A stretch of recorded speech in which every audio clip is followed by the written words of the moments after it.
Who wants to hear a story?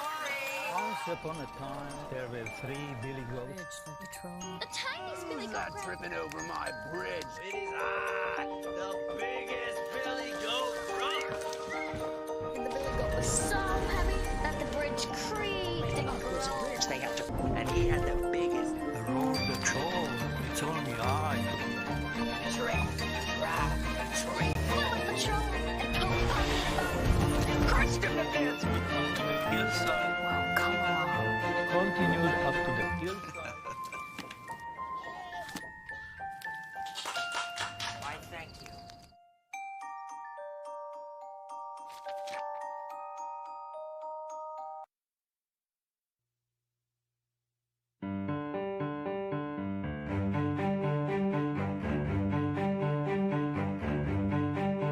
Meet Mr. and Mrs. Johnson, and Mr. and Mrs. Johnson, and Jordan, and Jamie Johnson, 2 beautiful babies born on the very same day. Each baby has a good chance of landing in a good place in life, as long as one of them doesn't lose the zip code lottery.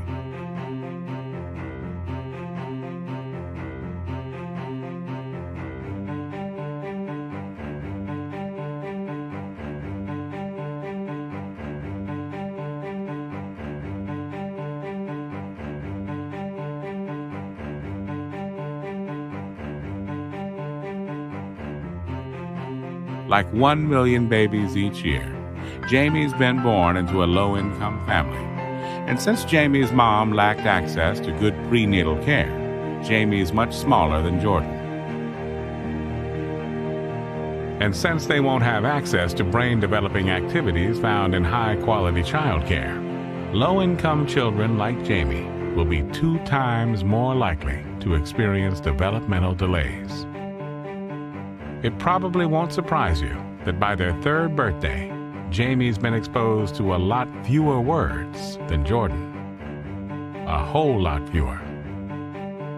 And I imagine Jamie's 4th birthday won't be much better. By the time they reach kindergarten, Jamie will have already fallen behind Jordan in language and pre-reading skills by 12 to 14 months. And getting to school on a regular basis will be perhaps Jamie's biggest challenge. Unfortunately, a myriad of health, transportation, and housing problems will cause between 5 and 7.5 million Jamies to be chronically absent this year.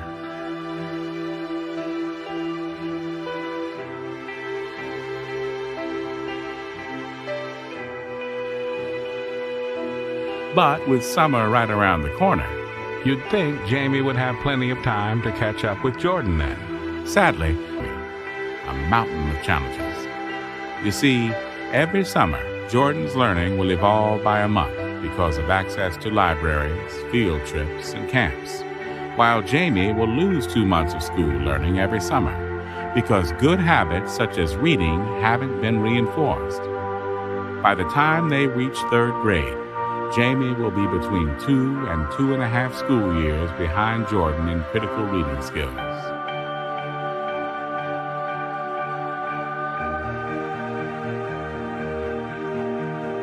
And how much more likely is Jamie to drop out than Jordan because he can't read at a 3rd grade level?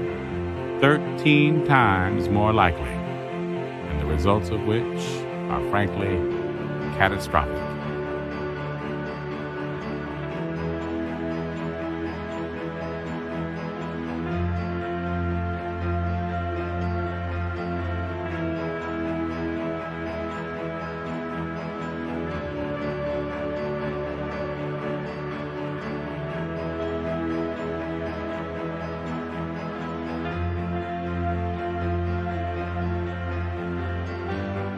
Wait just 1 minute there, folks. The story doesn't end right there. Fortunately for Jamie and Jordan and all of us, there's a whole lot of folks out there that believe neither luck, nor lottery, nor zip codes should dictate Jamie's future, who also believe that our schools can't do it alone. Luckily, there are leaders, organizations, and good people out there that are dedicated to believing in a whole lot more. The solution right now is relatively straightforward if we can commit to 4 things. Number 1, we need to make sure our kids are healthy and ready for school. Number 2, we need to ensure they grow up in a word and book-enriched environment. Number 3, we need to engage them in healthy and educational activities over the summer. Number 4, we need to make sure that Jamie attends school every single day, because at the end of the day, you and I both know that lotteries, zip codes, and plain old dumb luck don't really author our children's future. We do.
Good evening. I now call the March 9th, 2021 meeting of the Charlotte-Mecklenburg Board of Education to order. I will now entertain a motion to adopt the agenda. So moved. Second. All right, motion from Ms. Byers-Bailey, second from Ms. Sawyer. All those in favor of the motion, please raise your hands. Any opposed? Okay, Madam Clerk, that agenda is adopted by a unanimous vote of 9-0. And now it is my pleasure to call upon Board Member Margaret Marshall to introduce tonight's pledge leader. Thank you, Madam Chair. Tonight, we get to hear from Michaela Gaithers. She's a standout junior at Myers Park High School. She is an extraordinarily gifted student and is enrolled in our International Baccalaureate Diploma program.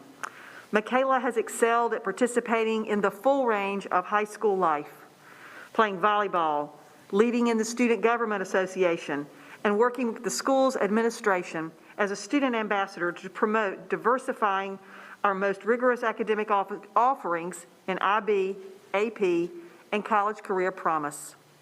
Michaela has extended her advocacy work through leadership in the AXC Club, which is Academic Excellence Through Education, and by co-founding the Myers Park Black Student Union. Michaela will lead us in the pledge and then discuss this month's character trait, which is courage. Michaela? Should we stand? Let's pass.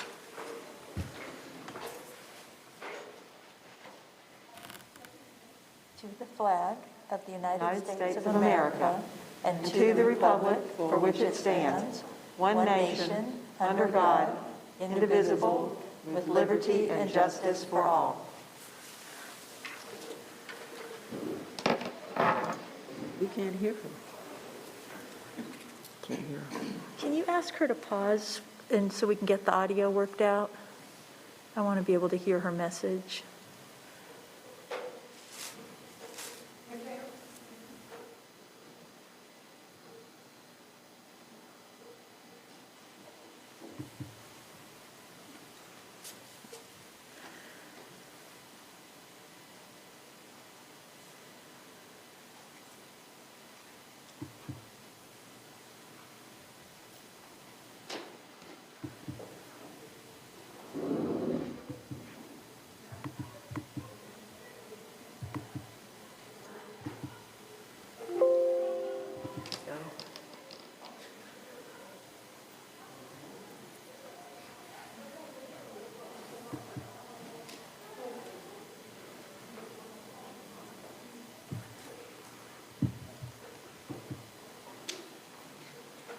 Marcus, do you need a sound check?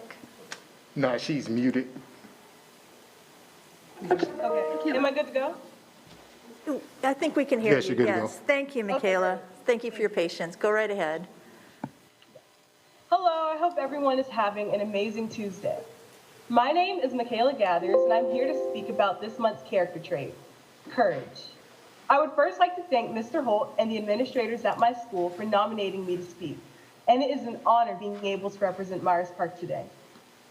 The Merriam-Webster Dictionary defines courage as mental or more strength to venture, persevere, and withstand danger, fear, or difficulty. It's the way we react when we are faced with situations that tell us we can't, or when we still take a chance knowing success is unlikely. When we fail, but pick our heads up, persist, and become stronger than we ever thought we could be. Courage is the perfect trait to highlight as we exit Black History Month and enter Women's History Month, as there are hundreds of powerful figures and stories that embody exactly what it means to be courageous. But you don't need to have led a civil rights movement or been on national television to be considered courageous. It may look like one girl advocating in her school, or like a school board member making important decisions to support the community.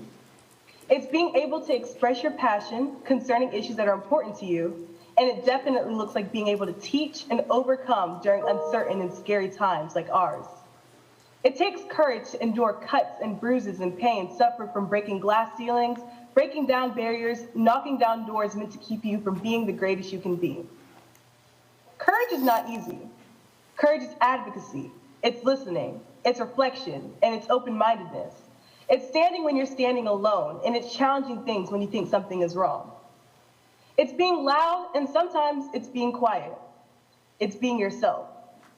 And that can be scary, but we must remember that those who are courageous do not do things with the absence of fear, but they do it in spite of fear. So as we go throughout this month and the rest of our school year, let's make it a point to find the courage that's present in each and every one of us. Thank you.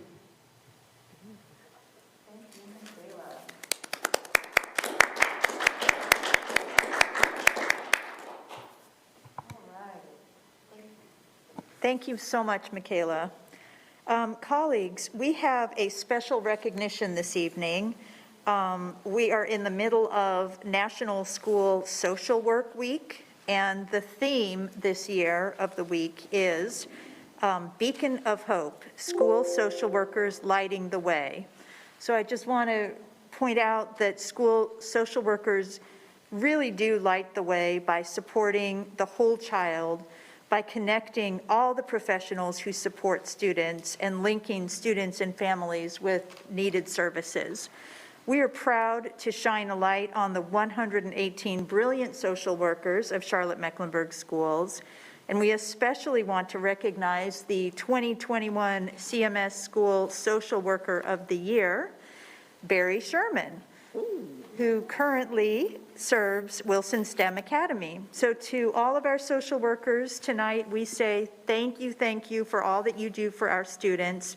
Your contributions help kids to stay focused on education so that they can succeed in school.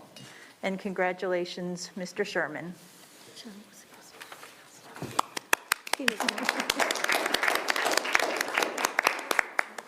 All right, colleagues, we have, Madam Chair, Oh, Mr. Sherman is with us. oh, he is. It's so, okay, wonderful. He was my social worker. There you are. There he is. Prepare a 45-minute speech or a full hour?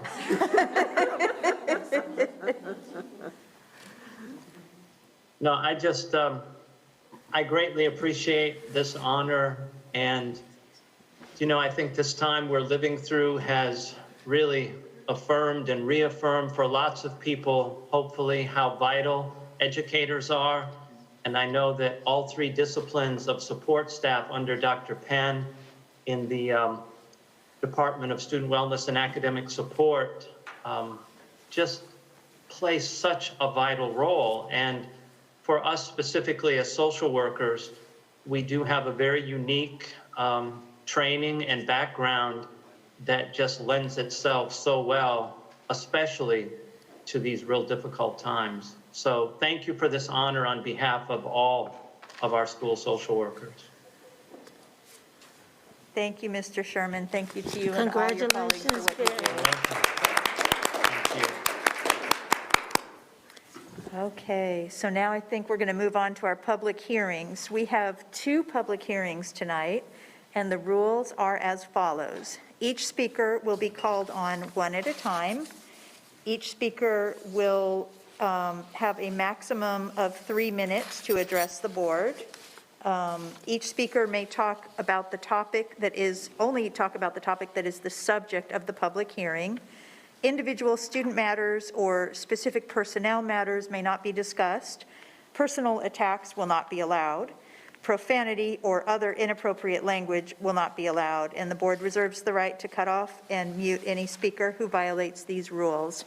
And the first public hearing is on proposed changes to policy GCOA, teacher contracts. We have 2 speakers tonight for this hearing. The first is Arthur Griffin, followed by Justin Parmenter. And if we could bring up Mr. Griffin into the Zoom room, and he will have the floor. Can you hear me? Yes, we hear you. Thank you, Mr. Griffin. Go right ahead. Okay. Good evening, Madam Chair, members of the Board of Education, Superintendent Winston. I'm asking you to vote no on the superintendent's recommendation to lower the teaching performance standards to receive a 4-year contract. I want to share your words with you. During this period, you said the following, I quote, We believe we have to strengthen the instructional core of teachers, students, and content to improve academic performance. Specifically, this means strengthening the knowledge and skill of our teachers.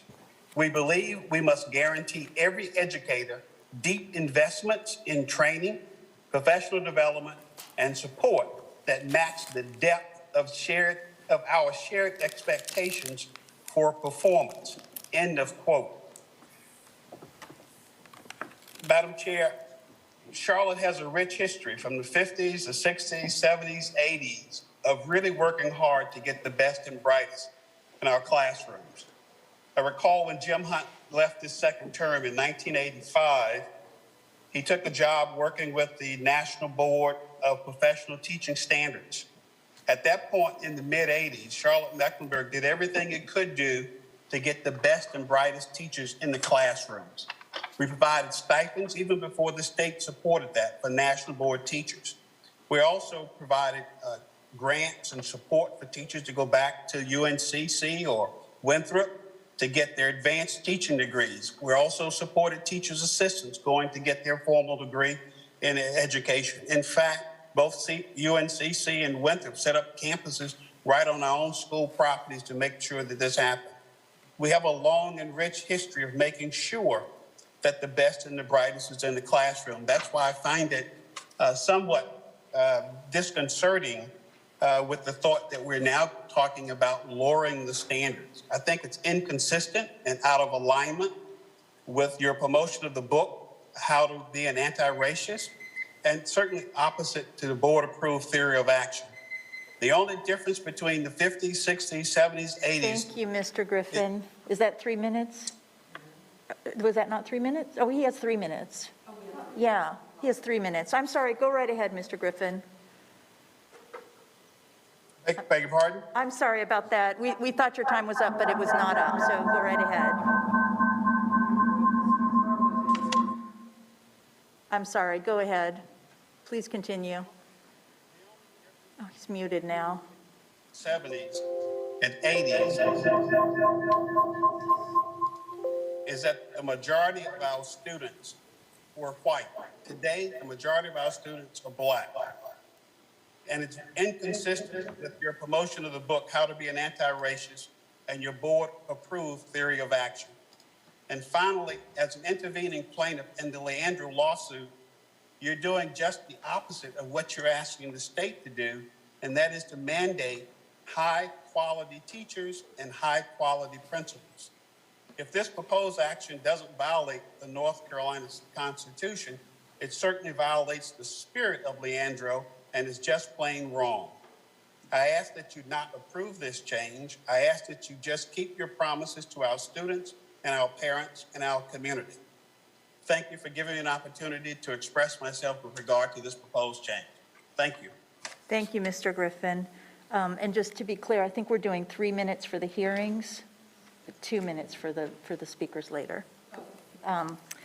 Okay, Mr. Parmenter, you are the next speaker on this hearing.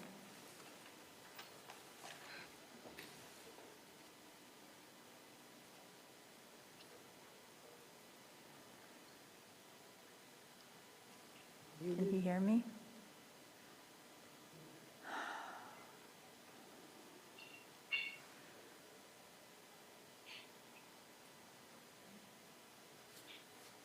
Is he frozen? No, it doesn't look like it. He's not frozen. Mr. Parmenter, can you hear me? He's...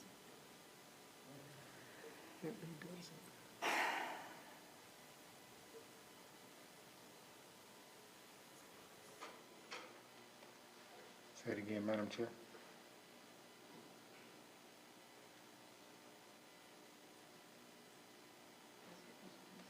Say it again, Madam Chair. Oh, you're asking me to ask Mr. Parmenter if he can hear us? Yes. Can you hear us? I can hear you now, yes. Okay, and we can hear you, so go right ahead. All right, thank you. Good evening, Superintendent Winston and board members. This has been a really challenging year for everyone when it comes to education. And now the vaccinations are ramping up and our community health continues to improve. It's time that we can start looking ahead a little bit further down the road. As we come out of this pandemic and hopefully can get back to some semblance of normalcy next school year, teachers are going to be the ones who are doing the heavy lifting when it comes to diagnosing our students' learning needs and getting them back to where they need to be academically. And we're going to need to have good teachers who are committed to Charlotte-Mecklenburg schools. That means now more than ever, we really need to be intentional about how we approach recruitment and retention. Currently in CMS, teachers get one-year contracts for the first 3 years they're with our district. After that period, they're eligible for their first 4-year contract if they've been rated proficient or higher. But after the first 4-year contract, they are then required to be rated accomplished or higher on 3 of 5 standards to get another 4-year contract. So in other words, proficient is good enough for their first 7 years of employment in our district, but then in year 8, it's all of a sudden no longer sufficient. Now, I researched this as best I could, and Mecklenburg County was the only county I could find with a policy like that on the books. We all agree that it's important to have high standards for teachers in our district, but having evaluation benchmarks that are so out of line with other nearby districts puts us at a competitive disadvantage, especially at a time when we're emerging from a school year that will definitely have a lot of teachers considering their options. I also wanted to mention that approving this amended policy would increase the number of African American teachers who are eligible for 4-year contract renewals by 92% and Hispanic teachers by 88%. That's for next school year. So in its current form, this policy has a disproportionately negative impact on teachers of color.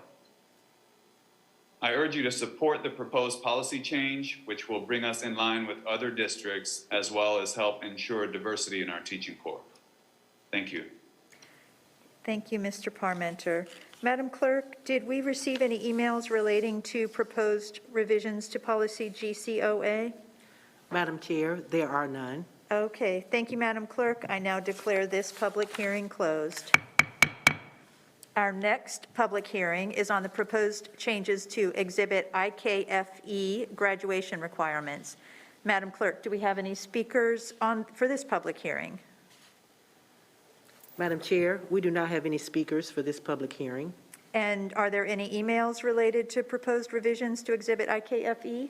Madam Chair, there are none. All right, thank you, Madam Clerk. I now declare this public hearing closed. And now we're moving on to requests from the public, and the rules are as follows. Each speaker will be called in to speak one at a time unless you are part of a group. Each speaker will have a maximum of 2 minutes to address the board, and groups will have 7 minutes. Each speaker may speak on any topic of their choice except for individual student matters or specific personnel matters. Personal attacks will not be allowed. Profanity or other inappropriate language will not be allowed. The board reserves the right to cut off and mute any speaker who violates these rules. And with that, our first speaker of the night will be Megan Schill, followed by Julie Chasney, and then Virginia Gregory.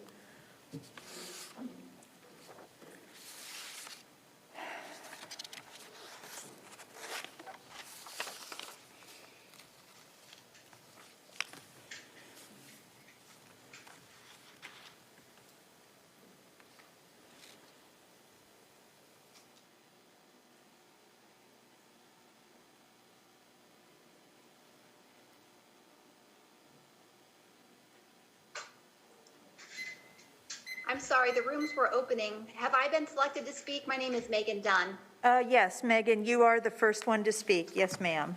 Okay, thank you, sorry. My name is Megan Dunn. My daughter is a kindergartner at Old Providence Elementary.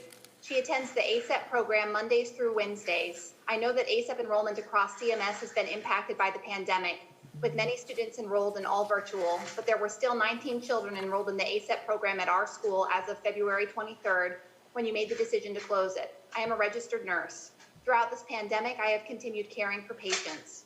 With schools closed to full-time in-person learning, my biggest challenge has been finding care for my daughter while my husband and I work outside of our home.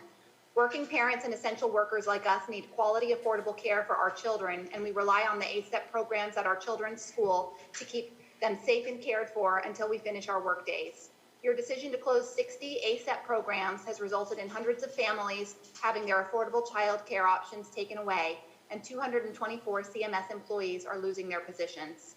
According to the Leading on Opportunity Task Force report, affordable quality child care programs like ASEP are critical to increasing socioeconomic opportunity in our community. We cannot give up on the programs that support the well-being of our students, families, and educators. I know that you propose that children impacted by the closures attend the ASEP programs that remain open at other schools. However, I was told by the central office of the ASEP program that CMS transportation will not be available to get our children from one school to another.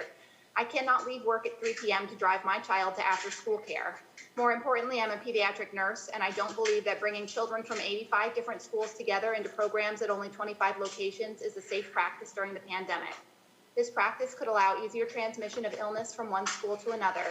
The parents at Old Providence were not aware that our ASEP program was in trouble until your decision to close it. We want to keep the beloved and essential ASEP workers at our school. In the last 2 weeks, we have increased enrollment to at least 36 students in our ASEP program. I beg you to allow us to keep our program open and to allow other schools the opportunity to save their ASEP programs as well. Thank you for allowing me to speak. Okay, thank you. Next up, we have Julie Chasney, followed by Virginia Gregory, and then Glenn Stevens. Ms. Chasney? Good evening. My name is Julie Chasness. I'm the mother of a first and third grader at Fuller Ridge Elementary. In the past 359 calendar days, my children have attended school for 17 days in person, as have other elementary school children. While some children with disabilities and educational needs were invited back to school full-time in the fall, my children's hearing loss and speech delay did not qualify them for the same opportunities. 17 days of in-person learning is not enough. Participating in Zoom calls with hearing loss is difficult.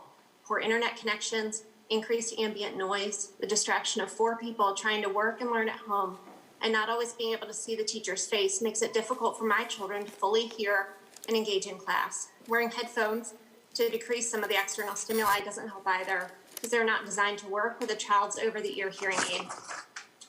CMS stands for No Child Left Behind, but students with disabilities have been left behind by this board's decision to remain in the virtual and hybrid settings.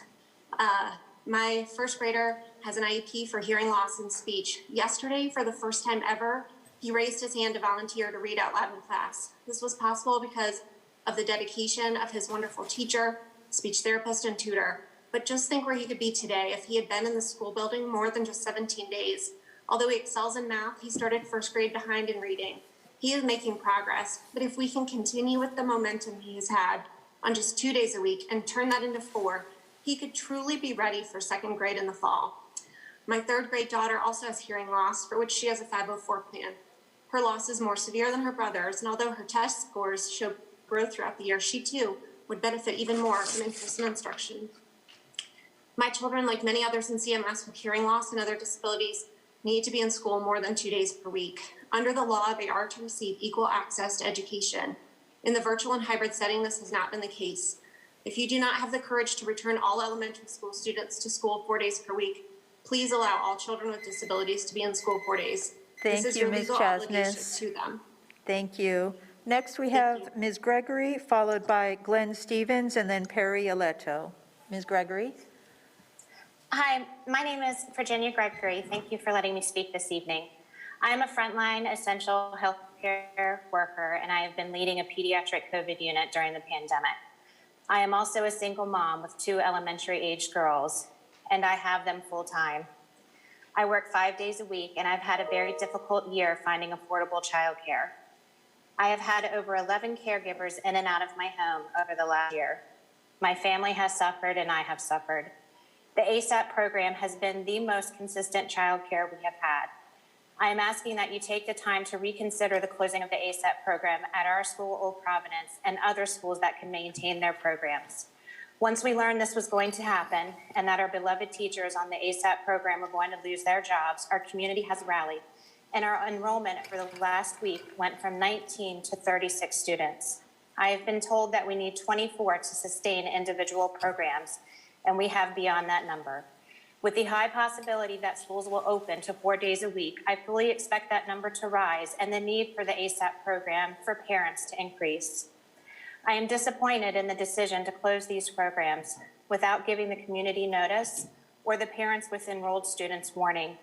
The programs picked to stay open were not based on geography and were based on geography and not enrollments. There are programs with only 5 students remaining open, but our program is set to close. My understanding is that we could enroll our children in another program, but there is no transportation.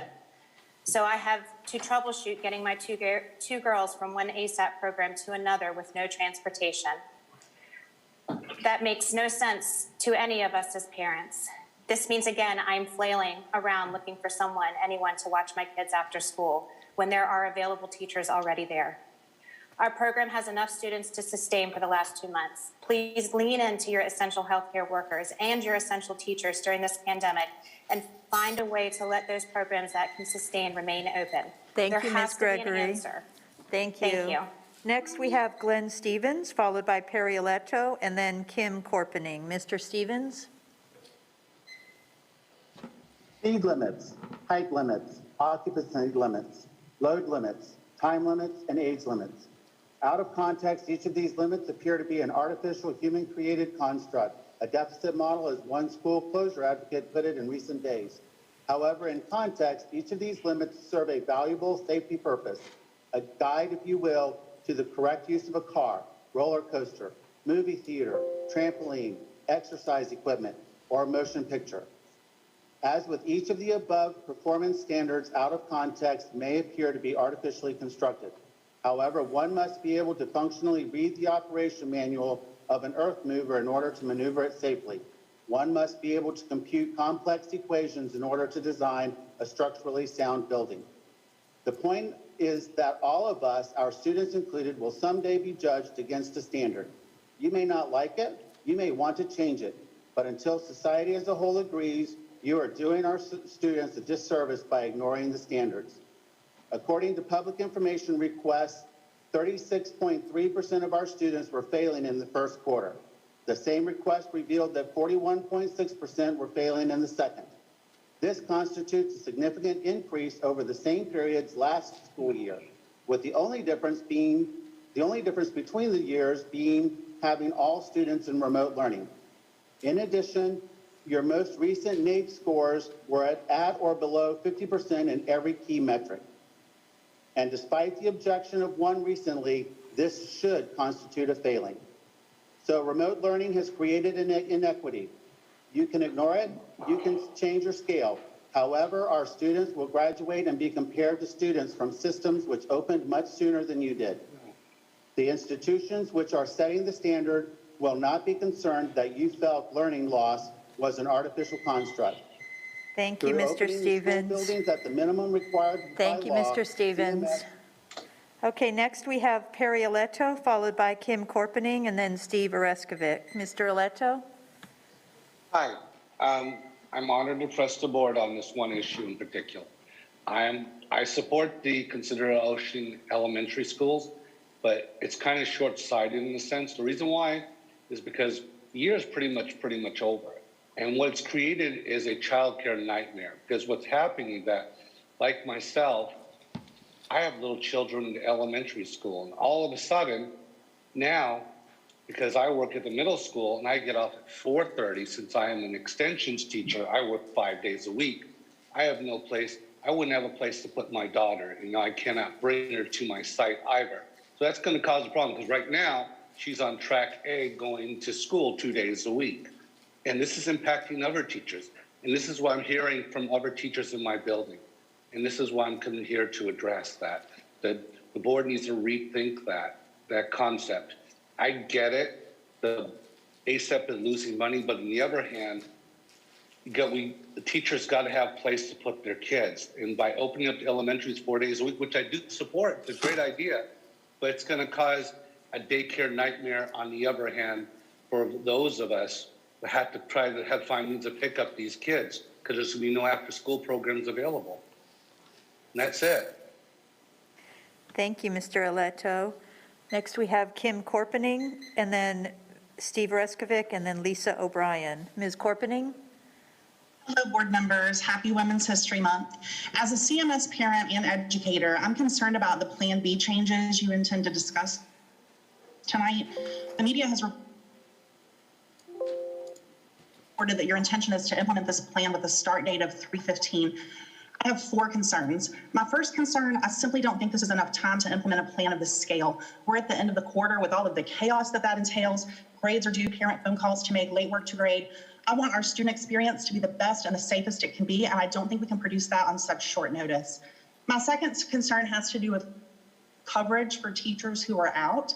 We all know it's very difficult to get a substitute right now, so many schools are relying on dispersal when teachers have to be out. If we consolidate Group C, class sizes will increase and dispersing students will become more complicated and more dangerous. My third concern, teachers are still not fully vaccinated. Even teachers lucky enough to get appointments during the first days of availability are still awaiting their second shot. Add to this the fact that CMS is now recalling all medically high-risk remote approved teachers, despite medical professionals recommending remote accommodations for these teachers. We owe it to them to try and protect them from infection in any way that we can. My fourth concern is from a parent's point of view. Parents have had to arrange for childcare on their students' remote days, and we've had a published schedule for this, and they have made plans on this. And now to throw yet another schedule change so quickly makes it hard for them to adjust and make sure childcare needs are covered. What's the solution to these 4 concerns? Well, the good news is there's one solution. It's simply time. We need more time to correctly and successfully implement a plan like the one you're going to be examining tonight. I'm requesting that you reconsider the start date for the plan and push it to April 12th after spring break. People will hopefully be fully vaccinated and we'll all be ready to implement your new plan with open arms. I hope you'll consider these issues as you think about altering the Plan B schedule for CMS. Thank you. Okay, thank you. Next, we have Steve Oreskovic, followed by Lisa O'Brien, and then Meg Kemp. Mr. Oreskovic, you're up. A few months back, I spoke about time, about the need for you to take the time to make the most informed decisions. So why are we hurtling forward at breakneck speed when simply taking some time could make our inevitable return to buildings safer and better? We need time to vaccinate. Teachers are now just receiving vaccinations. Respecting the process and allowing at least for the efficacy of these shots should not be something teachers need to beg for from their leadership. I would ask that this move to put everyone back in the buildings be delayed until after spring break, April 12th, so as to avoid us shutting down either piecemeal or as a district. Variants are real, as is this pandemic, and this will take courage. We need time to prepare. I'm sure you have assurances from the district that this move is doable in such a short window. Have you, as a board without current classroom experience, asked the right questions? If this were the case and we were prepared, why is there so much pushback at all levels? To be clear, it's not pushback against getting back into the classrooms, but pushback as to whether or not we have time and space to do it safely. We need time to discuss. Will we be able to social distance? It's simple math with 6-foot distancing. Will teachers be able to say something without fear of reprisal when pushed to not distance and fit kids into rooms? Whom shall we contact, the ombudsman or another entity? Perceptions are reality, and we've had a perception problem here in CMS for a long time. You need time to listen. What groups have been engaged in conversation about this rushed move to put people back in the classrooms? I would think that getting feedback and engaging in conversation with the professionals on the ground would be an imperative. To that end, I again stress the need to give a teacher a seat at the table so we can be a part of the conversation. A teacher advisor, such as the student advisor, would have no vote, so there wouldn't be a conflict of interest. The question is, why wouldn't you want to be better informed? Such a move will take courage. Thank you. Next, we have Lisa O'Brien, followed by Meg Kemp, and then Stacy Staggs. Ms. O'Brien? Hi, good evening. I was reflecting on a letter from Superintendent Winston dated August 28th of 2020, in which he stated, quote, all of the community inequities that put our metro area at the bottom of 50 U.S. cities in terms of economic mobility are still there, end quote. It's been 7 months since that letter was published, and in Mr. Winston's own words, those significant gaps have become crevices. The number one driver to close the gap is strong public education. So how is CMS performing versus other public and charter schools? Well, sadly, this week marks the 1-year anniversary since CMS students have received a proper education. Our state has made national headlines because our public schools have failed across the board. We've all seen the immediate consequences, but we can't even begin to know how kids will be impacted for decades to come. All CMS students K through 12 deserve to be back in their classrooms 5 days a week. Our high schoolers are now at a huge disadvantage in terms of college preparation versus their peers who have been in person all school year. And what happened to hands-on learning? Classes like chemistry and AP biology labs can't be done on a screen. That being said, the proposed AB rotation is not progress for our middle and high school students. It equates to 6 days in person every 3 weeks. That's just one more day in person than the current ABC rotation. So yes, let's have some courage to stand up for our kids. We can't afford to drag our feet anymore because every day is one more day these kids can't get back. 5 days, 5 days a week. K through 12 is the only thing that will close the equality gap. Thank you, Ms. O'Brien. Next, we have Ms. Kemp, followed by Stacy Staggs, and then Elizabeth Oosts. Hi, good evening. I wanted to come here tonight not to share data or facts or science. I want to tell a personal story. My story, being a single working mom, facilitating remote learning with 2 boys, 6 and 9. It's not easy. The struggles are real. The tears are real. My son missed out on his first day of kindergarten and mommy walking him into the classroom. To some, that may not be a big deal, but to him, it was a big deal. And to me, it was a big deal. My kids have lost more this year than I could ever imagine. We are nearing 1 year since schools closed, 1 year since our children have been forced to do remote learning. While it may work for some, the majority of children, it's not working for. I'm glad that you're going to be looking at a plan to go back 4 days a week, but 80% is just not good enough. That is not good enough for our kids, and they deserve better. As parents, we are asking for 5 days a week with no asynchronous learning. That is a free day for these kids. It is an hour-long Zoom and then maybe 1 or 2 assignments, and they're done at 10:30 or 11. I am trying to juggle all-day conference calls, all-day meetings, all while facilitating remote learning, being a mom, being a cook, being a nurse, being a maid. These are all things that are put on us. I don't want to work anymore till midnight. I don't want to take time out of my weekends to catch up on work because I've been doing remote learning. Our kids deserve this. There's so much that has not been discovered as far as the damage that's been done to these kids, and every day it feels like the goalpost is being moved yet again by our CMS board, and parents are simply not going to stand for that anymore. I ask that you consider getting rid of the 4 days a week, going to 5 days a week with no asynchronous, and amending the middle school and high school plan to give them as much time as possible in person that is allowed, which is more than 6 days over the next couple of weeks. Please take these into consideration as you make your decision this evening. Thank you. Okay, thank you. Next, we have Stacy Staggs, followed by Elizabeth, and then Jen Bourne. Ms. Staggs, you're up. Yes, thank you. Good evening. I'm Stacy Staggs. I'm a parent within CMS. I have twin girls who are in the Exceptional Children's Program. And I want to thank Michaela to start for sharing this month's behavior of courage. To borrow your words, courage includes speaking up when you see something wrong. And lots of things are wrong these days. Tonight, when the board considers and eventually votes to collapse middle school and high school cohorts from 3 to 2 and add days for elementary school, please be clear, those actions are in defiance of CDC guidelines. We are close, but we're not there yet, and prematurely making this change threatens the hard-won progress that we've already made. There are numbers that are readily available on the NCDHHS website and COVID dashboard. In Mecklenburg County alone, we're over 98,000 cases. Of that, 10% are children aged 5 to 17. There are over 9,000 cases in our county.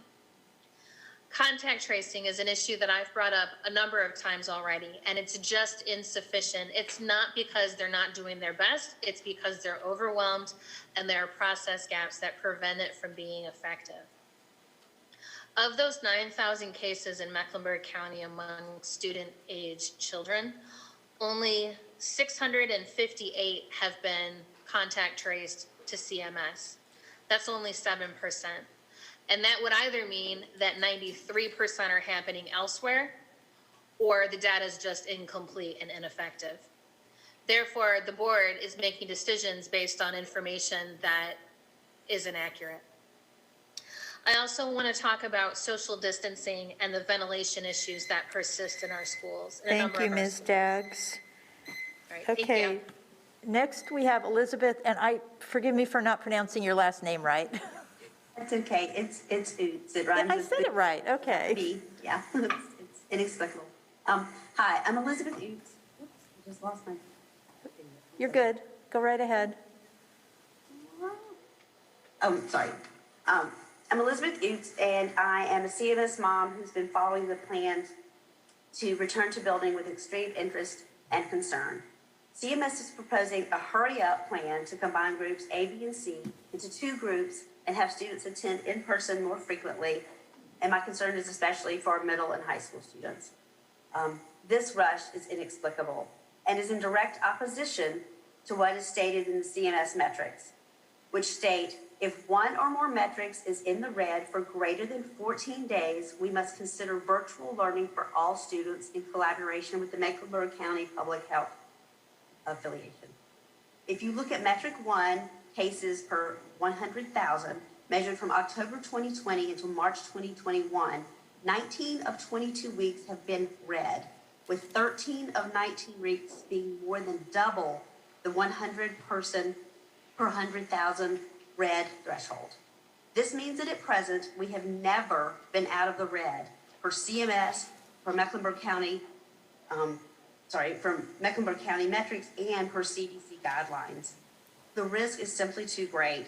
The consequences of getting this wrong are too high, and I do not see the logic in proceeding when the numbers indicate that this is not a good idea. Thank you.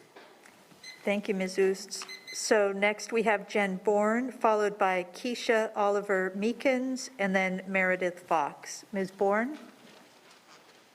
Good evening. I was dreading this. I always dread this because this year has been, it seems like a monthly battle between members of a community where we all live and everyone wants what's best for kids. And as I'm listening to parents with real struggles, I think it's important to know that teachers are also parents and we also have real struggles. My children are full remote because I'm helping to care for a parent who's at the end of life. It's not that full remote is awesome, it's not, but there is a pandemic and there are risks involved if we expose ourselves more than we absolutely have to in my family. And I think everyone has done their very best to make decisions based on what is best for their family. We currently have 40% of our district families who are remote. And when we bring more children into in-person, which is absolutely what everyone wants, and I hope that we can do it in the fall. I hope we don't set ourselves back so that we are going through this next year because it's been toxic and extremely harmful for our community's mental and it's just not been good. So I guess my concerns are that we are constantly being told and the board is being told that we're ready, that everything is fine. And then when things don't quite go the way they're supposed to, everyone is blaming myself, my husband, who's also a CMS educator. And I'm feeling like there needs to be some accountability for those who are making decisions at the district level at this point, or a plan to create a task force to kind of look at how we've handled this year, because as you can hear every month, there are people who are not happy. There are people who are struggling with these childcare issues. And I hope this is our last pandemic in the history of the world, but it probably won't be. That's it. Thank you, Ms. Bourne. Next, we have Keisha Oliver Meekins and then Meredith Fox. Ms. Meekins, Hello. You're up. Hello, thank you for allowing me the opportunity to speak. I am here to advocate for our senior class. I know that you have recently canceled student activities, which include prom. Myself, with many other parents and students, ask that you please reconsider the final decision at this time. With the easing of restrictions and new CDC guidelines, we ask that you give it maybe a few more weeks before completely canceling senior activities. I know with everything going on, all the important topics that have already been spoken about tonight, this may seem like an unimportant topic, but for our seniors who have had such a disappointing year and have been looking forward to this since entering high school, it is a very important event. Last year's senior class at least had the first semester of their senior year on campus. And for their mental and emotional spirit, our seniors need something. Safety is, of course, the most important issue, but perhaps you can allow each school to come up with creative ways to hold the activities safely. For example, something like an outdoor, fully masked sneaker ball in the stadiums, in the football stadiums. Perhaps schools can submit an event proposal to the superintendent's office for approval with planned activities and the protocols that will be taken. We are just asking you to think out the box. With the easing of restrictions, the numbers allowed in the stadiums for sports, and the consideration of bringing more students back in the building, I ask that you please don't give up on the possibilities just yet. Thank you. Thank you. Next, we have Meredith Fox, followed by David Howard, and then Sienna Sternberg. Ms. Fox? Transparency. That word gets thrown around a lot, so much so that it seems to have lost its meaning. But I can tell you what transparency is not. Transparency is not finding out your employer is planning to make a major change from the newspaper. Transparency is not sending an email saying no decision has been made and then hours later collapsing Group C in Power School. We all want our students back in the classroom. Those of us on the ground are best equipped to help you accomplish this successfully. So why are we being left out of the conversation? We want to help you, but you keep closing the door on us and trying to do it alone. Safely bringing back such a large number of students is not impossible, but it requires a lot of careful planning. We could have been planning for this over the last month, but instead you hid your intentions from us. To reopen in such large numbers on 3 days' notice to prepare seems irresponsible. Here's what we need from you. Push back the date and invite us in. Ask each school to present their unique and collective needs to make this a safe and positive experience for students. Even once our students are back in the classroom, you will still need our help. We can throw out terms like learning loss and blame remote learning, but the reality is only about 33% of our students in grades 3 through 8 at our Title I schools were proficient in reading in the 18-19 school year. Only 33%. So maybe returning to normal isn't such a good thing after all. Ask us to help you envision how we can return to something better for our students. Shirley Chisholm once said, if they don't give you a seat at the table, bring a folding chair. For now, we will keep showing up with our folding chairs and high hopes that someday we can have a more permanent seat at your table. Thank you. Thank you. Next, we have David Howard, followed by Sienna Sternberg, and then Susan Webb. Mr. Howard.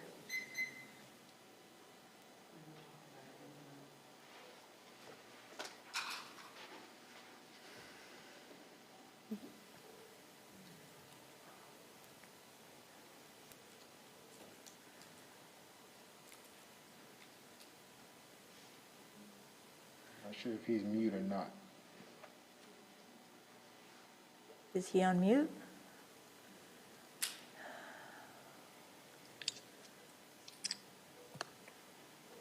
Is that better? Yeah, now we hear you. All right, go right ahead. I said, good evening, Madam Chair, school board members, and Mr. Superintendent. I said my hat goes off to you, so I will make this my remarks quick. You guys have bigger fish to fry, it sounds like. I do respect what you all have to deal with. So I'm here tonight to talk about the letter that I sent to many of you guys over the weekend about the renaming of Barron's Academic Center. I'd like to take my hat off to Principal Range and the students, as well as the staff are doing such a great job of following a very transparent process. As you know, as of late, we found out that there was a step missed that may cause at least two of the individuals that were put up to not be in consideration, and one of those being my mother. And I'd like to just reiterate some of the points that I made in the letter. That, you know, the process was thorough, the process was was fair, and we all did exactly what we were told we needed to do. Just a little bit about my mother real quick. She's a graduate of Second Ward High School. She was actually in the last class of them out, 1969. She was a manager for years of an apartment complex right up the street from Barringer, but more importantly, she was involved with an organization called Mothers of Murdered Offspring for many years, supporting families beyond anything I could tell you. And that was my timer, trying to make sure I stayed in the right time. So in closing, I'd like to just say that the process was followed as laid out to the public. Although one point was missed about the 5 years, I do know that what you guys have in front of you about a renaming policy is a policy, is not a law. I join Michaela in asking you to have some courage on this one. Probably won't be the easiest thing, but it would be the fair thing to the families and the people that are emotionally involved in this. And I'm asking you to make an exception in the situation and move forward with the process that Principal Range laid out. So thank you very much, and thank you for what you do for our children. Thank you, Mr. Howard. Okay, next we have Sienna Sternberg, followed by Susan Webb, and then Elizabeth Legrone. Ms. Sternberg? Hi. We're having issues with our camera, so. Okay, well, we can hear you okay, so that's what matters most. Okay, thank you. Hi, my name is Sienna Sternberg, and I'm a 5th grader at Selwyn Elementary. I'm here to speak to you all today to share my thoughts, personal experience, and encouragement about bringing us back to school full-time. Online learning has been a struggle for everyone, and I've missed out on so many things a 5th grader normally experiences. Field trips, being a safety patrol, hands-on science experiments, working cooperatively, and most importantly, being able to ask my teacher a question whenever I get stuck on something. My teacher, Mr. Richardson, is awesome, and I want to spend these last couple of months learning with him, and not through avatars or Zooms. Learning through a computer screen just isn't the same. I get headaches from all the screen time and miss being in the classroom. Being back at school for 2 days a week has helped me understand and learn concepts that were tricky for me when learning online. Have you ever tried to convert fractions or find the volume of an irregular shape using Canvas? I promise you, it's not easy. The truth is, I'm happier since we returned back. I've connected with my classmates and have even made new friends. I think teachers will be happier too when they aren't having to juggle Zooms and technical difficulties, and instead, just do what they love, which is teach. My mom always says we can do hard things, and I think she's right. Just think, if we all work together, the school board, teachers, parents, and students, we can finish out the school year strong and full-time. My education and my future depends on it. Thank you for your consideration. Thank you, Ms. Sternberg. Next, we have Susan Webb, followed by Elizabeth Legrone, and then Kirsten Hash. Ms. Webb. It's critical for schools to open as safely and quickly as possible for in-person learning. And schools play an important role in children's education, achievement, health, and well-being. None of us can disagree to these statements. As a parent myself, as a 1st grader at Ray Farm STEAM Academy, we've been given the option, like everyone else, to choose between in-person or virtual learning. Now I'd like to look at the facts as it pertains to our situation for K through 8 in-person learning. Fact 1, from Governor Roy Cooper. What's new is that research done right here in North Carolina tells us in-person learning is working and that students can be in classrooms safely with the right safety protocols. It is safe to reopen our schools. Fact 2, one of the most dramatic impacts on a child's education is that of socialization process. As 2 working parents, finding the balance of our own work, providing socialization for our kids, and proper learning environment within the current remote setup is challenging. Our options are limited for our kids to give a proper balance of socialization and proper learning. This balance is something that they would normally receive in a Plan A school environment from well-trained educational professionals. We as parents are still required to be working as we're continuing to contribute to this economy of ours, whether these kids are at home, around working parents all day, or yearning for attention, or in other environments. This is not giving our kids the proper socialization or education for their age. Fact 3 is that community spread has substantially declined. Let's look at the neighboring counties, state districts, neighboring states, and even taking private schools out of the equation. It is safe and has been proven that these kids can safely go back to school under Plan A. Let's not deny that infection will happen. It'll continue to happen, but it's going to under A, B, or C. So let's allow the groundwork that we've all worked over the past year for our administration to put our kids in person. Okay, next we have Ms. Legrone. Good evening. Collapsing 3 rotations into 2 for high school and middle school and eliminating rotations for K-5 and K-8 will do one of 2 things. Eliminate social distancing of 6 feet or require significant staffing, scheduling, and room changes. If you do not allow time for a major overhaul at the building level, then you are removing social distancing mitigation strategies.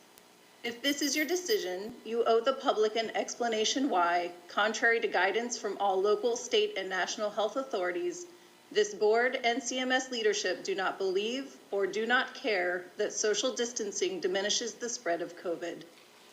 Please be aware of the significant upheaval this schedule change will cause, including changes to room assignments, student schedules, furniture needs, and teacher accommodations. Make sure you're transparent with parents that these changes are coming and allow grace and flexibility with district employees during this very stressful time. Furthermore, if CMS and the board follow through with this plan, we need updated guidance. As of today, the CMS Employee Handbook on Safe Reentry, when discussing social distance, says employees must ensure 6-foot social distancing and that cafeterias will not be used. Already we know this isn't happening in all schools or in all classrooms. If your policies are changing, please clarify what employees are charged with enforcing. There also needs to be clear communication from the district on how to report non-compliance with protocols, particularly masking and social distancing. When administrators don't respond to reports of noncompliance, employees from bus drivers to cafeteria staff to administration to teachers need to know how to report safety violations to CMS without fear of retribution. We can return to the classroom safer, but we do need the time, guidance, and transparency. I appreciate your time tonight. Thank you. Next, we have Kirsten Hash, followed by Rachel Baxter, and then Lawrence Brinson. Ms. Hash. Good evening, Charlotte-Mecklenburg School Board and those watching. I'm Kirsten Hash, a senior at Mallard Creek High School. Firstly, I want to thank Superintendent Winston and the CMS School Board for the opportunity to speak tonight. Charlotte-Mecklenburg Schools has done a commendable job of transitioning its students into hybrid learning. After a year of remote learning, it is so important that we take the time to acknowledge the social change that must occur within our district. As many of you know, representatives in the North Carolina State House and Senate have officially filed the Crown Act, or Creates a Respectful and Open World for Natural Hair Act. The Crown Act was created in 2019 to ensure protection against discrimination based on race-based hairstyles by extending statutory protection to hair texture and protective styles, such as braids, locks, twists, knots, in the workplace and in public schools, and it will potentially be passed in North Carolina.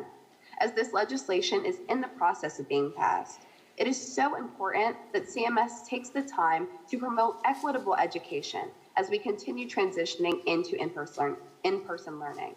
For this reason, I encourage the school board to consider a policy that protects against natural hair discrimination as a proactive measure. Thank you. Thank you. Now we have Rachel Baxter, followed by Lawrence Brinson, and then Amanda Thompson-Rice. Good evening. Thank you for the opportunity to speak. My name is Rachel Baxter. I'm a mother of 6 real, not virtual children, 2 with special needs. I work for an organization that supports and mentors real, not virtual teen moms here in Charlotte. The continued lack of in-person learning is deeply concerning to me, and I am seeing it rob our children of their present and futures.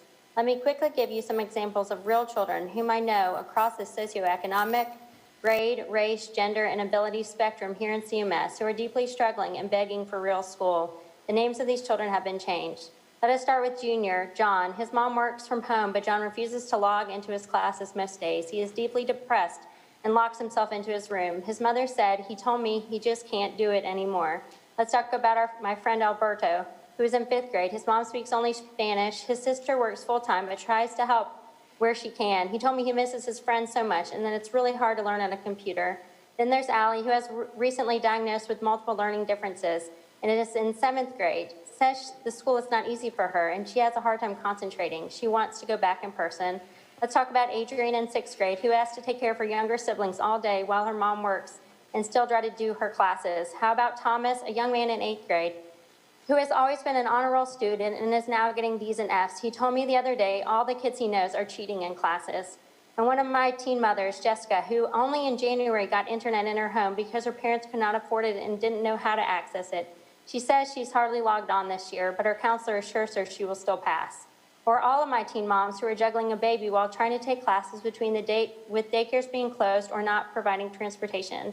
These are real children who need real school. They want real school. As a kid, I wanted to be out of school for summer. These kids want to be in school. They see the value. We must too. Whole states and our neighboring counties have been open for the entire school year and have been able to do it safely. Right here in Charlotte, private and charter schools have been open safely. I stand here to speak on behalf of these children and want schools fully open. Thank you. Next, we have Lawrence Brinson, and then finally Amanda Thompson-Rice. Mr. Brinson. Good evening, everybody. Thank you for allowing me this opportunity to speak with you tonight. Just want to remind people that no one wants to fully return to our campuses more than educators. The issue has never been about if schools should return to in-person instruction, but how in-person instruction can be done safely. Since the return to in-person instruction, there are concerns about the consistency and access to vaccinations for our educators. There's been difficulties with educators getting appointments, and also those that do get appointments getting the leave time in order to be vaccinated. We would like the district to reduce the burden on educators to get vaccinated by increasing your collaboration with the appropriate agencies to provide opportunities for educators who want to be vaccinated. Governor Cooper has designated educators as essential frontline workers, and President Biden has called for every grade school employee and child care provider to receive at least one dose of the vaccine by the end of the month. With that being said, we ask for the district to look at ways to help educators access the vaccination.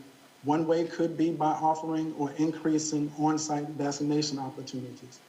Educators need access to the vaccine to ensure that our workplaces are safer, and educators need to have access as soon as possible, especially in the wake of increasing in-person learning days. Thank you for your opportunity to allow me to speak.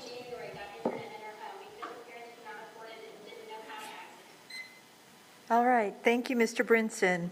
And our final speaker tonight is Amanda Thompson-Rice.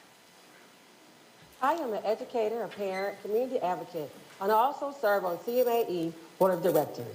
I am here to remind you all of the grace you ask from us and ask you, are you giving us the same grace? Because we all want the safest reentry plan for all. This year is like no other, and when you make decisions, they should be made with the understanding that numbers on paper do not always coincide with best practices. This is especially true in antiquated buildings with students who are all adjusting to a different type of school day, environment, and culture. As an advocate, I receive concerns and suggestions from all employees, bus drivers, custodians, teachers, administrators, etc. And they all are saying the same thing. They are not listening to us. In my classroom, I used to create a space for continual open dialogue and reflection, where my scholars learn and understand they are valued stakeholders in my classroom. As employees, we want and deserve the same thing. Every new decision to be made after gathering input from individuals doing the work. Registrars who are trying to shuffle kids while being compliant and content with content and maintain social distancing. Were they consulted? Parents changing their schedule for the 6th time with chair care, drop-off, etc. Were they consulted? Bus drivers whose routes will be changing again. Were they consulted? Administrators, teachers, instructional assistants who are all trying to save face and be the amazing educators they are. Were they consulted?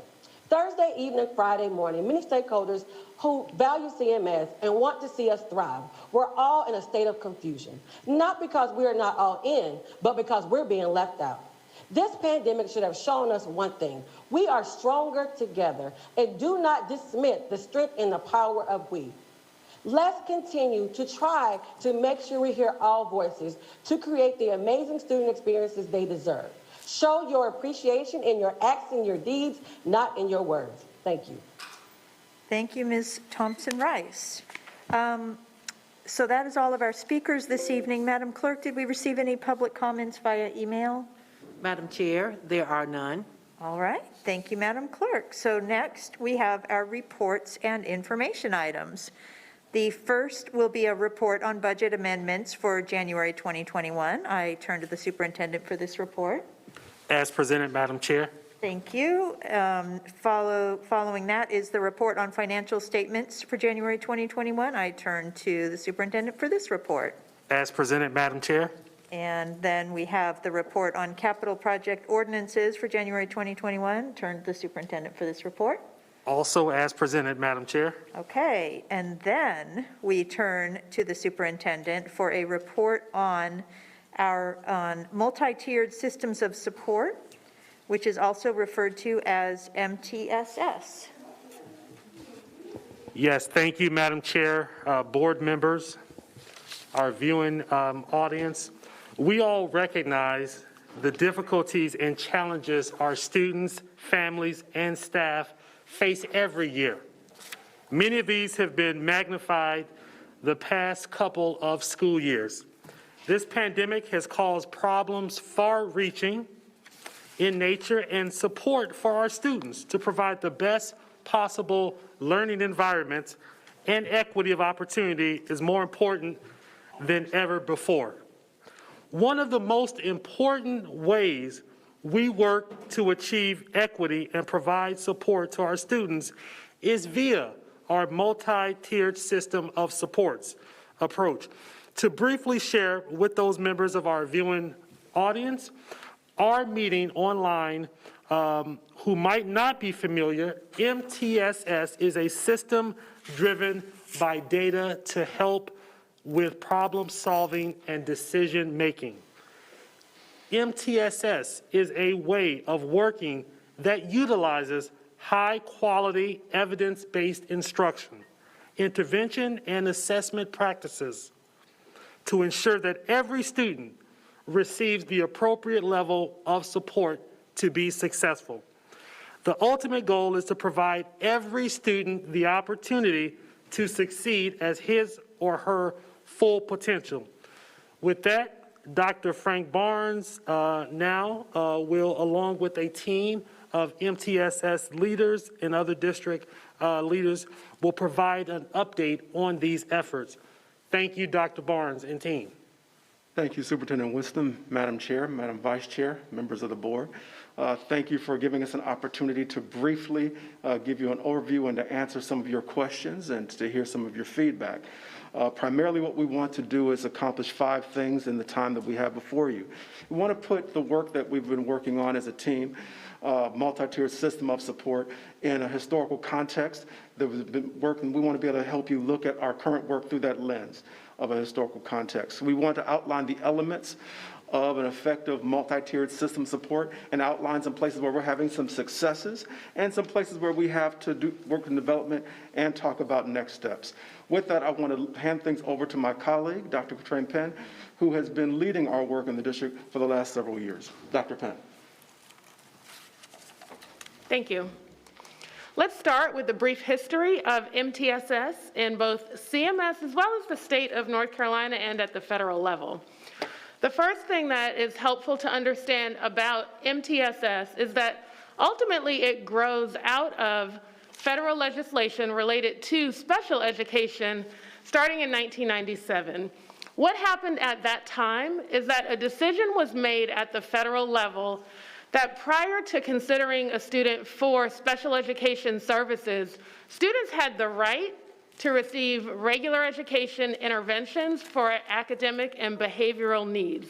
Around that time, in many of our public school districts across the country, you would have started seeing team processes such as an intervention team or something that we would have called an SST or a student success team. And again, those were regular education teams that worked to provide intervention to address academic and behavioral interventions for students. In 2004, special education law was updated once again on the federal level. And at that time, they decided that if we were going to consider that a student might have a learning disability, those students should be able to receive intervention first, and we can look at the student's response to intervention to decide whether or not they might have a disability. North Carolina adopted rules and regulations that allowed us to use a student's response to intervention to determine special education eligibility in the year 2007.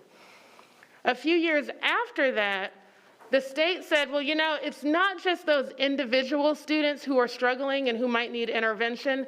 We need to require across our great state that every student who is at risk of academic failure receive a personalized education plan.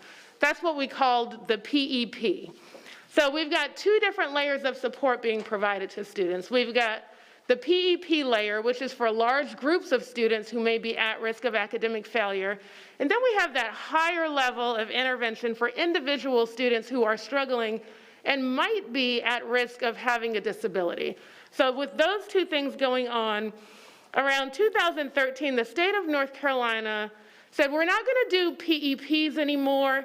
We're not going to do these individualized intervention teams in response to intervention. We're going to roll it all into a single process that's called multi-tiered system of support.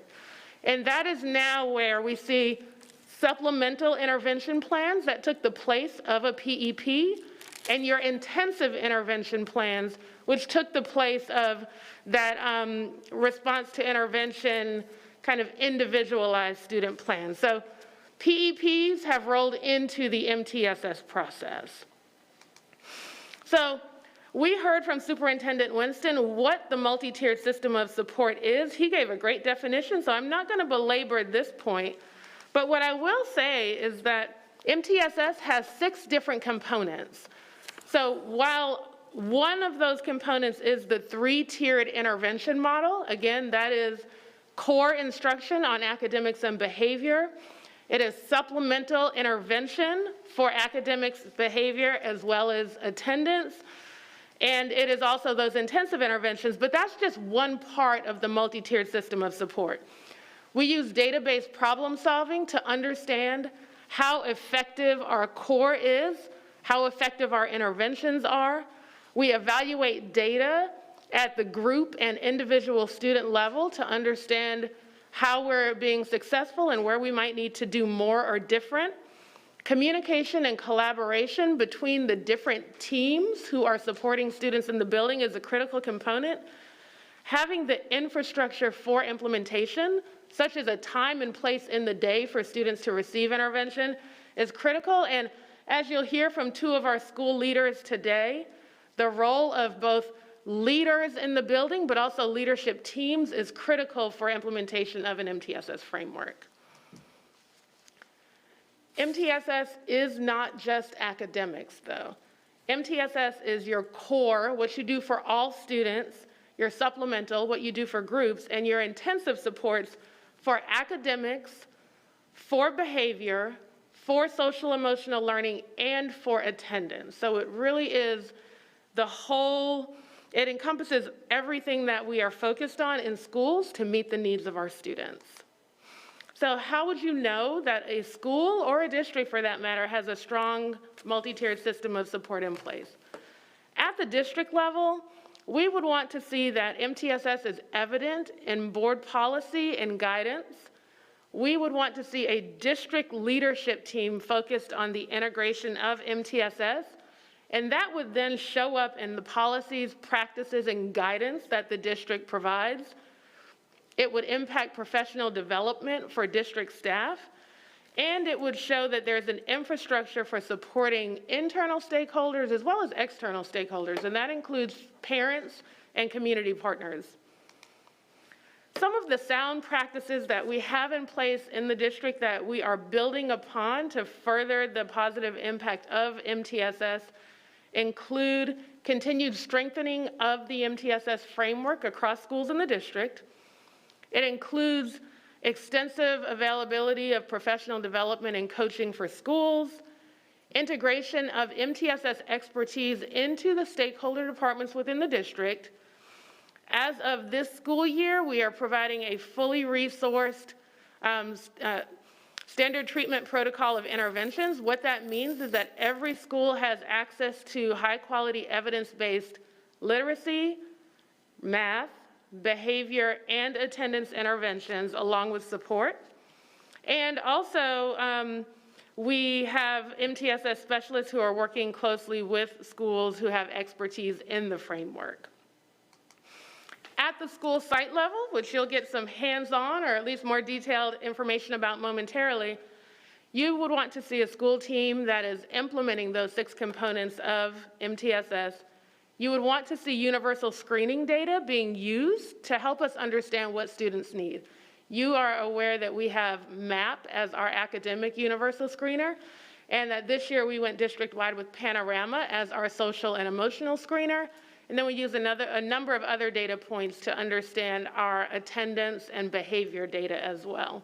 And that data will be used by teams to identify core instructional needs, intervention needs, as well as the student response to intervention and core instruction. So with that, I'm going to hand off to Ms. Kimberly Vaught, principal of Allenbrook Elementary School. Thank you so much, Dr. Penn, Chairperson Dashu. Thank you so much, board members and Superintendent Winston, for having us here tonight. I'm Kim Vaught. I'm the very, very proud principal at Allenbrook. I am a 20-year veteran, very proudly so, in CMS. So thank you so much for having us. So on the slide, I'm not sure if it's up yet for Allenbrook. Okay.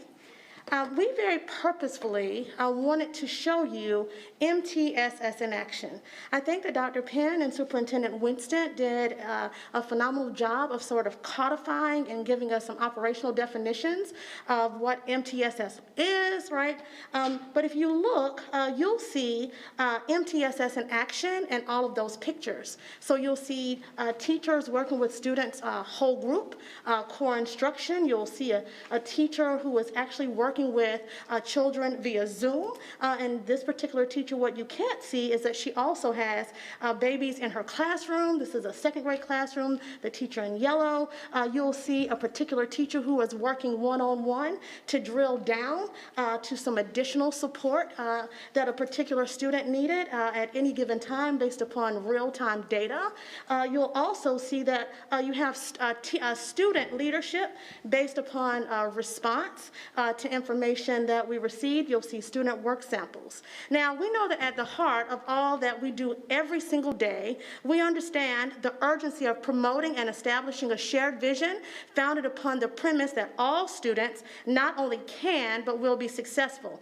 That's academically, behaviorally, comprehensively, while under our watch, regardless of their background, their circumstances, or obstacles that they may have faced in the past. And we know that in Charlotte-Mecklenburg schools, exponential growth, as you'll see, is our goal for every single student. Through a multi-tiered system of support, with system being the operative word, we are able at Allenbrook Elementary and across our district to support, to provide, to clearly identify and establish the learning goals and targets for the year, for the quarter, for the month, for the week, for the unit, and then we're also able to operationalize a shared understanding for where we're going as a school, but then where each and every single child needs to go based upon their entry points and based upon the data the current data that we have for them. So now what does this specifically look like at Allenbrook? So at Allenbrook, like all schools throughout our district, our students come with unique learner profiles. However, what may vary from school to school is the nature of the level of student readiness to tackle core instruction with more or less scaffolds, whether those are natural scaffolds or imposed scaffolds or support. However, at the end of the day, at Allenbrook, as well as schools across our district, the work remains the same.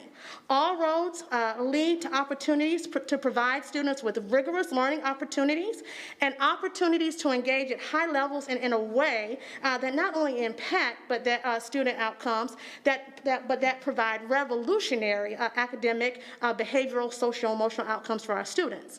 So as such, at Allenbrook Elementary, our primary focus lies in strengthening, and I think Dr. Penn alluded to this, our differentiated core are the experiences for all of our students. In doing so, we're strengthening our students' ability to not only access this core instruction, so you might hear about EL at the elementary school or Open Up in the middle school, at high levels, but also to be able to expand the scope of their reach as they problem solve and take on more complex tasks that will not only build their academic prowess, but that will also build their confidence, that will close any real or perceived learning gaps, and that will ensure that barriers to academic outcomes are not only overcome in our schools, but that we are annihilating those barriers. We're not only growing learners at Allenbrook and across our district, but we're growing leaders who know how to learn through this system, this tiered system of systematic supports. And that's regardless of what, background or circumstances students might experience.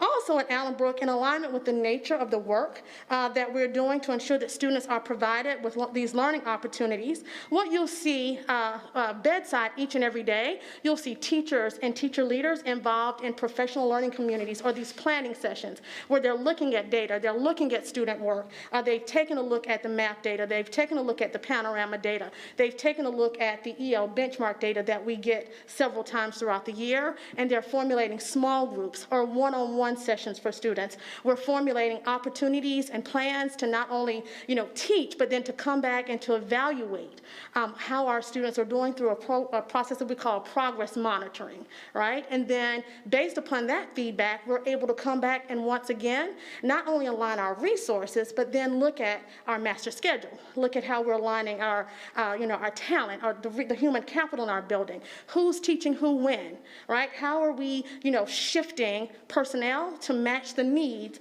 of individual and collectives in our particular school? And so at Allenbrook Elementary on any given day, you may see students who are working whole group. You may see students who are working individually. You may see students who are working in small groups. But at the end of the day, it is a very systematic approach and structured, very methodical opportunity that throughout our district that we are taking on to make sure that our students are not only growing, but that they are thriving and that they're making exponential growth in both what we call growth from a state perspective, but then also proficiency. Right? Thank you so much.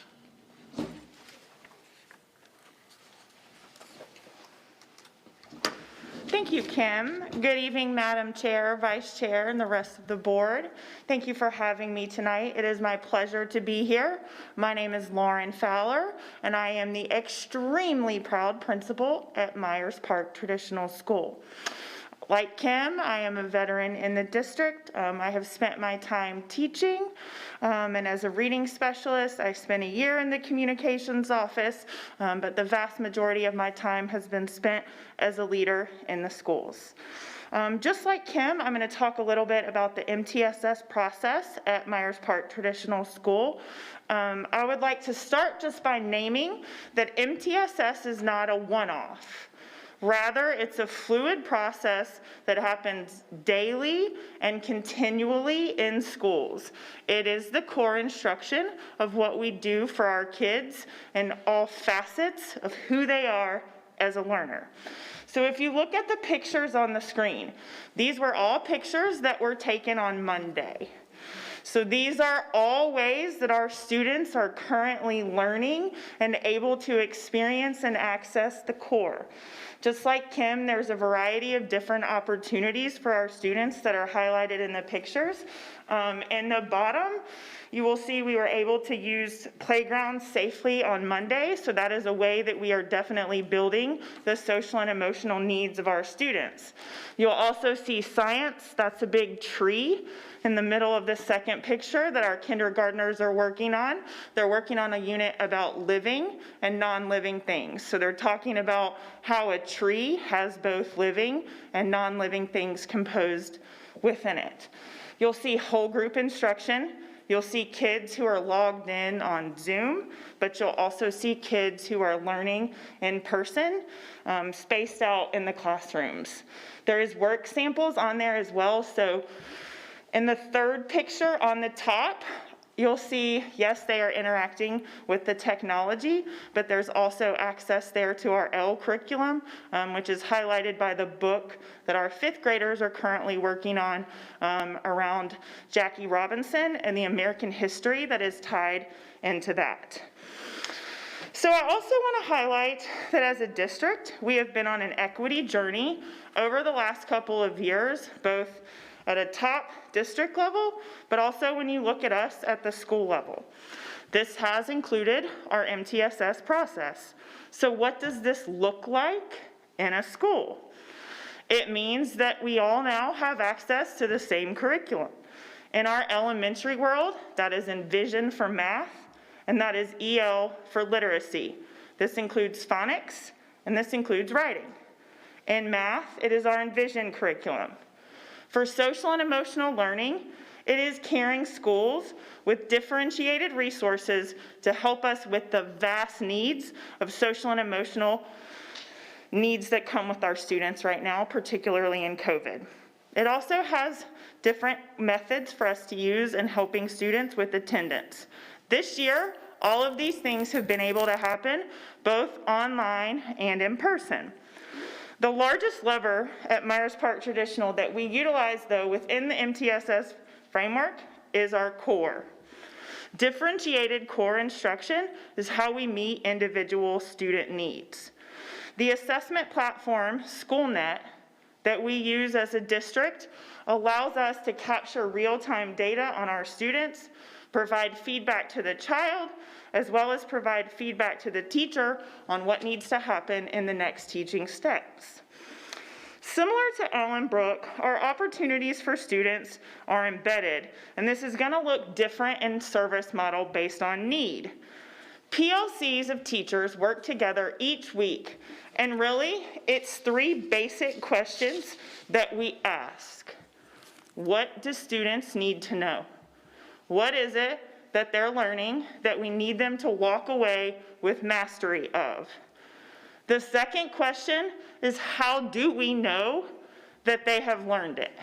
And then the third question is, when we learn that they either have or they have not learned it, what do we do as the classroom teacher? Teachers are the drivers of MTSS. Teachers are the ones who do the real work in the classrooms with the teachers each day. The district has provided a sound framework and support to both school leaders and teachers to turn the work into reality for our students. Even within the constructs of social and emotional learning, we ask ourselves these questions, and now more than ever, it's important that we're understanding the answers. Panorama data could not have come at a better time for us as staff members to understand how our students feel about school. In math, it might be as simple as looking at 3-digit addition or subtraction, and in reading, it might be looking at consonant blends or something as complex as writing an informative essay.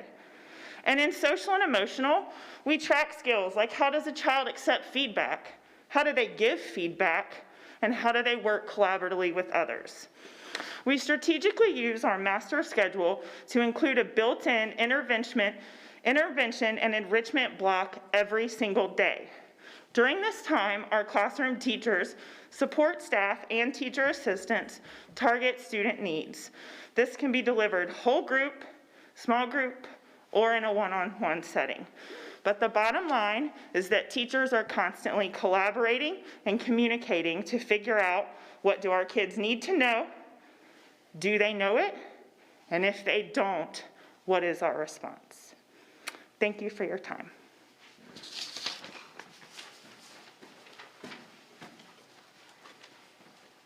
Thank you, Ms. Vaught. Thank you, Ms. Fowler.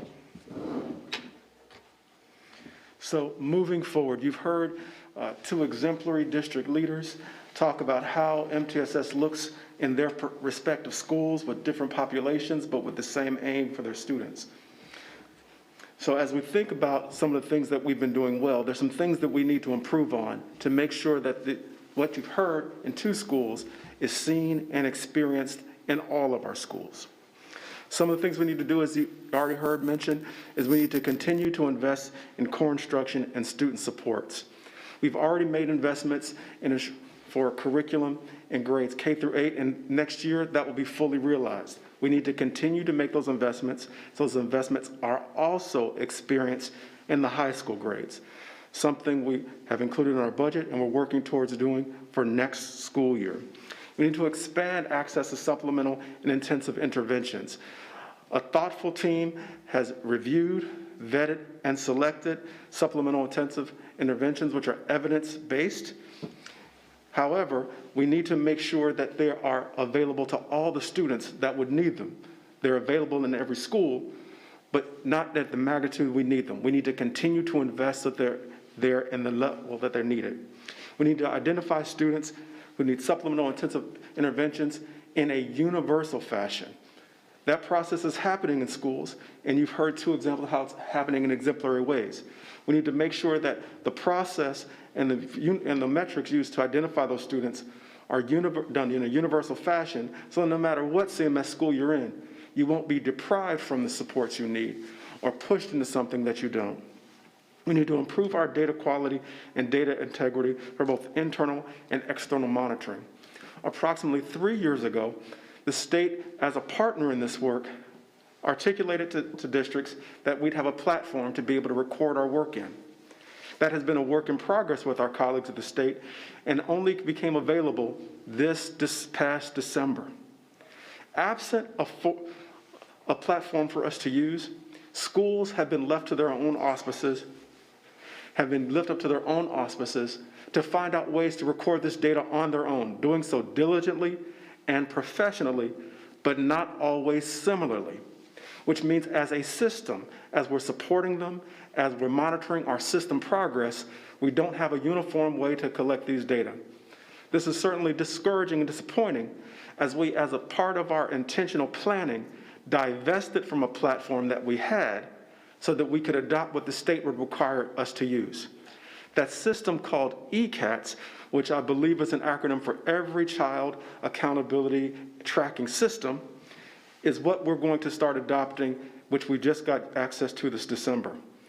We need to support our schools in adopting and using this system in a uniform way. And we've already included investments that are in the budget we'll be bringing to you to help us utilize this, for although the platform is state subsidized, for us to use it in the fashion that we need to for the level of accountability and tracking, we will have to supplement what the state has done and continue to work with state partners to do so. And I look in Dr. Penn's direction. We need to continue to integrate both the attendance and behavioral components along with the the instructional areas. We've been focused heavily on instruction, necessarily so. We need to continue to look at all 3 elements because students have various needs, some of which are non-academic, which influence their experience of school. So as we move forward, with the leadership of Superintendent Winston, we're going to reestablish our district MTSS leadership team to make sure all the respective district look-fors are in place, as well as constitute an action team that can make sure that the infrastructure to put the systematic things in place, so there's a system-wide implementation of MTSS, are there. We're going to sustain our efforts to invest in a strong core instruction in every classroom, in every school, every day. We're going to increase our academic and behavioral interventions, which, as mentioned before, is in the budget, so that you can see that we're going to make sure that it's there in the multitude that is needed, particularly coming out of this pandemic. We're going to review our existing processes and protocols with principal input and insight. A very thoughtful team has put processes and protocols in place. We need to now, as we've had some practice with those this year, look and see how can we improve those so it can practically be operationalized, and you can have theory and practice coming together for the benefit of students. We're going to finalize key outputs and outcomes. We have data that we've been acquiring with school improvement teams at each school. We need to complement those measures with outputs and outcomes so we can monitor in a regular cadence, looking at those internally, as well as looking with you externally, how we're doing with progress. And we need to align and integrate all these things. What you've heard is 2 exemplary leaders, again, articulate how they're bringing MTSS to life. However, if we're not careful, what we will do in central office in support of schools is pile things on them as opposed to make it a coherent whole, and not just have to leave them to try to make a coherent whole out of what we're giving them at the school door. We need to work with them as partners. So with that being said, all four of us are here to answer your questions, respond to your comments, and invite them at this time. Thank you. And I want to thank Principal Vaught and Principal Fowler for taking the time to share your experiences with us tonight, because we are very well aware of how much you have on your plate. So really grateful for you to be generous with your time with us tonight. And with that, colleagues, I'm going to turn to all of you for questions. And just a reminder, our sign language interpreters have asked that we identify ourselves by name before you make a comment or a question. Ms. Byers-Bailey? Thank you. Thank you for this report. It is. And say your name. I'm Thelma Byers-Bailey. I'm Vice Chair of the School Board. I'm impressed with what you're trying to get done with MTSS. I hear in your last comments that in order to really, truly make it effective for our students, you need more money. Ms. Byers-Bailey, thank you for the question. It may be premature to say we need more money. We need to make sure that we are good stewards over the money that we have, and make sure that we include in the budget the things that are needed to implement this with fidelity across our entire district. Okay. In this year's budget, next year's budget? In the budget that will be coming to you at the upcoming budget presentation, ma'am. Okay, so that's the budget that's coming up to us is for next year. That is correct, ma'am. Okay. What are we doing? What are we doing with reallocation of money, getting money, whatever, to make this more successful this year? So what we have done is we do have the purchases of licenses for specific interventions and supports. We've also, as Dr. Penn articulated, this is the first year we've launched district-wide, not just in a set of schools, panorama screener to complement both the academic screening, but also to understand the wellness and social emotional health of our students. And that's going to be given twice a year. That's an extra investment we've also done. And I think there's one thing that I want to pull out that Ms. Fowler did, that she used an existing set of resources when she talked about her master schedule. Many more schools are using the time that they have allocated to make sure there's time for the intervention block. The key thing that we're talking about when we're talking about interventions, be them supplemental or intensive, is students should not be pulled out of instruction to get extra help, but it's to supplement that help. What you also heard is Ms. Vaught talk about with a particular group of students that she has that are just as promising as the students as Ms. Fowler have, to adapt how she's giving core instruction, to enrich it, to help them all rise faster, and then supplement that with other interventions. And I believe in one of the pictures she showed from Allenbrook Elementary School, a one-on-one type of experience. That's another way we've invested, making sure that those specialists are at some schools and the teachers are trained to be able to provide that. We put in our current budget training dollars so that teachers can begin to get trained up. We need to train more, and that's also present in the budget that we'll be bringing you for next year. Okay. I'm not going to pursue it any further right now. Yes, ma'am. Ms. Shipp? I first just want to say thank you so much for this presentation. It was very well done and much needed to really understand the full picture of the MTSS model and how it really works. And I want to thank Principal Fowler and Principal Vaughn, which I know you all. It was really good to hear from both of you all. And you did a great job with that, because it's always good to hear how it works at the school level, what it looks like and what it sounds like. And I do know it takes funding, but it also takes just having the time, looking at your schedules, and I want to thank you for that, how you're using your schedules and your time to be able to make this happen. And I was glad to hear that we will continue to sustain our efforts to establish strong core instruction, which is the key. The core instruction in every school every day is so vital. I guess one question I would have is, are we making sure every school has the support staff that they need to make this work? When you talk about leadership in the schools, having those leaders, having those facilitators, and having the staff and also the materials? How is that happening at every school? Are we across the board there? I would say that you see more variability from school to school than we'd like to see. So in some instances, there might be a robust number of staff who've been trained. At others, there's not as many. In some schools, you see more licenses being available. In other schools, you may see less licenses. In some schools, you see stronger leadership and leadership teams being able to support and give vision to that work. In others, they're still at their nascent or beginner stages.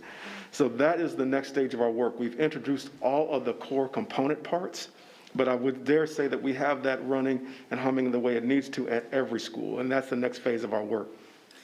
And how has the challenges been with this hybrid model? How would you say we've been able to really get into this with this hybrid model, some in person and remote? Well, I think what I was just even able to watch the other day at Tuckasegee Elementary School, where you saw teachers who had been teaching in 3 different ways. And I saw that right in front. You have those who are just teaching the babies that are right in front of them. And I'm borrowing language from Ms. Vaughn as far as our babies. And then you saw actually them teaching with students who are in front of them and students who are on camera, having 2 monitors up to be able to answer those questions.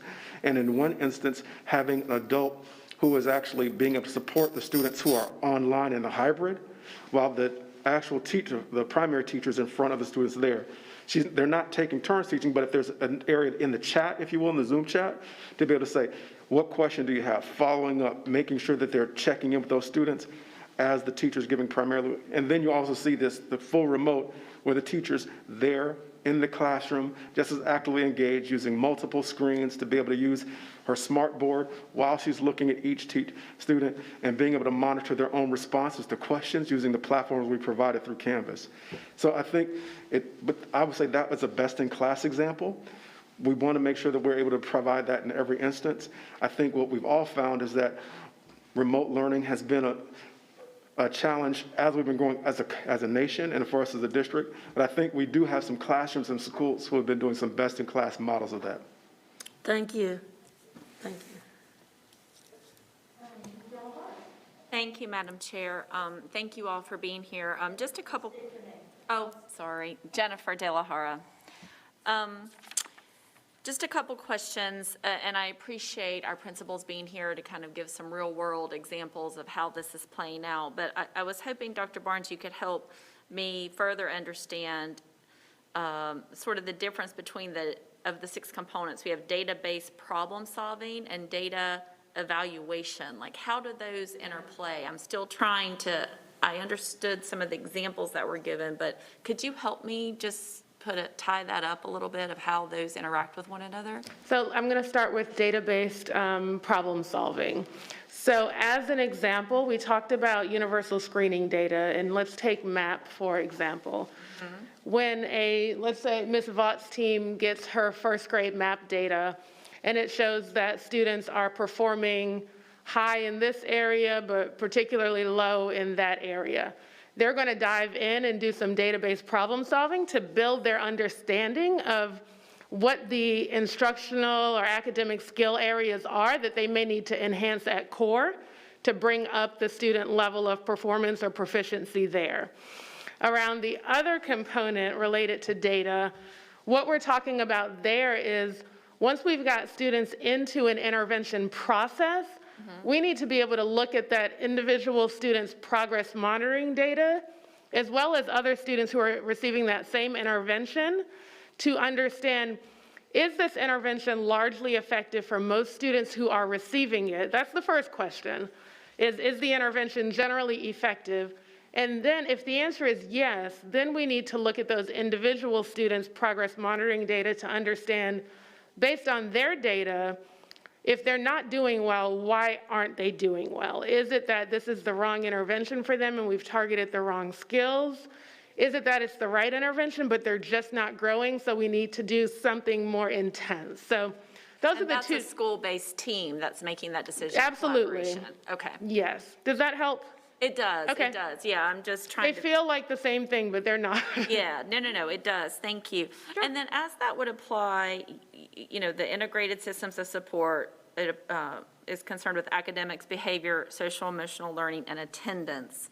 Like, how would that play out with attendance if you're talking about supplemental or intensive? Are those just thresholds when students meet certain dates at this point that it's flagged? Like, what's an intervention like when it comes to attendance? Yeah, so that's also a great question. So for attendance, there are a number of different things. There are some state mandated actions that we have to take in relation to attendance based on the number of unexcused absence that a student might have. Those include things that you've probably heard of, like the 3, 6, and 10-day letters.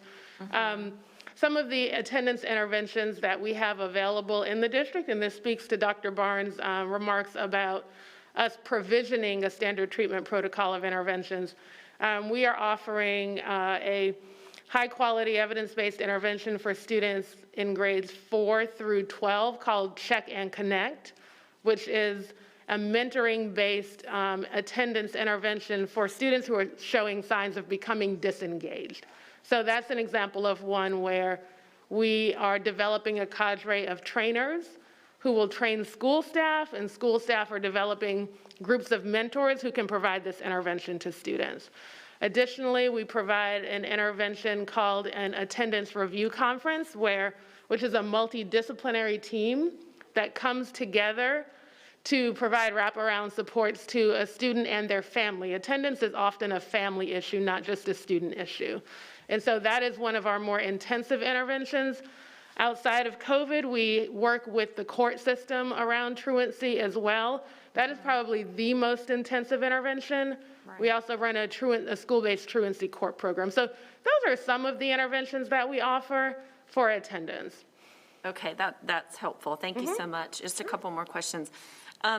Someone mentioned that we just had access or gained access to this program, the ECATS program, in December. And so how does that affect us in the sense that are all the schools now able to participate, or we're still pushing out, because we want that uniform method of collecting the data, and it seems that we haven't really had that. Maybe just expand just a little more on that. Yeah, so ECATS did become available in December. There are portions of the platform that are still coming online, if you will. It's still not a completely active platform. And so at this point in time, we have provided training. We've been providing training for schools since, I think since probably August or September, we did our first sets of trainings. But again, because of the learning stance that we've been in, I would say that we're not all in ECATS yet as far as documenting our formal intervention plans. I will also add that from a behavior standpoint, many of our students, because they are not in the school environment, are not demonstrating behavior in the traditional sense. And so there's not a significant volume of traditional behavior intervention happening right now. I would expect that as we get deeper into the school year, we'll see, and more in-person learning, we will see more need for behavior intervention. So ECATS is available, but at this point in time, there are not a significant number of plans relative to the number of students that we might anticipate. We are monitoring ECATS utilization and look forward to seeing more plans as schools get a better handle on exactly what the student needs are. Okay. And then lastly, I heard Madam Vice Chair's question around the budget and thinking about the student supports and possibly reevaluating and moving that around. But did someone also mention to me that we've paid $50,000 to $60,000 for a license to the actual program? And is that going to be part of the budget that we have to? I'm wondering if that will also show up in our budget for next year. Are we trying to make sure there's money so that we can actually have access to it? Can you clarify which program? ECATS. Well, to have additional licenses to be able to access ECATS, not the actual interventions. I know they're the license for that, but maybe I misunderstood, but I was under the impression that we were having to also purchase additional licenses or access points, if you will, for us to be able to access the ECATS. So in a sense, yes. So what we have, the state has a contract with the vendor that is the developer of the ECAT system. However, the state contract does not provide school districts with a lot of the different features that we would need in order to be able to analyze the data that comes in through the ECAT system. And so likewise, the state contract does not provide us with the level of access that we need in order to be able to properly train staff to use the system.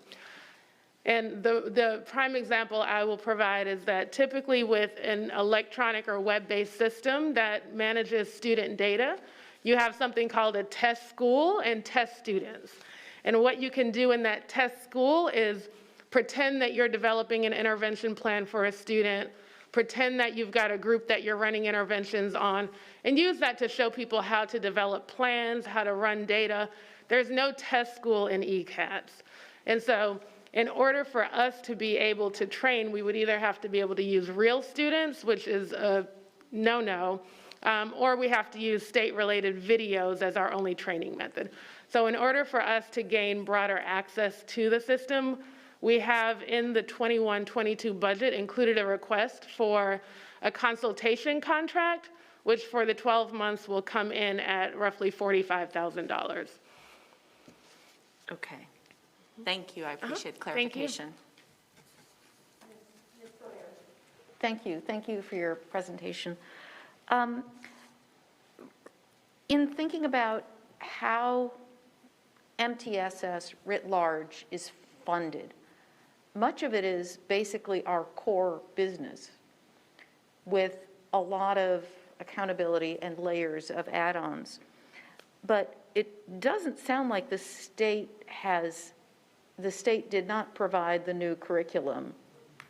The state did not provide Panorama, I don't think, did they? And they're providing kind of part of ECATS 3 years late. Is that a fair, or several years late? Your observations are all accurate. I just want to make clear that, I mean, we've gotten some, oh, the state fully funds MTSS, and I'm not sure that's accurate, and I think we need to be upfront about that. So we are currently developing an attendance evaluation tool or buying one.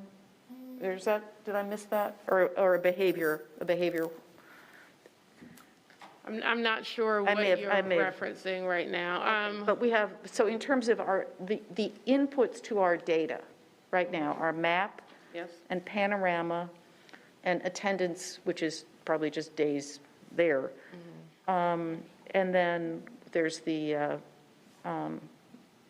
behavior, mm-hmm, which is also just number of incidences, I imagine, which would be a trigger for. That's correct. Intervention. But it's not something that was provided to us as a package with funding to implement it, or with, say, teaching assistants to, in parallel with the teacher providing core, to provide either the supplemental or intensive interventions. Because what we're asking teachers to do is do all these things all at once. And I just want to lift that up as when we talk about whether we have the resources that we need to accomplish it. We can ask teachers to, in a classroom, teach the core and simultaneously do supplemental and simultaneously do intensive. Mm-hmm. But we could probably do it much more effectively and reach more students if we had extra people in the classroom, and those extra people translate into budgetary dollars. Our budget is 85% people, and those are the people that we need, mm-hmm, to actually operationalize these interventions. Yes, and if there's a question in there, I hear the question being, but I hear the question being about what are the rigors of implementation, and I would love to offer one of our principals an opportunity to speak to that. Yes. You are spot on, Ms. Sawyer. So for instance, at Allenbrook, we have classroom teachers, a few classroom teachers at every grade level. And you're exactly right. So they teach core. So we start with our math lesson or our literacy lesson, which typically lasts, 20, 30 minutes, whole group. And then they're asked to then break that down and differentiate it based on, how Johnny did with this, or Keisha did with this, or Juan did with that, right? But all of that is still core instruction, right? Based upon Envision, based upon EL, based upon the science curriculum, or whatever it is that we're looking at. So that's our core instruction. But then at another point during the day, as Principal Fowler alluded, right, then we have teachers. Now, so I've looked at what my kids have done during that core instruction, right? But then I still have to, as Dr. Penn said, look at our outliers, right? So who needs supplemental? That means that they still need a little bit more, right? They need a little bit more, another anecdote to be able to meet the rigor of the grade level standard, all right? But then I might have a student so I give them the supplemental as a teacher, right? But then I find, as Dr. Penn said, that particular outlier, they need not only the supplemental, but they need something to supplement the supplement to get to the core, which then puts them in intensive. So now, how does a teacher manage to do core instruction, her small group intervention, and then also meet the expectations of the students who might be outliers? That is where we look at things like our master schedule, our instructional assistants, our instructional associates. That is why they are so important and integral parts of our school community, because no longer are they, cafeteria monitors and stapling papers and clerical assistants. Our instructional assistants are now diagnosticians, right? We are training them to be able to look at student data, to know how to respond in real time. And then there are also practitioners, right? So many of the times the same training around EL benchmark data, looking at that discrete next step for phonics. So if we're in first grade and we have a kid, the next thing that they need to learn might be the ED role, that inflectional ending of ED, or ING or blends or whatever the case is. So now we have facilitators who are not only working with teachers during regular PLCs, but they're also responsible for then pulling those instructional assistants and associates and training them. So as an example, as we think about, varying funding sources, right? Just depending on, poverty levels at schools or, whether or not we receive Title I funds or that kind of thing. So for instance, Allenbrook is a restart school, right? So I receive federal funds, Title I, but then I'm also receiving restart funds. So as a leadership team, we decided to take those restart funds, and at the very end of the school year, we're now able to onboard some of our ASEP workers, our leaders in that, to bring them on for end-of-year contracts. They've already been in our district, they've already been in our system, and now we're able to hire 5 to 6 additional individuals to really get in there and target, right, some of that, the lag, or some of that just-in-time instruction that maybe teachers don't necessarily have the time within their 7 to 8 hour day to manage, right? Different schools who may not receive that particular funding have different strategies for doing that. So Ms. Fowler, right, won't receive those restart funds, but as a very experienced principal, she now knows how to take those instructional associates, look at her master schedule, and make those determinations. Would it be beneficial across our district to have some leveraging of additional professional development, opportunities to look at the structures by which we, assign and allocate those resources such as instructional assistants, or instructional associates, facilitators, coaches at all of our schools, K-12? Absolutely, right? And so our district is constantly talking about how do we, manage time, talent, and resources. All 3 of those things are always taken into consideration when we are aligning and looking at ways, we call it at Allenbrook, getting the blood out of the turnip, right? How do we get the blood out of the turnip? That is, there's no real dollar amount that you can put on that.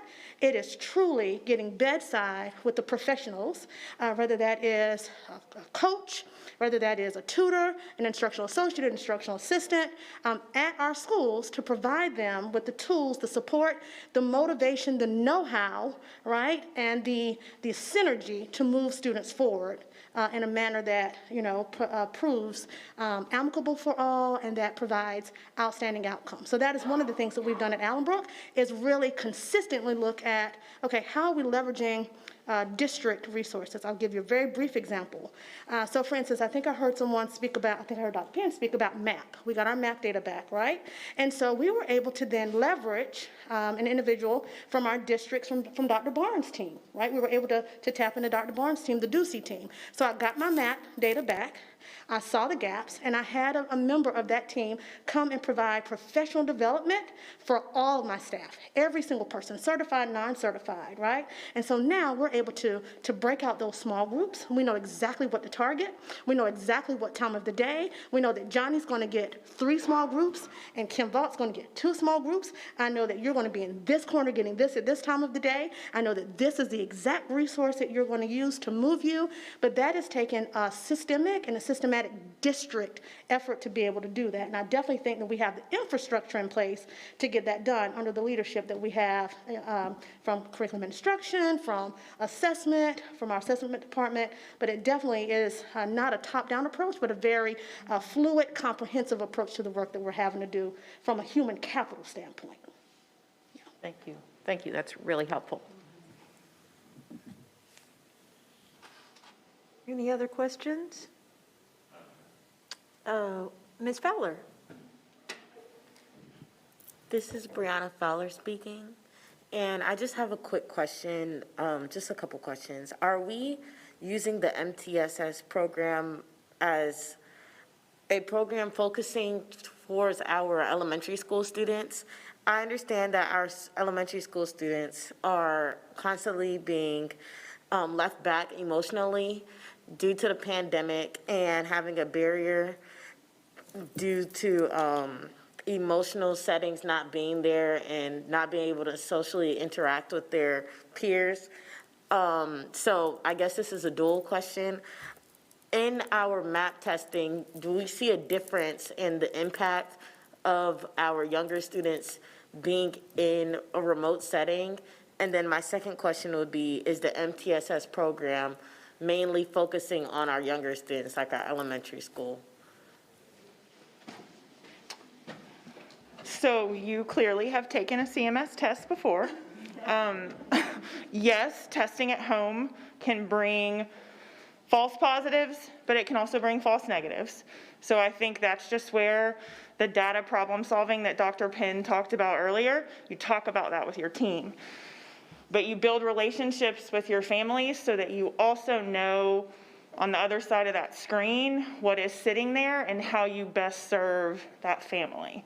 I think in the elementary world, we are no longer, we've always served families, but that emphasis on serving a family is much more intense than it's ever been before, because in kindergarten, we have to have the help of an adult to interact with us on that screen to truly get the most impact for that 5-year-old who's sitting in kindergarten, right?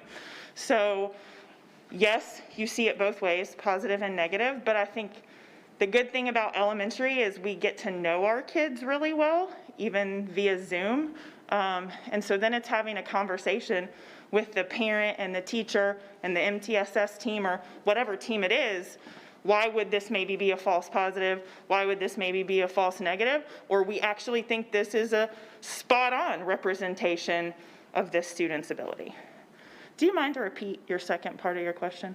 So the second part of my question was, is the MTSS program just in elementary schools, or is it elementary to high school? It is not just in elementary schools. However, elementary school is my passion and my only world that I live in. So I'm going to let Dr. Barnes or Catrain answer that just a little bit. Thank you for the question, Ms. Fowler. So yes, MTSS is a K-12 framework for school improvement.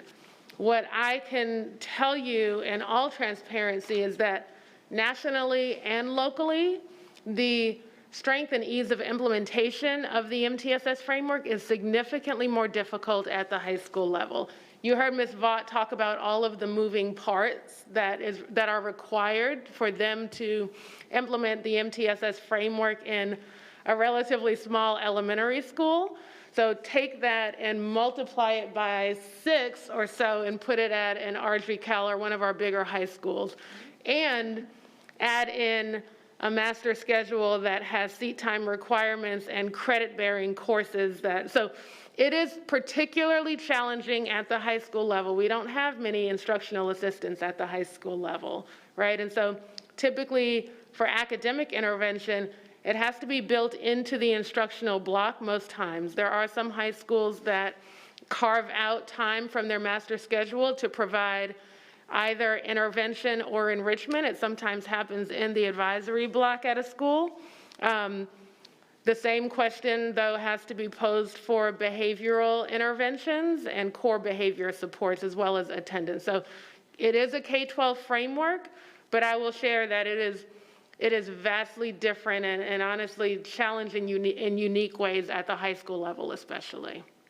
So for our high school level MTSS, is that seen in our SEL program that some students may be experiencing right now? I know some students have it at the beginning of the school day, and it was a very big topic in the first semester on how the school is utilizing it and how inequitable the curriculum may be for some schools and even students that attend the same school. So is that the MTSS program?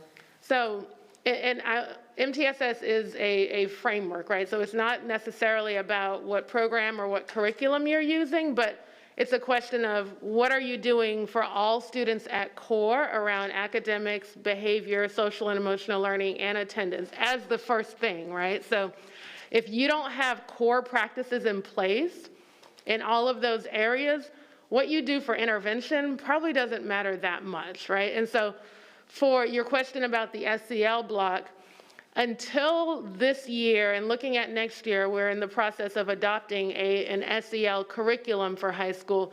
But until this year, we really have not had a core social and emotional learning curriculum for high school. And so, yes, it is a part of MTSS because social and emotional learning is a part of your core. To your question around inequities, that is where not only the curriculum adoption that we're working towards for high school, where there will be a formal evidence-based curriculum for social and emotional learning, not only is that a critical part of the equity question, but also teacher access to training and support to implement the curriculum. Teachers were asked to do something this school year that they didn't have any preparation to do. And so I think that is where you saw some of the unevenness of what the student experience was. So we are working this school year on an adoption that will support teachers to be able to more confidently and successfully implement an SEL curriculum. And lastly, my last question, I'm sorry. So for our elementary school students who were taking the MAP exam, I know, like you said, there's so many things that could be happening. The student could just simply search up answers on their phones, or which allows for an inequity, and we cannot properly gauge where the student is. But are we setting like the same expectations for the students as we were pre-pandemic? And are we worried that like students are falling behind academically, emotionally, and struggling, not evident of failure, but just showing that they may be falling behind? And is this focusing on our K through 4th students, or are we focusing more like K through 8? So at our school, it's obviously focused on K-5 because that's what's in the building. I think anytime at the elementary school level when you go giving a test from in person, and that's how you always do it, to then giving it online, it's going to mirror the same challenges that we've seen with learning. So when we've taken our kids from learning in school to then learning online, the same challenges that we see with attention and the same challenges that we see with sometimes grasping a hard concept, you see that with the assessment platform too.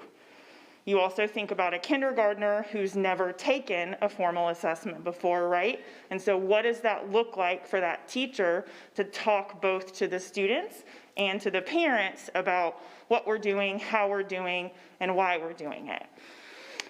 I think if you talk to a lot of elementary school teachers, we have realized the importance of proximity over the course of the pandemic.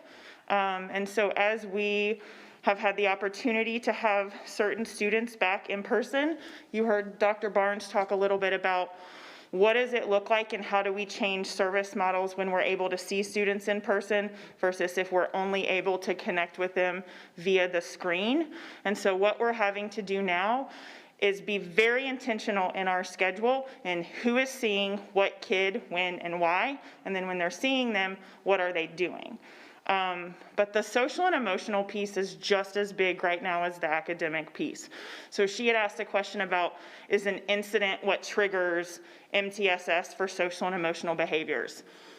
I hope that you don't get to an incident triggering a child needing support and MTSS behavior, because if it works well, you don't reach the incident level because your core is providing for the child. But then when you do have the outlier that Ms. Vaught spoke about, you're putting something in place that is effective. Do we worry about kids falling behind? Yes. We worry about that with in-person learning. Do we worry about it with out-of-person learning? Absolutely. I don't think there's a principal or a teacher in this district that hasn't lost some level of sleep over what does that look like. We have to be honest when we grapple with what we're dealing with in a pandemic. But I will say that at the elementary level, teachers have been really creative and they've connected with kids in ways that prior to the pandemic we would have never thought about. And we're all going to be okay at the end. And so I think that's the message that you have to send to your school community and that you send to your kids and your parents is, this is a moment in time that we're living in. Our reaction to this defines how we get out of it, but it's not defining who we are, if that makes sense. And even at the elementary level, you have to have a lot of hard conversations with families about what are the reasons that a child may or may not be successful in school right now, because the reality is that we're not serving them in a normal school model. I want to yield the floor to Ms. Vaught, but I want to make one thing to piggyback on what Ms. Fowler said, is what we're seeing in our MAP data, both nationally and locally, is that students aren't scoring at the same rates that they were. Now, in the earlier grades, we're seeing anomalies where the scores are so high, we're seeing some false positives, which Ms. Fowler talked about, and that's both locally and nationally. But what I think it's responsible to emphasize is that students on average, not every, but on average, are losing ground. We are going to have to brace ourselves and invest in a multi-year recovery effort to help our students gain back ground they may have lost during this pandemic. And I want to emphasize pandemic, not just remote learning, pandemic. And that we're not going to be able to make back all that ground in a single year, but we're going to have to commit ourselves with other private and public sector partners to do that.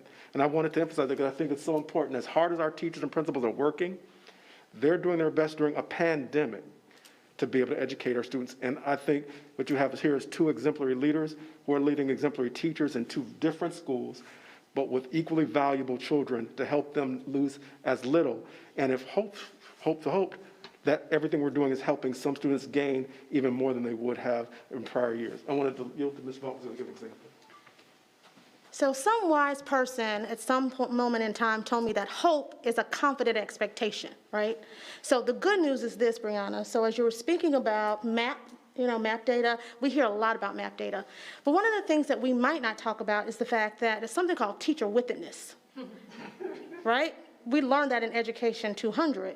And so while MAP data gives us a more formal, you can print the report out in these pretty graphs and these colors, and you kind of take it in a standardized format, I think that the other important thing to lift up, right, from pre-K to 12 in Charlotte-Mecklenburg schools is that our teachers have teacher witness, or they would not be here amongst us. I will tell you that. You all have very high expectations for us, and I will tell you that just based on conversations I'm having with principals and teachers across the district, those expectations, like we're all on edge to not only meet but surpass those. So for example, not only are teachers looking at that one MAP data point, but they can give you 30 other data points, right?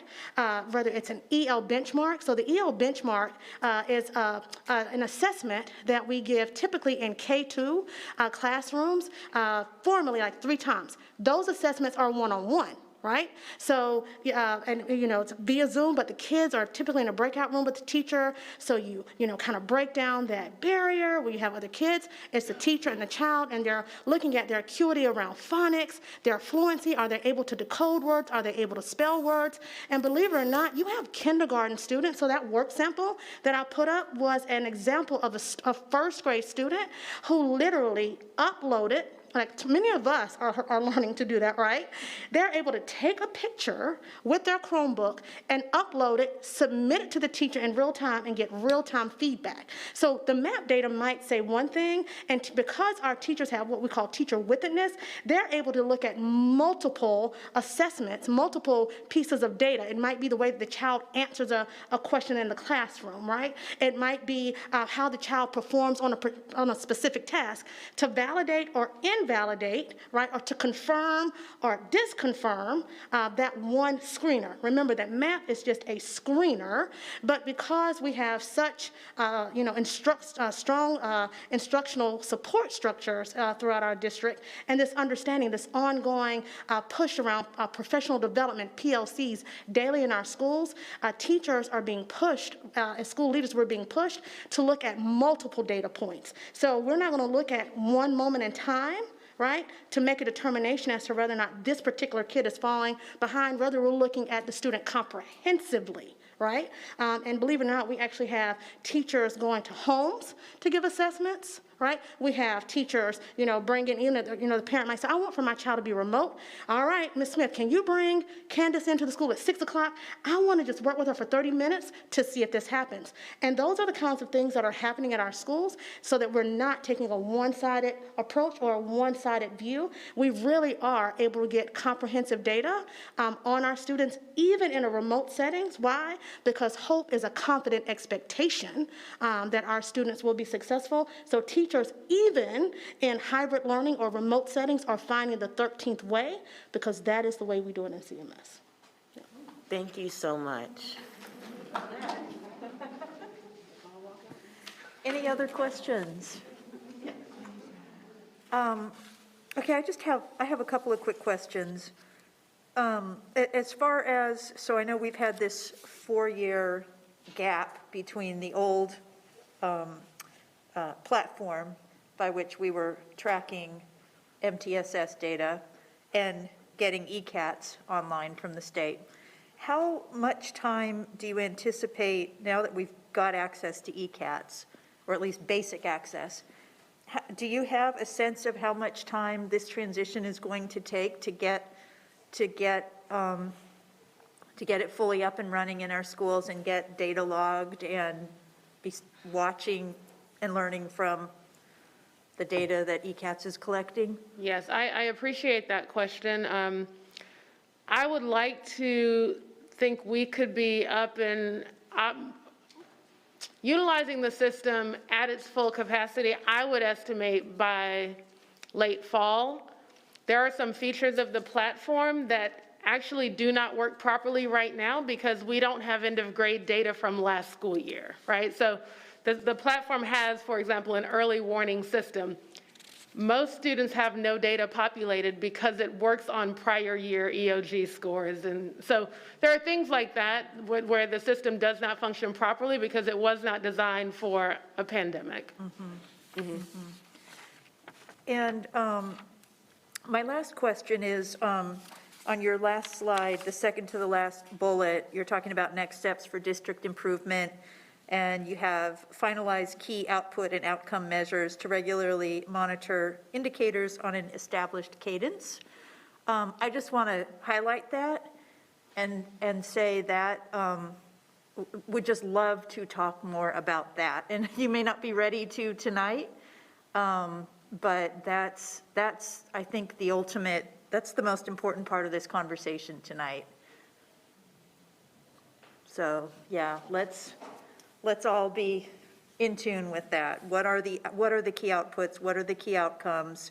How are we going to monitor them? What are our goals here? What's the cadence with which we're going to monitor those outputs and ultimately those outcomes? Because it's all about it's all about our students and our student outcomes. And You know, and I want us to be able to understand these interventions help, students grow in these ways. And if not, if that's flailing, we need to understand what to tweak to get our kids what they need. And that's what it's all about. So thank you. This is a real important report, and I'm really grateful to all of you for bringing it to us tonight. And thank you, colleagues, for all the good questions. Thank you. Thank you all. Okay. So our next report, switching gears here, I'm going to turn to the superintendent for a report on student assignment boundaries for fall of 2021. Thank you, Madam Chair, and I would be remiss as well if I did not thank our two principals, Ms. Fowler and Ms. Vaught, for their passion and enthusiasm for this work. I think they really brought the presentation home this evening. Ms. Akeisha Craven-Howe is here tonight to provide us an update on projects supported by the 2017 bond. This represents the beginning of our district public engagement effort to help inform the eventual recommendation that we will bring to the board on school boundaries for facilities set to come online by the fall of 2022. Ms. Craven-Howe, the floor is yours. Thank you, Superintendent Winston.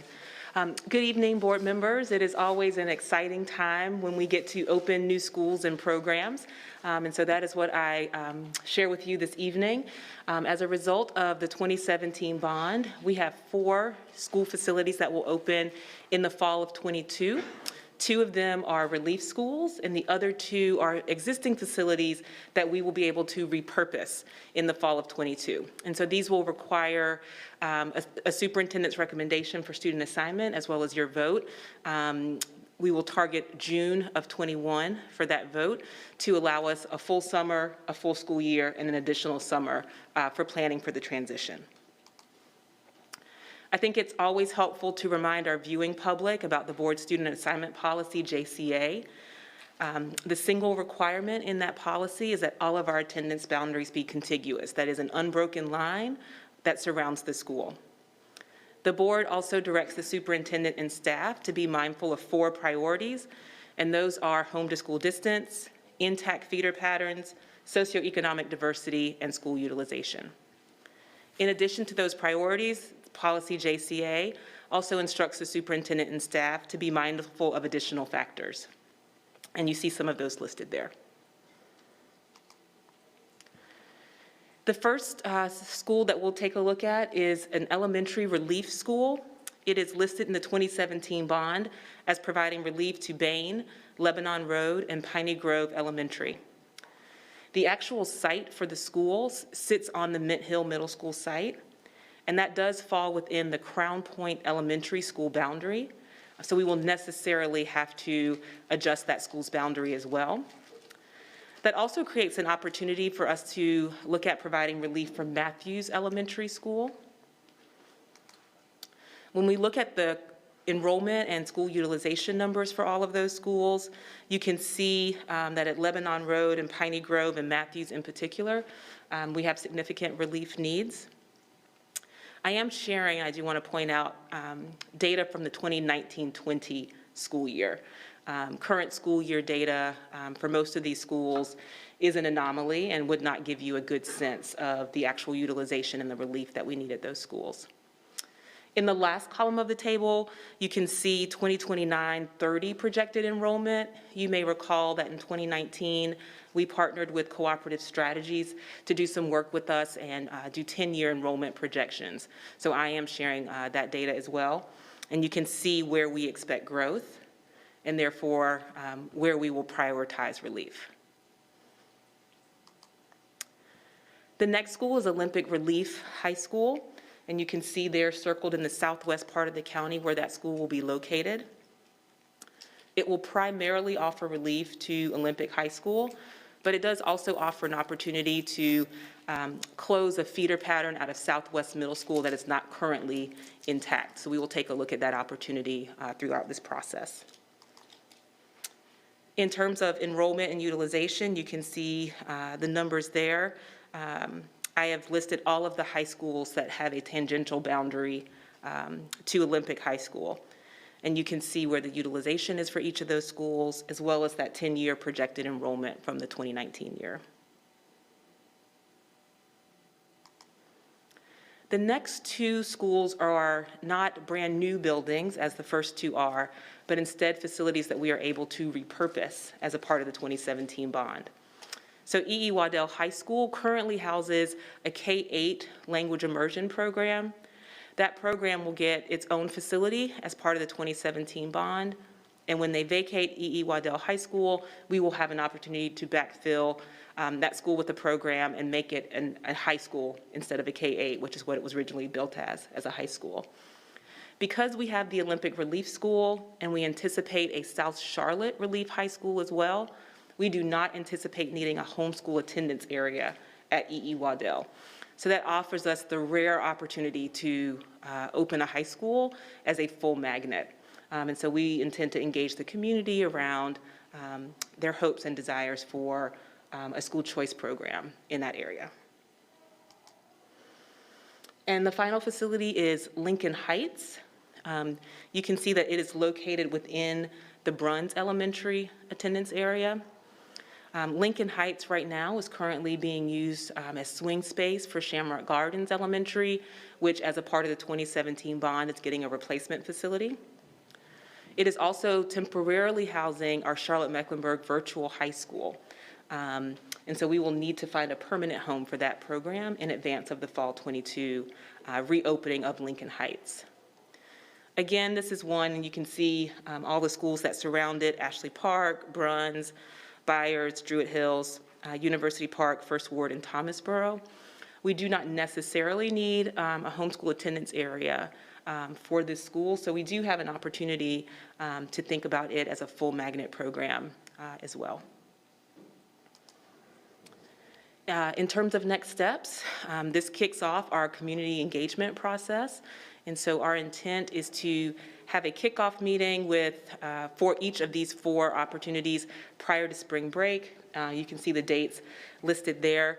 We will work closely with principals and learning community superintendents, as well as our communications office, to make sure that these dates are widely disseminated and families know how to access the community engagement sessions. They will all be remote. And that is what I have to share with you this evening. If there are any questions, I am happy to answer them. And I'll just ask that you, if you could share that webinar info with the board members too. I know a lot of us would like to tune in. Absolutely. Thank you. Absolutely. Colleagues, any questions? It's pretty straightforward at this point. Okay. It'll get fun later.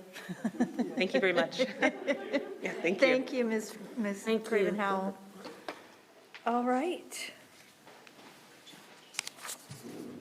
So now we're going to move on to our consent agenda. Is there a motion that the board approve the consent agenda items? So moved. Second. Sorry, that was a motion from Ms. Byers-Bailey, a second from Ms. Sawyer. Before we move to a vote, does any board member wish to pull any part of this item for individual consideration? Hearing none. All those in favor of the motion, please raise your hands and say yes. Yes. Yes. Any opposed? All right. Madam Clerk, our consent agenda is approved by a unanimous vote of 9-0. Mr. Superintendent, do you have any principal appointments to share with us? Yes, Madam Chair, board members, I have 2 principal appointments to share this evening, both of whom are with us virtually.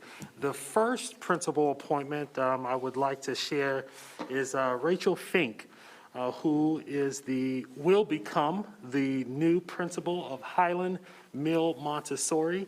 She is no stranger to the school.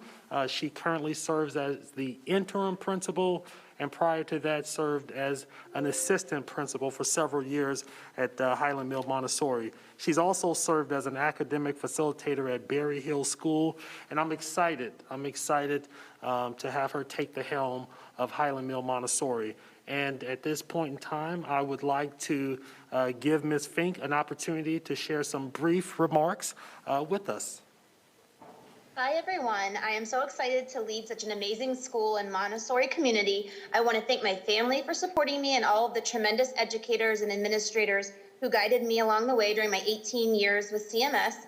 Thank you to the board and Superintendent Winston for this opportunity. I am ready to work tirelessly for my staff, students, and their families, and to ensure they are all seen, heard, and valued. And if you can hear the knocking, that's my 7-year-old son.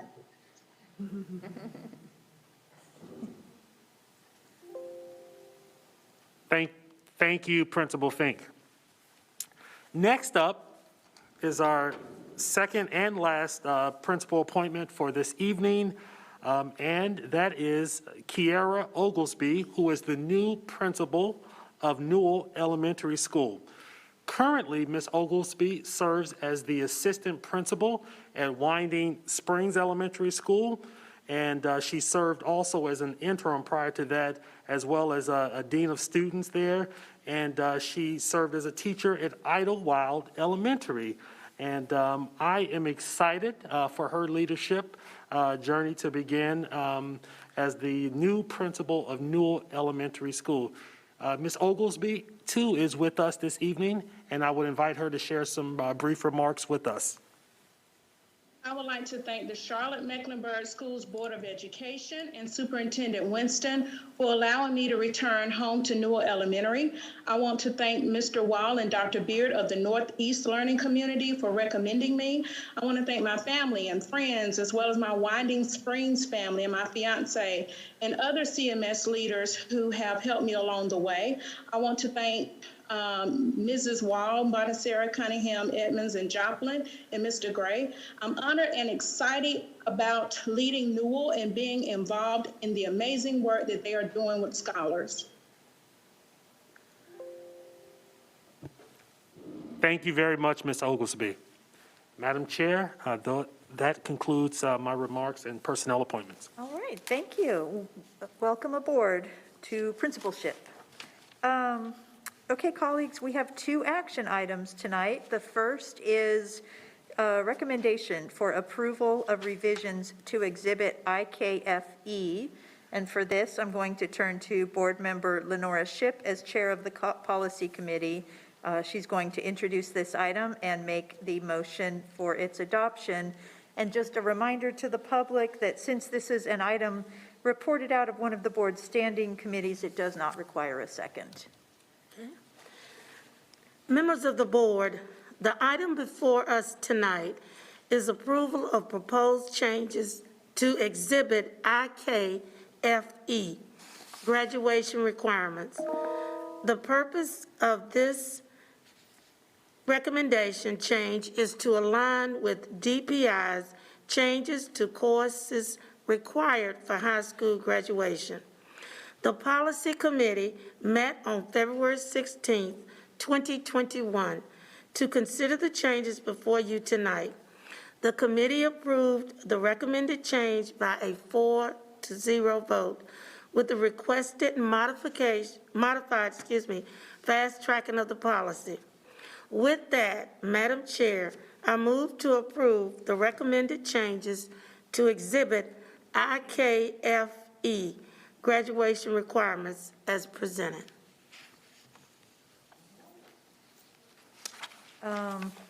Any discussion or debate? Anybody have any comments or questions before we move to the vote? All right.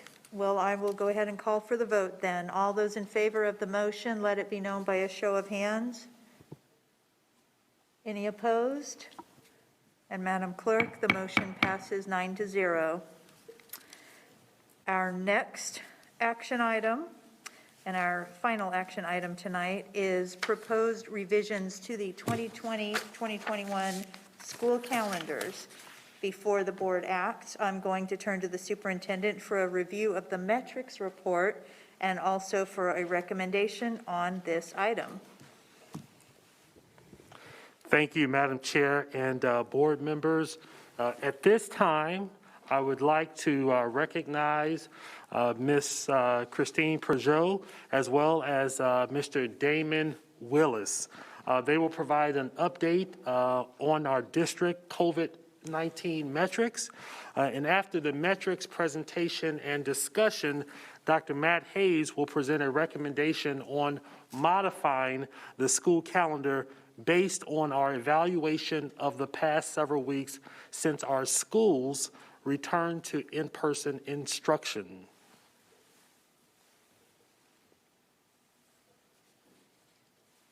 Excellent. Well, I'll go ahead and get us started.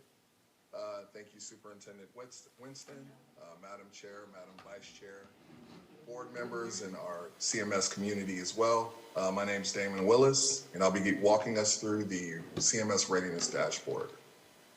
So we'll begin tonight with our public health metrics. So we'll start with our case rate per 100,000. This week, we're at 149.3, so we remain in red status.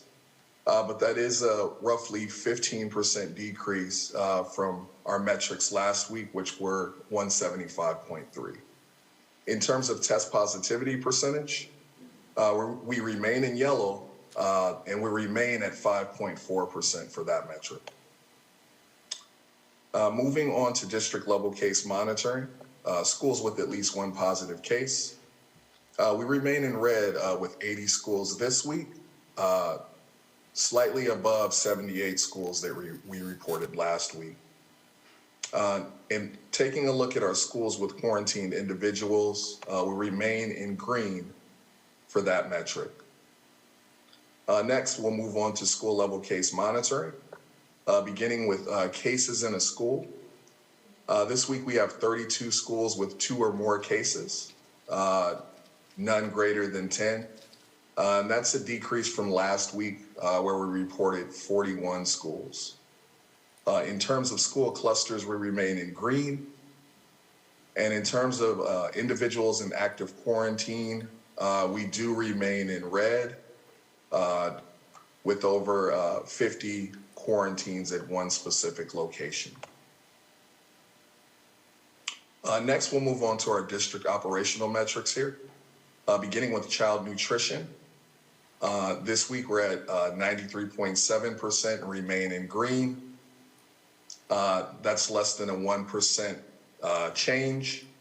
And in terms of transportation, we remain in green at 93.6%, also less than a 1% change. Next, as we take a look at our custodial staff coverage, we are down 1 percentage point to 84.8% in comparison to last week, but we remain in yellow. And in terms of our nurses with in terms of our full-time nurse coverage, we remain at 73% in yellow for that metric. Lastly, we'll take a look at our school readiness metrics here, beginning with instructional staff.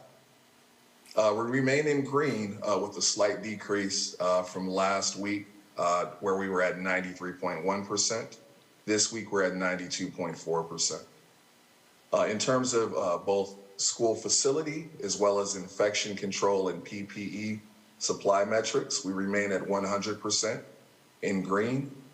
And finally, our health and safety training remains in green above 95%. I'll open it up for questions, but if there aren't any, then we'll go ahead and move on to Dr. Hayes' next step of the presentation. Any questions? Ms. Sawyer? This is more for the superintendent. Do we want to consider adding to the dashboard report those schools or grade levels or parts of schools that are shifting to remote learning so that we have a running tally of those available for the public and for us? Ms. Sawyer, thank you for that suggestion. We are certainly tracking that information internally, and if that's the will of the board, then we can make that adjustment and add that. Or if it's preferable, we can share that information with the board. But we do have that information. But I think in the same way that you do the school-by-school cases, I think it would be nice to have that level of detail available. That's one board member's opinion. Any more questions? Ms. Marshall? Margaret Marshall here. I've gotten a number of emails in the last few days about quarantines with staff and students, and I know that our listing by school is only positive cases for staff and students, and we've talked about this a number of times. So quarantines aren't listed on that report, and we roll quarantines up in total into the school level case monitoring in that in the part of the dashboard. So I know that we look at it in terms of green, yellow, and red. So I don't know that we've got a really good idea on how many individuals or specific schools or anything, because it's all reported in total. We've talked about doing that before, on how to break that down a little more. And I am concerned as we've seen, and things are improving, which is great. I think that we all see numbers are going in the right direction. But so that we have a really good feel for what is happening in our schools, is there a way to break that down somewhat? It may not be a school by school tally, but to see sort of in total, how many teachers are quarantining, how many students are quarantining, a little more detail around that active quarantine number. I think that's sorry. Well, I was going to say that's a great point, and that's something that we can do. We can take a look at that, and that's doable. And I want to say to the public, I think there is real difficulty in this because it doesn't slice up into a nice 2-week Monday to Monday, Friday to Friday kind of thing. You know, that it's fluid, it goes in and out. But if there was a way to capture that somehow, and I know our folks monitoring this are probably cringing because this is just it's really hard to sort of lasso, but I do think it would be a number that would be helpful for staff, for students, for families, to be able to have a little more of a breakdown about that somehow as we go forward. We can definitely do that, and I know Mr. Willis was going to share something, so I wanted to make sure you have an opportunity to share what. Thank you, Mr. Superintendent. I was going to echo what she just stated, that yes, we can definitely we definitely do have that information, so we can work internally to provide that and gather. Okay. You deliver that information to you all. Okay. Thank you. Okay, Ms. De La Hara. Thank you, Jennifer De La Hara. I just wanted quickly to echo, I think both of those are great suggestions that Ms. Marshall and Ms. Sawyer gave. And just to add that I think we could, with the email that you send when you do execute your authority to put certain programs or grades, if someone could just be copied on that, you know, is compiling the school by school, then we should be able to just add that extra piece of information that Ms. Sawyer's referring to. Hopefully that won't be too arduous of a task, and we can just keep track of it easily that way. Thank you. Yes, ma'am. And I think mine might be the same as Ms. Sawyer's too, is that we are making to the public what is going on when we do have to put large groups into quarantines, or we're closing down maybe a class or a particular grade level or school. I think that needs to be something that we do communicate. I think that I'm also agreeing with that. Duly noted. Thank you. Any other questions or comments before we move on? Madam Chair. Mr. Strain? Thank you. Mr. Superintendent, I want to follow on the quarantine discussion. We've talked a little bit about some of the evolving guidance in the quarantine space. 14 days, 10 days with no symptoms, 7 days with a negative test. Now, of course, we're getting a growing number of certainly staff, if not other adults as well, that who are vaccinated. And so, you know, obviously, we are in an evolving situation where the guidance is changing, the status of our staff is changing in terms of getting vaccinated, et cetera. Where are we in terms of evolving the guidance with regards to quarantines? I believe, Ms. Thank you, Mr. Superintendent. This is Christine Peugeot. Quick question, Ms. Peugeot. Quick, give me 1 second. I just want to make sure that I understood you correctly. You're talking about reducing from 14 to a smaller number, the number Well, of... responding to the evolving guidance. So it was 14, 9 months ago, and then over time, that's evolved. Over the last several months, more and more of staff, more and more Americans, and certainly staff, have been receiving vaccines. And so how is our protocol associated with quarantines evolving with it? No, I think that's a great question. I just wanted to make sure that I understood, because I know we've had the conversation in the past, and I think what we shared previously was that rather than it being a recommendation, it was more of guidance, but rather than being a hardcore recommendation. But I'll let Ms. Peugeot, who's closer to the information and is our point person on our COVID response level at the district, respond. Thank you. Yes, thank you, Mr. Superintendent. And generally speaking, I wanted to assure the board and confirm to the public that we are continuing to meet frequently with our county health department, and specifically Monica Damian, who is also here with us present, can speak more specifically to that evolving guidance, which, as you did suggest, Mr. Strain, is fluid and something that we are closely monitoring.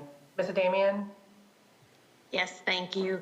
We have been discussing this since the guidance from CDC came out in December. And of course, I know Mr. Strain knows this, but we are required to follow the guidance of our local health department. And at this point, they are still wanting us to stick with the 14-day quarantine, but we are continuing to discuss it. As everybody has said, it's a fluid situation. Regarding the vaccinated staff, we are working on a memo that is going out to principals tomorrow to update some of our guidance regarding when someone is fully vaccinated. The protocols for their quarantine are very different than if someone is exposed who has never been positive or been vaccinated. So that guidance is really, if they're fully vaccinated and it's been over 2 weeks, they do not have to quarantine. And that's being put into the principal guide as well as this memo that's coming out tomorrow. Okay. Thank you. Sorry, and Monica, if you can follow up with the county health department. It's been a couple of months now since they did revise that, obviously. It makes a big difference whether staff is out, obviously, 14 days, 10 days, 7 days with a negative in terms of what the impact to our staffing levels are. So I appreciate your follow-up on that. Thank you. Any more questions? All right, I'm going to turn it back to you and your team, Mr. Superintendent. Thank you, Madam Chair. And so now for the second part of this agenda item, Dr. Matt Hayes, other district leaders, our learning community superintendents and staff, and many, many others have, based on the information presented on thorough evaluation of the past several weeks of in-person learning, and with the viewpoint of how we can safely and effectively achieve the goal of more frequent in-person instruction for our students. Dr. Hayes and the team have engaged our principals, our building level leaders, and other building level staff, and encouraged feedback during the past several weeks. Several input sessions have been held to gather that feedback, and that feedback and that insight from those meetings informs what you will see here momentarily. And so with that, Dr. Hayes, I'm going to turn it over to you. Thank you, Superintendent Winston. Tonight, we're here to share with our in-person rotation proposal as we move forward. So just first of all, would like to just start off by making sure, as we stated at the last board meeting that we're in, that we had started on that day, which was actually our first week in rotation of the A rotation for our students in middle and high school, was that we went ahead and we started looking at data at that point in time, looking at the frequency of several things, which are included but not limited to the effects of students coming in the building, cafeteria, food distribution, arrival, dismissal, class changes, symptom screenings. All of these were components that led us to be able to evaluate to what extent we'd be able to increase not only the number of students in the building, but also the frequency of those students. So the proposal that we're bringing forward this evening is beginning March 15th through May 28th, our pre-K students and our students with disabilities who have been identified through an individualized education plan, IEP, process to receive in-person services will continue daily in person. Beginning March 15th through May 11th, our middle and high schools will collapse Group C into A and B. And I want to just make sure that everyone is very clear on that, is that our A and B groups are not changing. Only C is being collapsed into A and B, into 2 rotations. Students will attend weekly. Monday and Tuesday will be Group A. There will be a remote learning Wednesday, and then we will have Thursday and Friday for Group B. One thing that as the calendar comes out that I want to point out to everyone is that you will see on Monday, May the 10th, and Tuesday, May the 11th, Group B will attend in person on only that Monday and Tuesday. The reason for that is to make sure that we have a balanced number of days of in-person for both Group A and Group B. Also want to point down to the bottom of this slide that all high school students will be taking the pre-ACT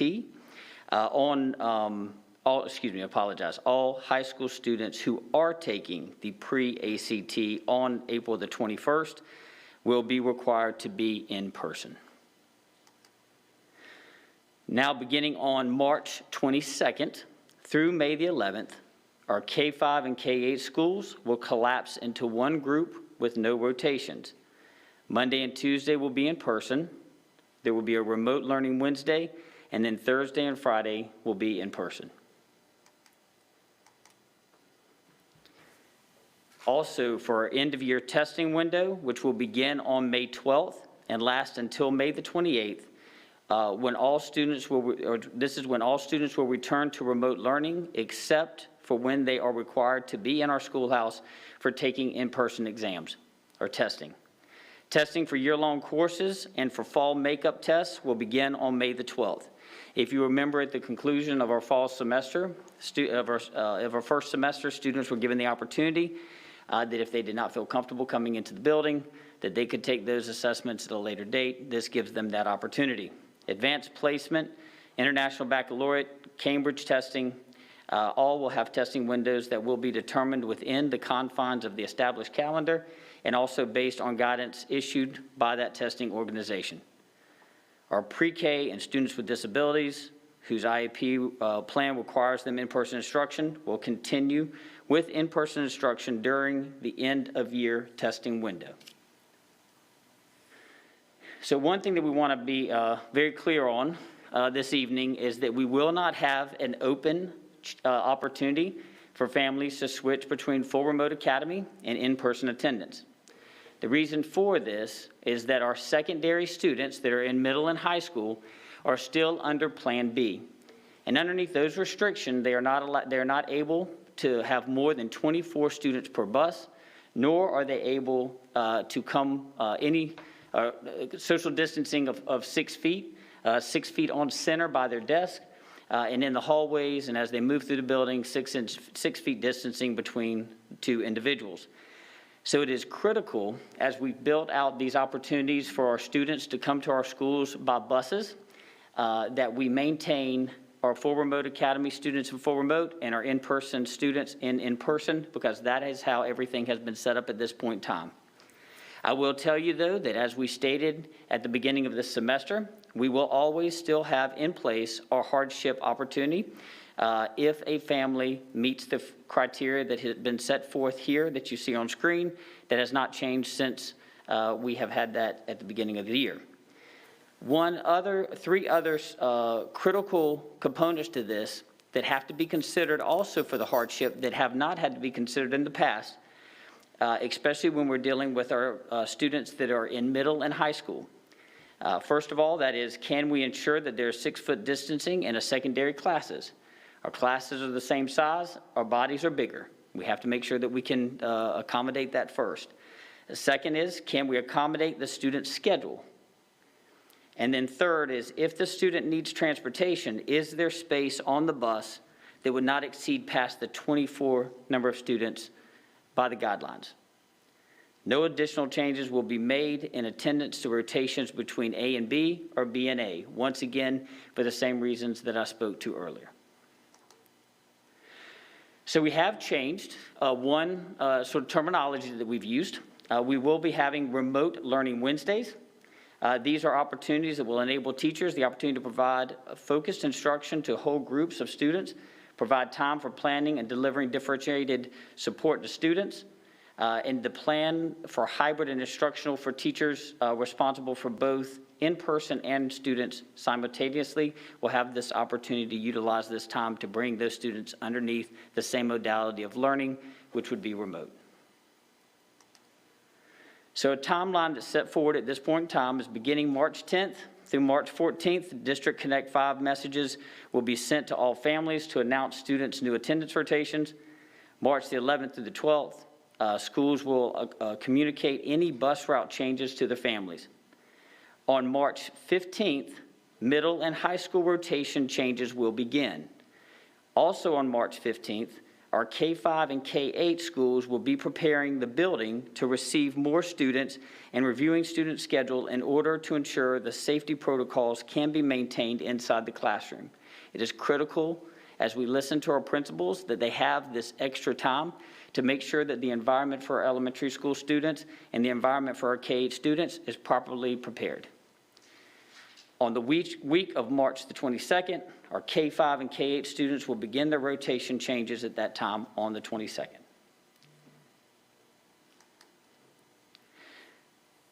One last thing that we would like to include in this is a proposed student attendance change to our CMS remote learning plan.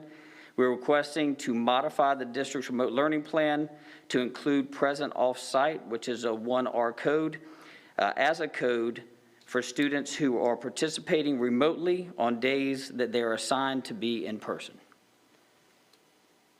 And with that, Superintendent Winston, I will pass it back to you, sir. Thank you, Dr. Hayes. We are confident in our ability to safely and effectively execute the plan as it has been presented this evening. And so it is my recommendation that the board vote to approve this plan for increasing the frequency of in-person instruction for those students whose families have opted for their students to attend school in our buildings this school year.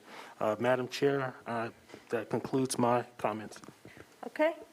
Questions?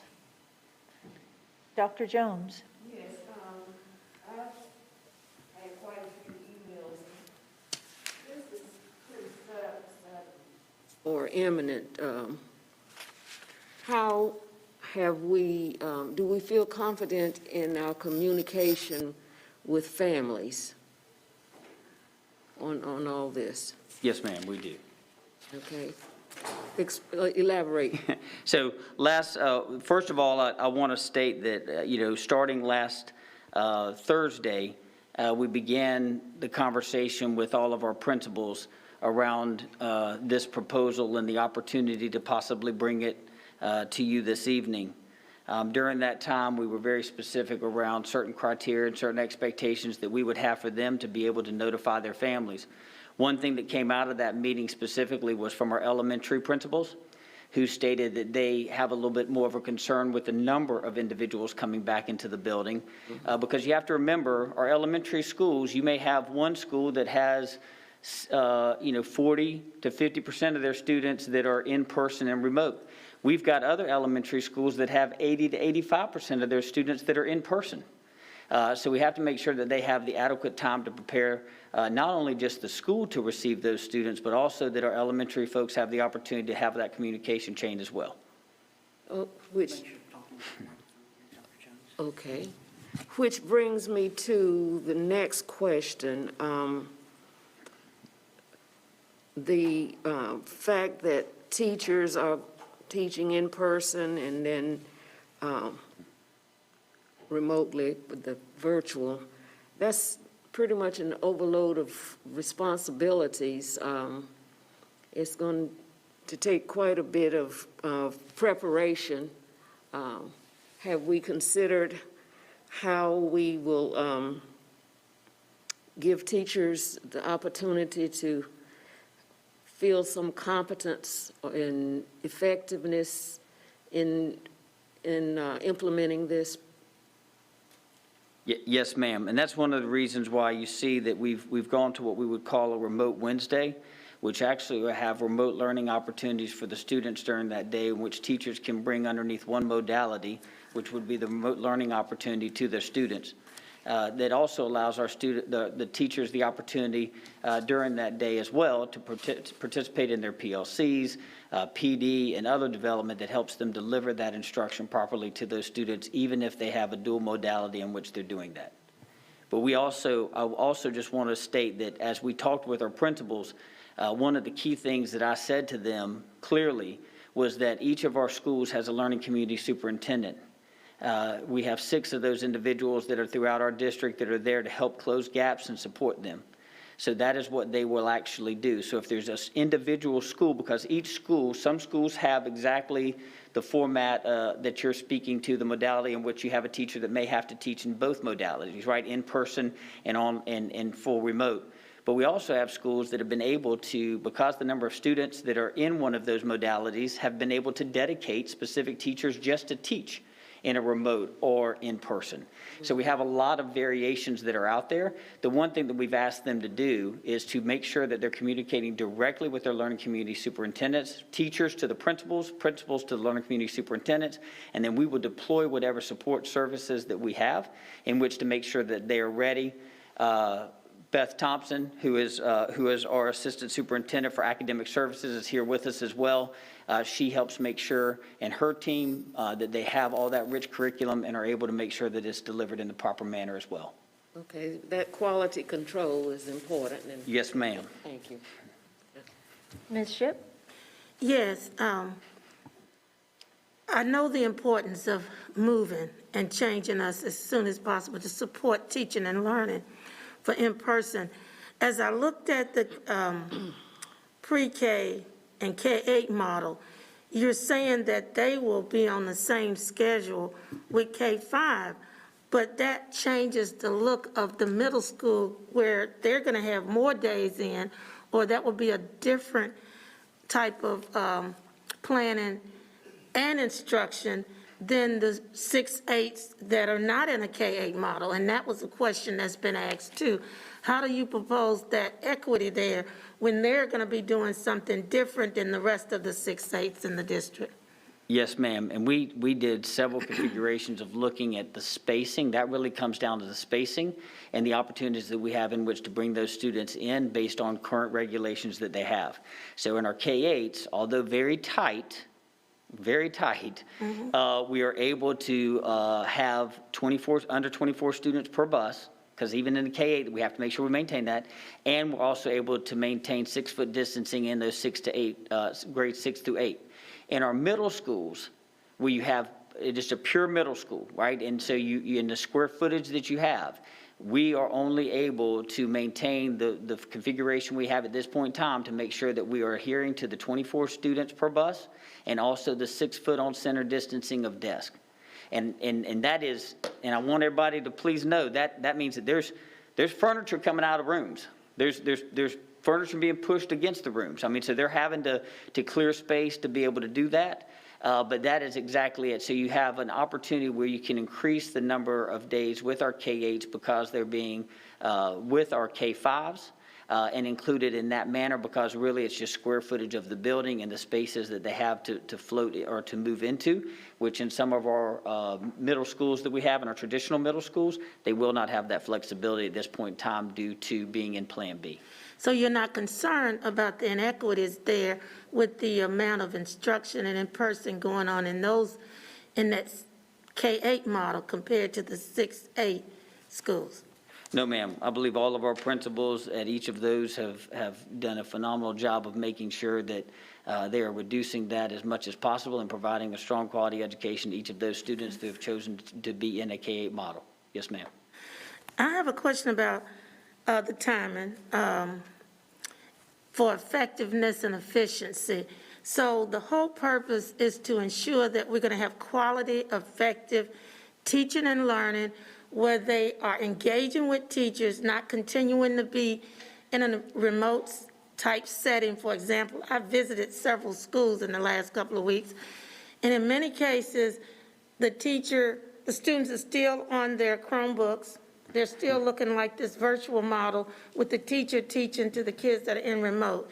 So if our purpose is to provide, and I know it is, more engaged instructional learning time, we need to look at these class sizes that are going to change now as a result of this. In many schools, we'll have larger class sizes, and how will this impact the real instructional time that we're looking for if they're working on 2 or 3 different designs at the same time? So I'm going to let Ms. Thompson come up, and as she makes her way here, because I think she's got some information to share with you about that as well. The other thing I will tell you is that the blessing that we had as we went into COVID is the fact that we were 1-to-1 in 312. So that was important to us, and that allowed us to make that shift where other districts weren't able to make that shift. So technology has always been a part of our learning. Right. It has always been in our classes. Yes. It's just, right, we've just multiplied it because of the circumstances we're in. Mm-hmm. But I will say that that will continue on, and I'll let Ms. Thompson share with you a couple of things that she and her team have been working on to help with that as we move forward into fourth quarter. Good evening. We do have several options for how schools are implementing, and it's really based off of what the work that schools have done already.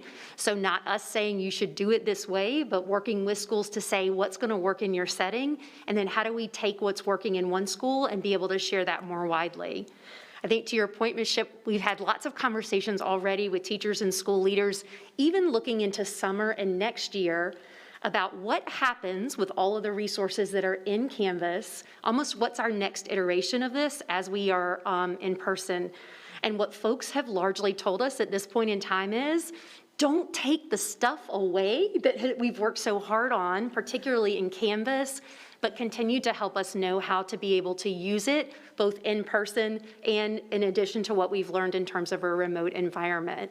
So in other words, how can students be able to capitalize on the resources that are in Canvas, but sometimes on a screen and in a small group setting, and then other times without a screen, but working with a teacher instead. And so we'll start to see that happen as students are in school, but also acknowledging that we want to make sure that students who are not in school are able to access that same level of learning. Right. And then my question is, how many more days will students gain? How much more time will they actually gain when we have collapsed C into an A-B model instead of A week, B week? Yes, ma'am. So they do not gain a significant number of days in that. What they do gain, though, is a higher frequency of rotation for in-person learning and touch points with their teachers. And we think that is a critical component of this, is making sure that they have at least once a week, all students that have chosen, twice a week, all students that have chosen in-person learning as their modality of learning will have the opportunity to be in front of their teachers in an in-person format. Right. And I think it's just important for people to know when we talk about bringing them back, how much time are we actually getting? Because I know we want more time in the classroom, in the building, and what does that look like? And I think that's important that everyone hears that they know what is the gains here? How effective and efficient will we be? And what will we yield for our outcomes for these changes?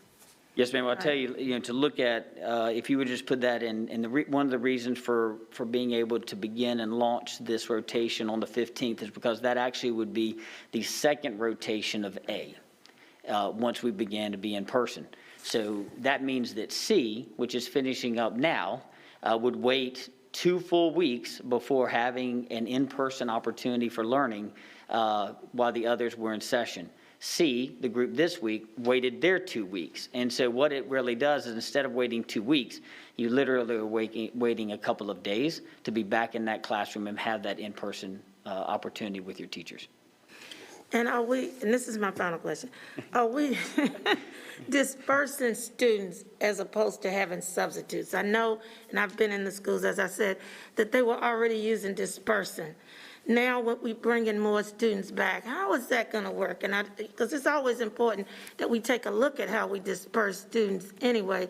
I was in a language, I was at EYD, the language immersion magnet, which is really something to see. So when we talk about that, how is that going to work in terms of making sure we have the substitutes and the bodies there, and they're going to be able to do the teaching and the learning? Well, I think it's important to know that that was part of the conversation that we had with principals last Thursday, and we heard from them some of the pain points around substitutes. We heard around some of the things that they had as far as dispersals and places and opportunities that may have been closed areas of the building, and they were requesting opportunities to open those areas up to allow for students to move into for various reasons. So we took that advice and we created new opportunities for them in their buildings to open up those spaces. We also, through Ms. Pajot, who was with us just earlier, has also, her and her team in HR are digging into how do we make sure that we have subs for our schools, going through other options than what we've done up to this point, knowing that the need may be greater in which to do that. And then once again, the last thing that I'll share is that on this topic is that when we gave our principals the opportunity to reflect with us on a proposal, we also gained knowledge into what they needed. And we knew that our principals just need to get their heads thinking on what it's going to look like to be able to process and move it. We collapsed C into Power School. To allow them was not a permanent fix. Want to make sure everybody's clear on that. We are able to store where we are at that point in time, so we did that. But we were able to collapse those, and what that did is that allowed our principals the time to really generate the groups, generate the classrooms, and start answering to those questions that you're lifting up tonight. They were able to do that. We met with them just again yesterday to see if anything had really come up, just double checking with them to make sure. Once again, they looked at us and they said, we may need a little help, but we can make it work. And that's a testament to the leadership that we have out there in all of our buildings. And we do appreciate them partnering into that. Yes, ma'am. Thank you. So I see Ms. De La Hara, and then Ms. Marshall, and then Ms. Cheek. Thank you, Jennifer De La Hara. So to follow up on, actually first, let's follow up on what you just said about what happened with the Power School. Can you explain that a little bit more? Because I think there was a lot of confusion and you have an opportunity to help, I don't know, set the record straight here. Not a problem. Be more than happy to. Yeah, we actually are able to historically store where students are based off of what rotation they were in.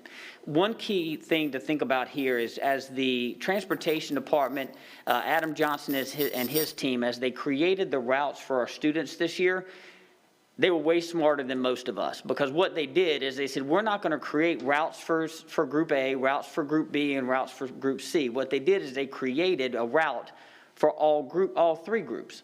So basically, depending on what week it was that you were attending, you went to your bus stop on that day, okay? What we're able to do here is collapse C into A and B, which means all we're doing in a situation of buses for transportation is making sure the numbers worked. We had to make sure, especially at our secondary, that we weren't going over and extending past 24. We were able to do that. Did not change anything with the student schedule, was no permanent change that was made into Power School. It was just allowing us to be able to do the research that we needed to do to make sure that we could still fall in accordance to what the state has told us we must do under Plan B.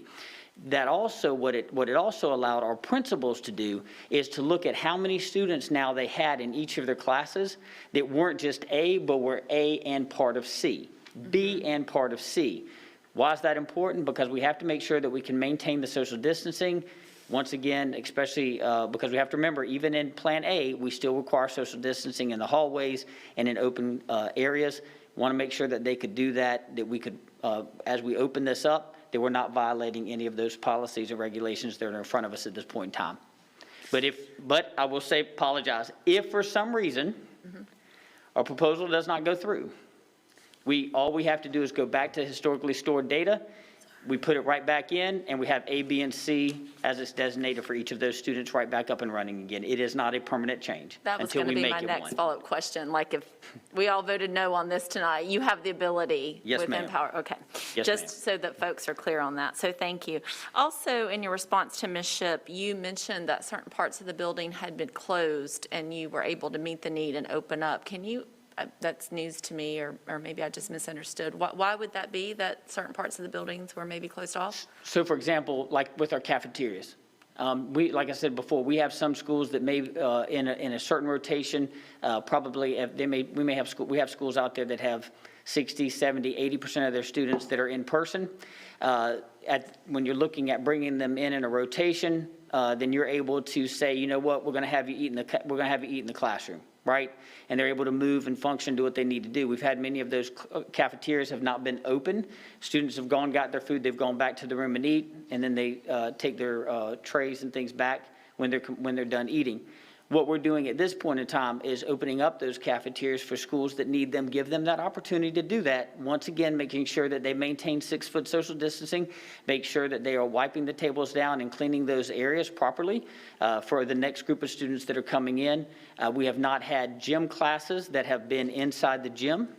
We will be able to offer that opportunity for students that are inside the gym. Once again, safety regulations are going to require us to make sure that students, as far as equipment usage and those type of things, that all of those things are being cleaned for that opportunity to be there. So that's when I say spaces being closed off. There were some of those spaces that now, as you add more students in, as you add more opportunities in that full rotation, you're going to have to utilize those spaces now where before we didn't have to.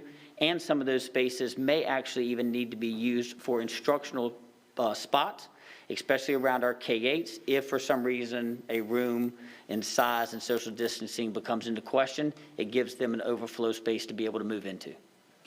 So that actually is one of my questions, and I know Ms. Shipp mentioned this, but I want to reiterate it because I've heard from some of our K-8 administrators and teachers who have concerns about it just being too tight and not being able to distance 6 feet. And I hear you telling me that it will be tight, but you can do it.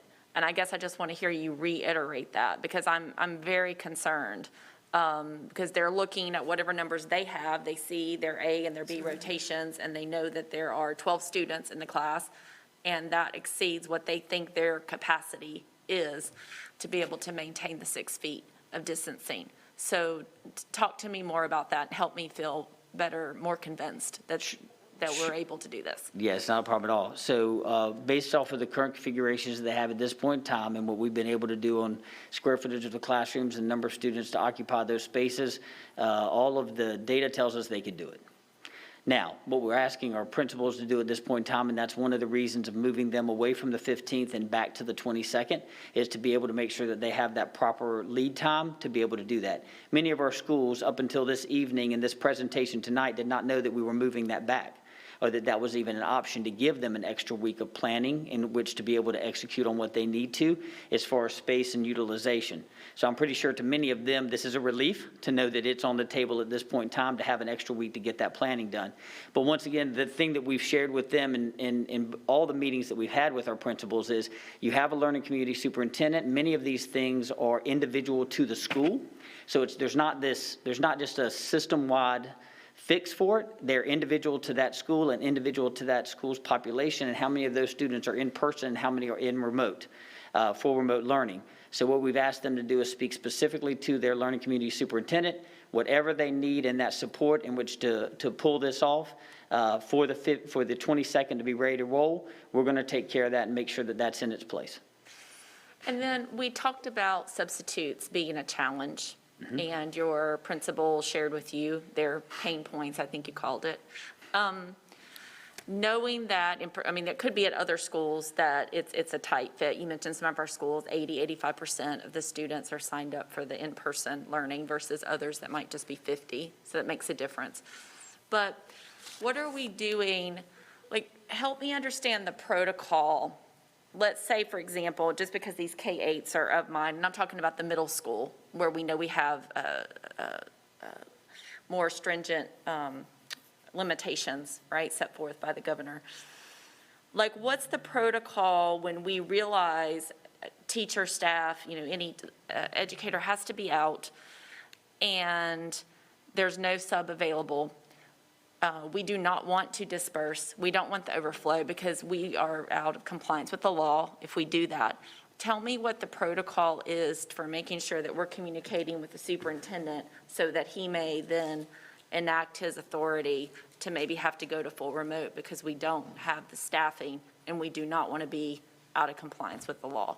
That is a great example. Thank you. Dr. Hayes, can I yes, start? Sir. Go right ahead. Yes, sir. Well, because I think that's a key point, Ms. De La Hara, because one of the things that we've done is we've looked at our central office staff, those staff members who are certified to go into a classroom and teach. And so that is one strategy that we employ to be able to provide that coverage when the regular classroom teacher, for whatever reason, cannot be available to his or her students. So that's one key measure. And I just wanted to lift that up because it doesn't require a sub, but using existing staff in central office who are certified to teach. Are they on a call rotation? Are they getting calls maybe even at 6 a.m. like a sub would to send them out to ask if they'll go to certain schools? Is that the way that's working? Well, I'll let Dr. Hayes explain exactly how that happens. I know it's happening, but he can tell you exactly how it's happening. I love our principals, and I will tell you there's been days that I have made a 4:30 in the morning call, and there are days that I have received a 4:30 in the morning call. Our principals are there. And so what they're doing is they're looking, they have an individual at each of the schools that pulls the sub rosters for each day. Ms. Shipp knows what I'm saying, right? So you have an individual that pulls those, make sure that those are required. If for some reason it seems that they would be off, there's a number, right? Especially that would push them over the number that they would be able to adequately have social distancing. And if they did not have coverage in that, then they would notify the principal. The principal would notify the learning community superintendent, and this learning community superintendent will then make their calls that they need to first to Curtis Carroll, then also to me, and then what we do at that point in time is assess the situation. Do we have deployable people? Do we have a way of moving in there and being able to support that school for that day? And if it's for that day, then what's the long-term fix, right? Because if we know that we have someone that's called out for multiple days, we need to have a plan that's a multiple day fix. And at that point in time, that's where you would say that they've been crippled, right, through absences. And that's when we would go to the superintendent and say, Mr. Superintendent, this is what all we have in front of us. And then we leave it up to him to make that decision. Sorry to put that on you, sir. That's not an issue at all. Well, I'm glad that we're using central office staff who are, obviously qualified to serve in that capacity. I guess I'm also wondering, and I know subs sometimes it's limited, but can we sort of pre-order subs, schedule them knowing that there's just a need, have an extra 50, 100, whatever it may be, on call that they may not find out till that morning, but they know they have an assignment. I'm just trying to be proactive, and yes, y'all are, I will tell you that all through this, but I'm just throwing out idea here. Ms. Pajot and her team are working towards those fixes. I would not want to misstate anything at this point in time, but her and her team has clearly heard from our principals that we have to have options in this place, and they will make sure that those options are ready to roll before we get to Monday morning. Thank you, Dr. Hayes. This is Christine Peugeot again. To that exact Sorry, that very scared me a point, little bit. Sorry. perfect timing, right? I just want to be able to share that our team is working on an initiative right now, particularly around some of our schools that are experiencing an even greater need, so that we can deploy CMS substitutes, an additional 2 substitutes at every one of those schools, above and beyond what any existing vacancy might show that we're trying to recruit for. So in that way, we're being exactly what you described, being proactive to be able to staff up even more than what may be needed at a school, so that we can help fill any gaps that may currently exist, again, especially for our schools that where we're seeing the highest need. So that's in process just over the last couple of days to really get that implemented. And we feel confident that that's going to provide some direct relief to the schools that need it the most.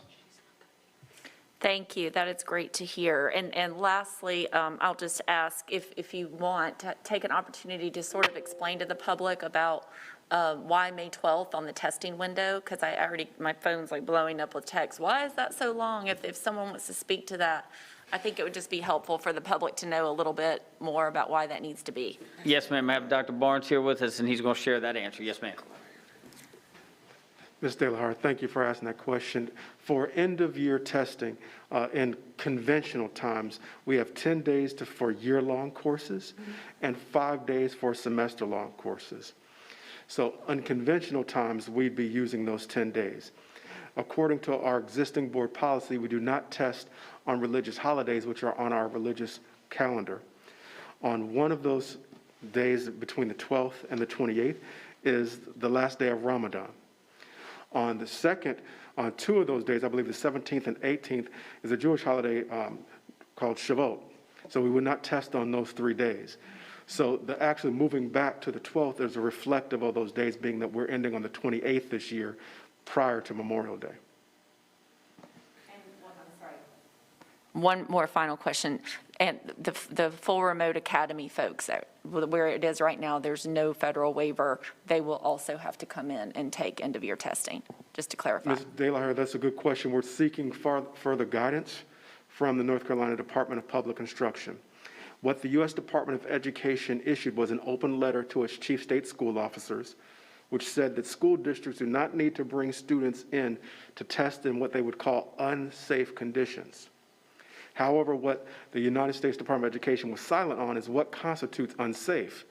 Is it that the LEA gets to determine if it's safe or unsafe, meaning schools are open, or is it the family saying, I don't want to come in remotely? We're seeking further guidance on that. If we can't get to some resolution, we'll have to make our own interpretation of that. But we're trying to work with our state partners to figure out what the U.S. Department of Education meant by that piece of guidance. Thank you. Let's see, I've got Ms. Marshall, and then Ms. Cheek, and then Ms. Sawyer. Thank you. This is Margaret Marshall. Dr. Hayes, could you go back to the slide that speaks about the remote learning day in the rotation, please? And I'll just start to sort of tee up the questions there. I've had a lot of conversation. I think we've all had a lot of conversations with folks online about what this is. And to be sure, this is a Plan A in elementary, and this is, frankly, the Plan A that I see pretty much across the state in terms of having a remote day. But we need to know what that looks like, and I would really like for you to tell me, as we're going over the slide, what's it going to look like in an elementary school and a middle and high? I just think we need to be very specific with our families, because it has not been characterized to me as a day off. Okay. It is a remote day, so we need to talk about what that's going to look like and what families can expect from that. Yes, ma'am. I will speak specifically to the first part of that day, and then we'll ask Ms. Thompson to to come up and speak to some of the opportunities that our educators have in the afternoon in which to enrich their learning opportunities as well. So this has been, up to this point, has been what we've called an asynchronous Wednesday, and it has allowed for our teachers to make sure that they had the professional development that they needed. It's allowed us to also make sure that we have the proper PPE set up for the next rotation of students, and it was kind of that break in that rotation. It also allowed our teachers that, as Dr. Jones was speaking about earlier, those teachers that have dual modalities to have an opportunity to be able to get taken care of what they need to take care of for their students. What we're doing here by saying that we have a remote learning Wednesday, to take everybody back to when we instituted the asynchronous Wednesday, that was because we were hearing from a lot of our families that our students had too much time on computers. And so we were trying to figure out ways that we could reduce that amount of time while still providing an instructional opportunity to our students. Well, in our elementary school, we're going to have those students in person that have chosen in person as their learning modality 4 days a week. So therefore, what we want to do with this time is we will utilize part of that day, the morning time, that will be utilized as synchronous learning. And will be modified in which students will have an opportunity to be in remote learning with their teachers. In our high schools, same thing. In our middle schools, the exact same thing. So they'll have that opportunity to learn just as they would modified schedule for that day for the classes, but they will have class, and that's important to remember as well. They also will have the SEL learning that will take place as well, that will be included on that Wednesday, so that will not be missed either. And Ms. Thompson, if you'd like to share some of the opportunities that our teachers will have after they finish that as well. Sure. As we heard about earlier today, in a multi-tiered system of support, teachers are responsible for being able to implement a differentiated core. It does bear noting that this year we are implementing new curricular resources in many of our grade levels. So for many of our teachers, that's not a standard a learning curve as we enter the fourth quarter. These are new resources that they're using in a new platform in a pandemic. In addition to that, teachers are also planning for and preparing to implement supplemental intervention and intensive intervention. That's what would happen in a normal time period. On top of that, during this fourth quarter, we know that teachers are also managing a hybrid environment. So they're not just planning to do that for students in person, they're also planning to be able to do that proficiently for remote students as well. So what we know is normally happening, teachers needing to be able to plan collaboratively and learn to be able to plan collaboratively to be able to attend to students when they're entirely in person, has been layered on with additional needs to be able to support students remotely and support students who have unfinished instruction for this year. So that's how that afternoon time would be used. Okay.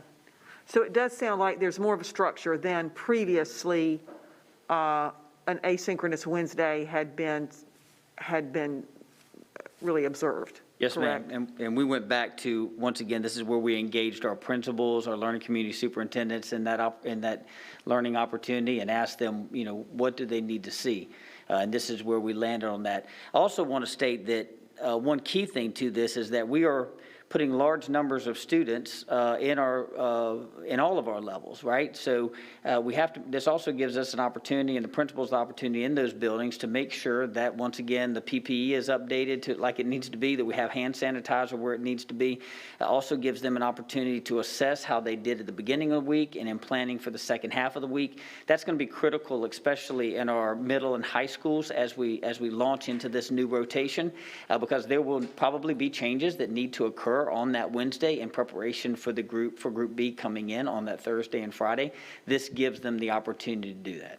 Okay. The last thing I'll share with you, is it also allows for any of our teachers that, once again, as Dr. Jones was saying, that may have a dual modality in which they're teaching students will receive that. It actually allows them to bring the class together under one modality, which is remote. So they will have a full class together at that point in time where they wouldn't if they maintain it in separation. Yeah, I think in some of the emails that I've gotten, just want to make sure that obviously we're talking about lots of educational terms, but for parents to know that certainly most of our middle and high school teachers are teaching students in front of them students at an at-home rotation, and students in the full remote academy. So we don't have two staffs to teach the folks that are in person technically and that are remote. So this is the reality of where we are. And I know that that's happening in elementary schools too. It just depends on how they've set it up. Yes, So I do think that's important for people to know. And I'm going to ask another question too about, I'm going to go into the 1R. We don't need the computer to Oh. Oh, it's going to update. The 1R coding for absences. We went over that pretty quickly, and I think that that's important for folks. You know, I don't know if you can get to that slide or not. That was, Yes, I ma'am. think, maybe the very last slide. No, it wasn't. It was maybe before. Yeah, But it was. anyway, That's it. there it goes.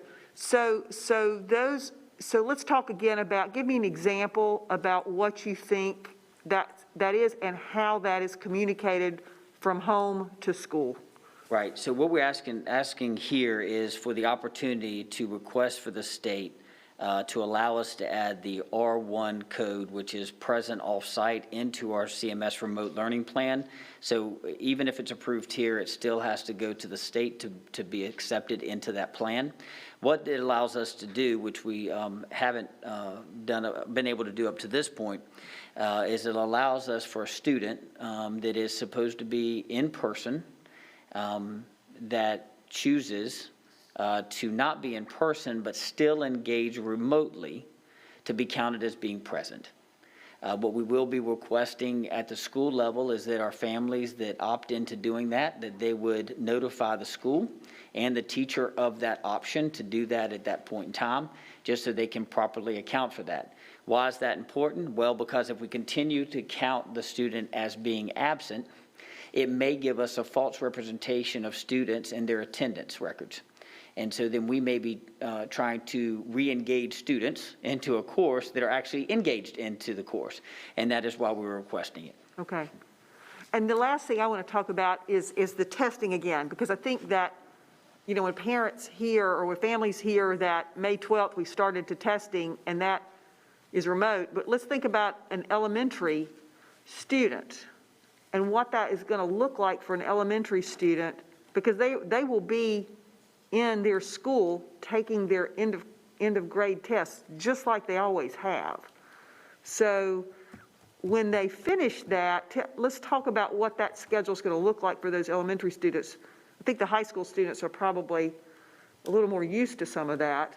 But what's that going to look like for elementary students as they begin that testing window? What do you see for their attendance? Dr. Barnes and I were playing rock, paper, scissors to see who would come yeah. and answer that. So, you're exactly right. Well, where we are right now, what we know is that we are still, once again, waiting on some legislation from our state, from the feds, to come through to kind of help maybe give a little bit of guidance to that.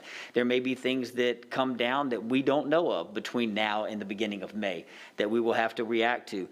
The other part of that is we have students that are in full remote academy that have made a choice as a family to be in full remote. All of our EOCs and EOGs that we have, any of those state tests we are not able to offer those to our students online or in a remote setting. They have to be in person.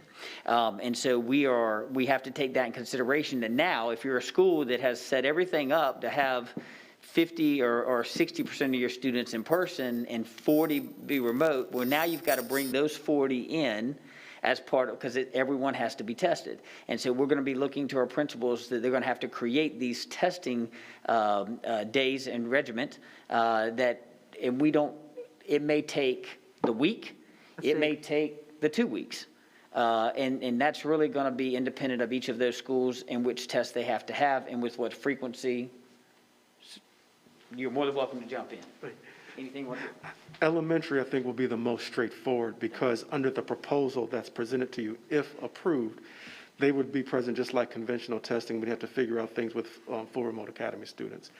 To be honest, where I'm most concerned, and I think our team is around our middle grades. Okay. In middle schools across the state, not just in Charlotte-Mecklenburg schools, they are the only schools that have every student take multiple assessments. English language arts, mathematics, and science, 8th graders all take it. When observing social distancing, that's where it becomes particularly challenging. I can envision needing the entire window for middle school to execute that. With high schools, although we have a relatively smaller number of students who need to do makeup assessments, there are also some issues coming up with other exams outside of EOCs, AP, IB, other things which are happening in that same type period. So I think elementary schools will be the most straightforward, and they could very well have a good opportunity to bring students back that final week to be able to close out the year both instructionally, connect with students, and take care of some other things we like to do at the end of the year. But middle schools and high schools, we're extremely concerned about. We do have some latitude, which we don't want to have to do, to test outside of the window. That's something the state allows us to ask for waivers to do, to have additional time to do that. So that's one thing I think we're going to have to watch is middle schools and high schools. So it sounds like we're going to have a lot of communication with everyone as we get closer to that and as we get more information, definite information on how all that proceeds. And I would assume every district in the state is having these conversations. We're beginning these conversations with our families. Just, I would say, stay tuned. That is correct. You said it very well. Okay, thank you. I'm finished with my questions now. Thank you. This is Rhonda Cheek, District 1. So I have a multitude of different questions. Probably all of y'all just need to be queued up and ready to go. So one thing I have like a little star here, I said teacher burden and the term dual modality. I was inundated with emails from people saying, I don't understand why you can't get organized and just have some teachers teach remote and the other teachers teach in person. And I try to say, and maybe you could help me say this to the public, kids don't sign up for full remote academy in blocks of classrooms, like 24 kids from 3rd grade are all signing up for full remote. So one teacher does remote and the other 4 do in person. They might have 31 kids, and so you've got maybe enough for one teacher to be full remote, but then another teacher has 7 kids that are remote and 17 kids that are in person. So I'm wondering what I'm thinking out loud here. Some of the dual modality is going to improve for elementary, because now we have teachers that half their class that have chosen in person, half of them have been at home and half of them have been at school. But starting on the 22nd, the way I'm voting, on the 22nd, at least all those in-person kids will be in person. So the number of teachers with dual modality could potentially improve on the 22nd. Am I kind of judging that correctly? On the 22nd, they would only have full remote kids and in-person kids. It won't be full remote, in-person A, and then the in-person B's remote. So there won't be 3 versions, there'll just be 2. So it won't be triple modality, it'll be dual modality. That is correct. I will state, though, that especially at our elementary level, the hardest thing to do is to tell a family that you've got a new teacher this late in the game. So I know that they will be working with that, but I think that's why it was critical for us to begin that conversation of opportunity with our principals last week, which then allowed them to be able to crunch numbers, look at the schedule, and to be able to potentially do something that's a variation of that in which to support that. Now, we have some schools that have done an excellent job in making sure that because of the number of kids, once again, only based on the number of kids they've had in full remote and those that are in person, have they been able to work different opportunities.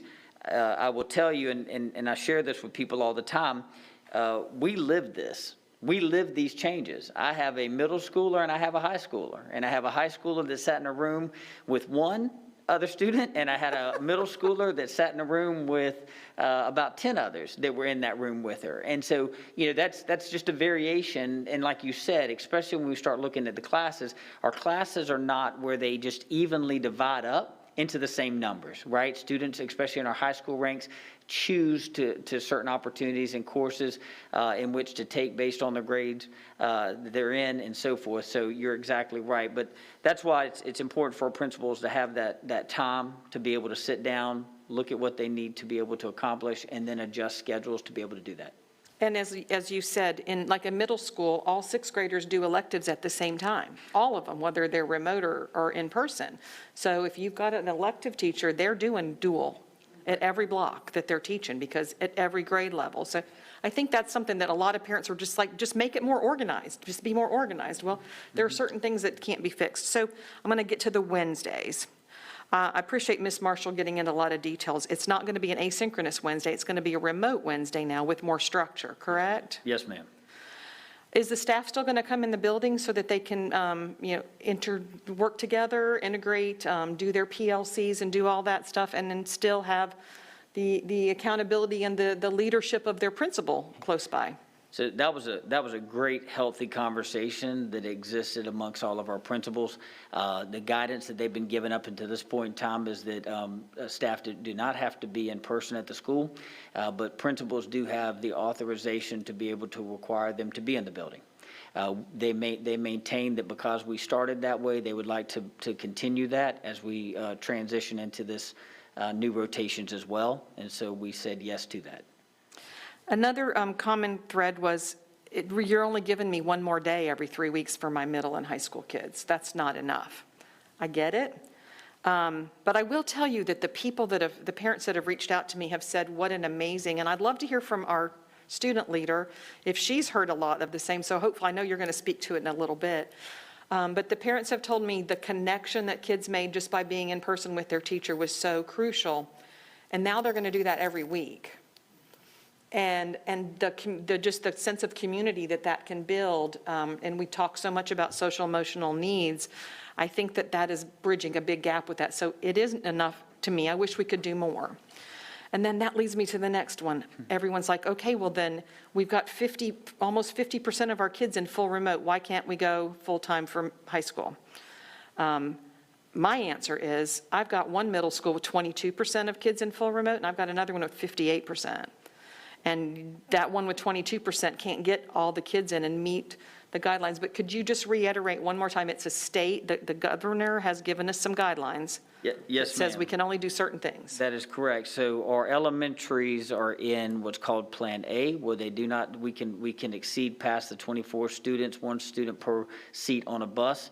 Both middle and high school are still under Plan B. They have not transitioned to A at all throughout the course of this year. And what that means is that we will be in violation of that if we exceed past 24 students and if we cannot have 6-foot center distancing on the desks that are in those classrooms. So that is what keeps us from being able to increase that number past where we currently are. And as I said, we are tight. There is no doubt about it. I'm not going to hide it. We are tight.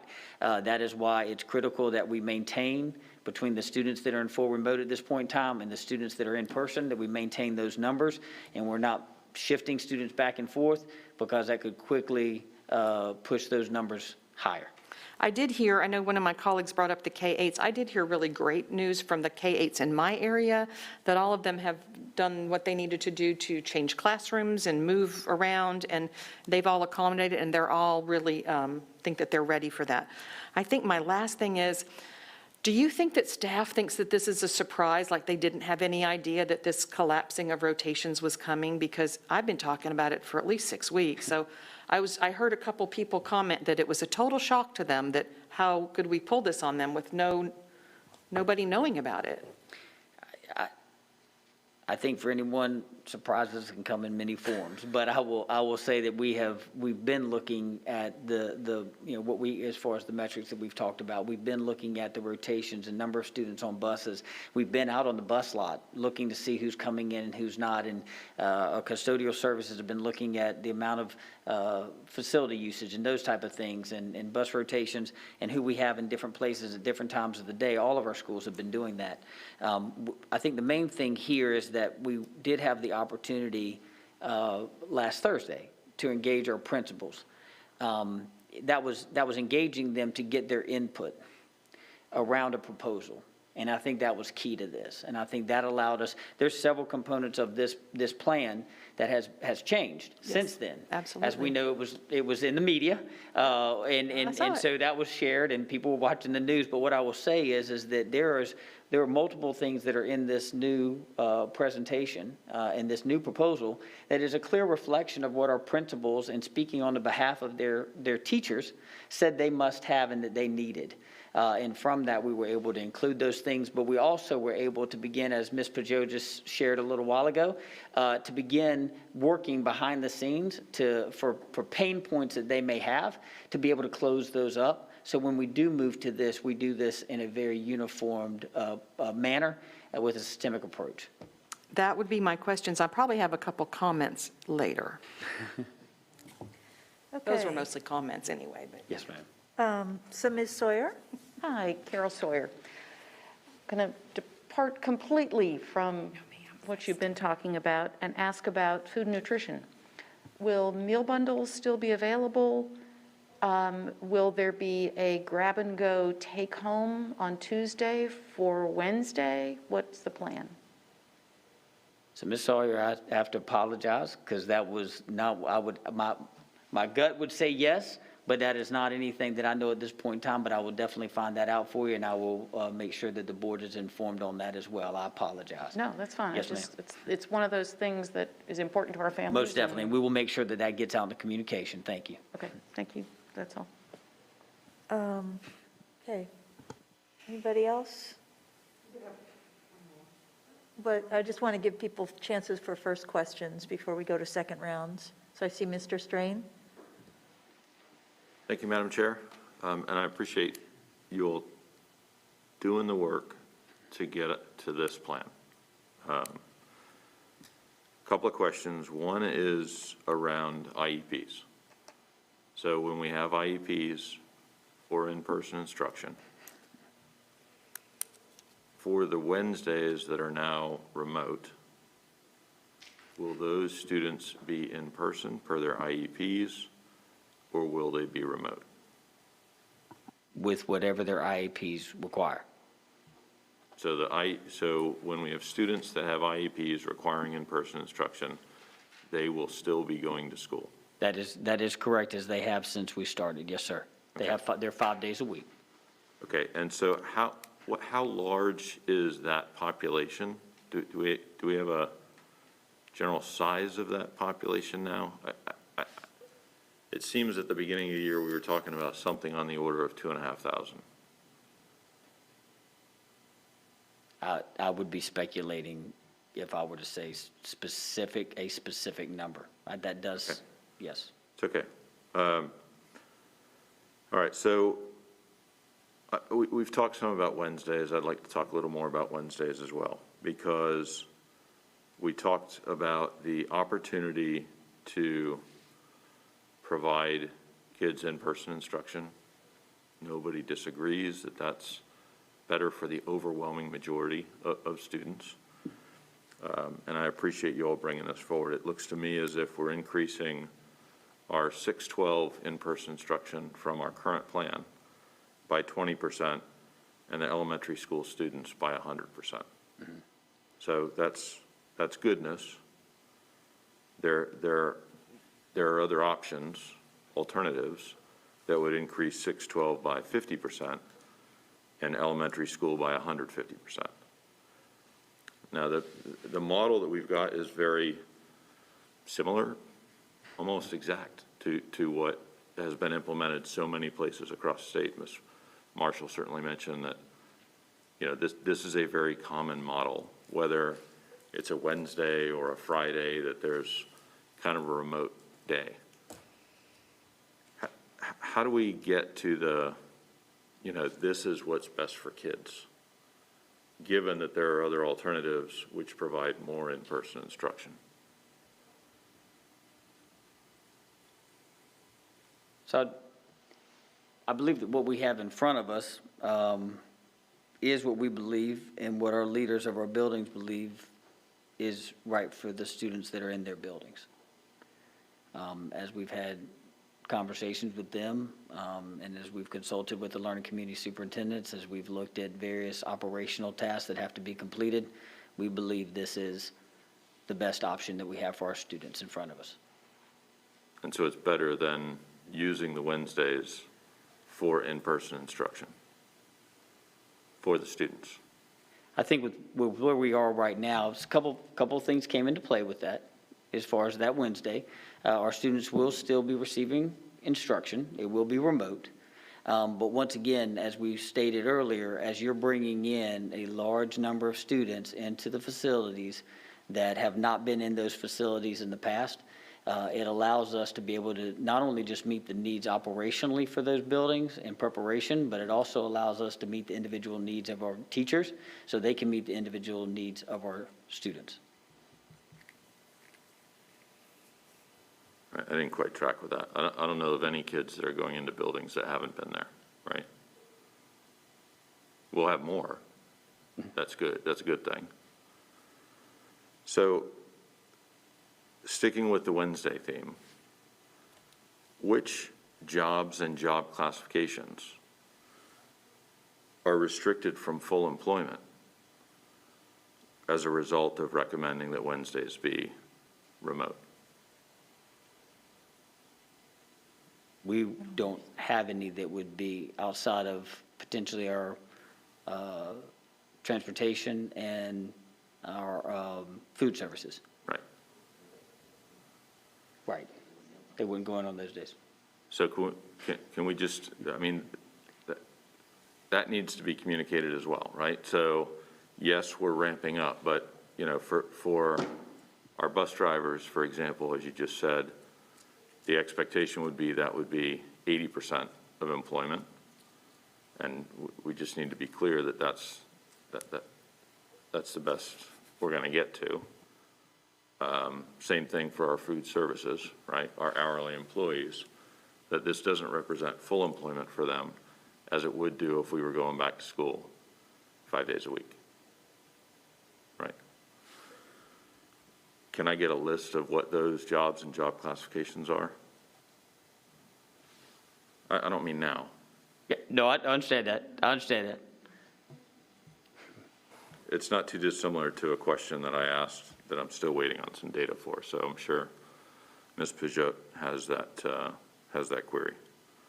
Mrs. Strain, if I could, because I don't want to overpromise and underdeliver, let me take that request back to the team. Sure. To make sure that we can provide that information. Okay, great. Appreciate it. Bit of an operational question. This next one is around the furniture. So you had talked, Dr. Hayes, about the furniture before. I know there was movement of furniture. Some furniture was moved out of classrooms, others, you know, an X put on it, or there were a couple of different models. Where are we with regards to furniture at this point?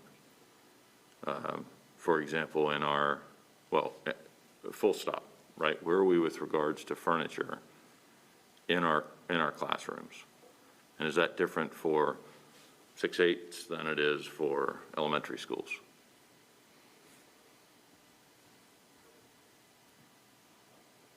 That, once again, that falls on sort of, we talked about before, as far as having students in remote, students that are in person, full remote in person, square footage of each of our rooms. We don't have cookie cutter buildings. We don't have cookie cutter classrooms. So that each of that is going to be dependent on what's in the room and the proximity of how many students are in that room, and also maintaining the social distancing, which can look completely different with a school that has 80% of their students in person compared to a school that has 50% of their students that are in person, depending on how that needs to look. Now, one clear thing I want to make sure is that as they're moving furniture around, they're making sure that, one, it's not cluttered anywhere, or two, that it's not preventing students from having that quality opportunity to learn in the building as well.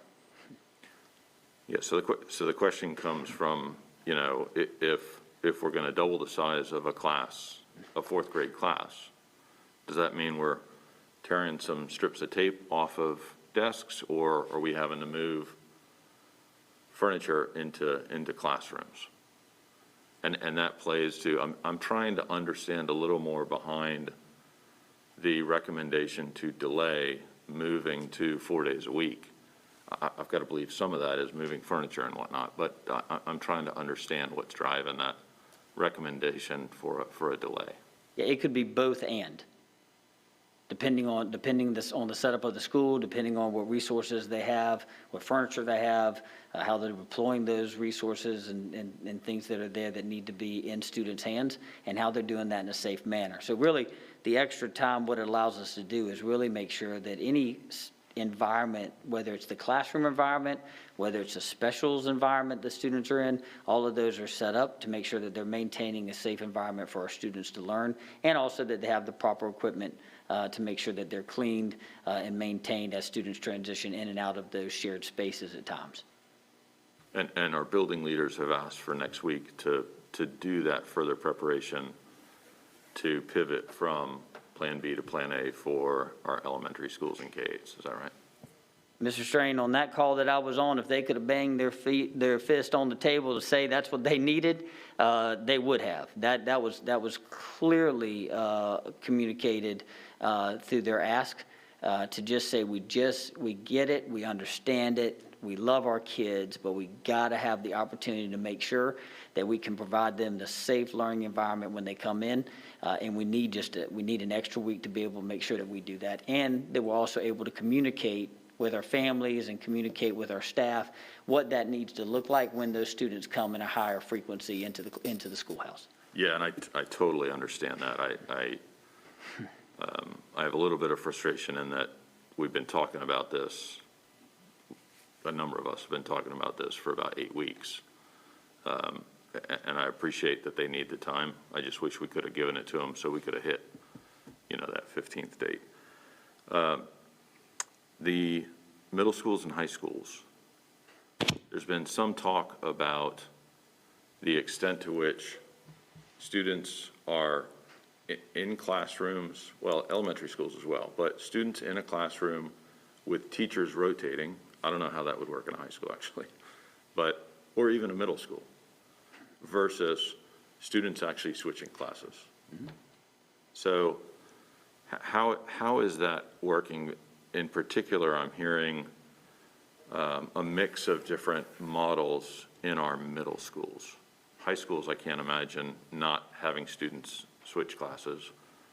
Elementary students, I could imagine students, for the most part, staying in a class together. Middle schools, surely they're switching classrooms as well. Is that that is a question, because it's come up, it's been lifted in terms of some middle schools that may not be implementing that model, but I don't even know how that would work. I really don't mean to keep going back to this, and I apologize for it, but the critical component of that, and it was as I was a building level principal, there's so many things that go into creating a schedule and be able to do it in a way that it meets the needs of the students for what they need as far as for their coursework. So that really is dependent specifically on how many students do I have in the class, how many teachers do I have to divide those students into, what is the setup of the classroom. A science teacher would have to have a cart and have to move things in which to do certain things from classroom to classroom. So each of those models are models that a principal themselves has instituted for their building based off of the students that they have and how they've actually set up the classroom instruction to take place. There's a lot of different models. You have 4-man teams, you have 6-man teams in middle school. You have some that are rotating, some that aren't. Clearly, even like my daughter, the high schooler I have, in her English class, she has an English teacher because they had enough students that were remote and students that were in person, is that her in-person class, she has one teacher, but then when she comes to in-person, she has a different teacher that's teaching that course, and they're teaming together to help each other's classes in the different modalities in which they're teaching. So I would say there is not one set opportunity or one set schedule that's for any of our schools. Those schedules, as they are every single year, are designed based off of courses selected by students, number of students selecting those courses, and number of teachers in which to teach that course, and then that's how they build their master schedule around that.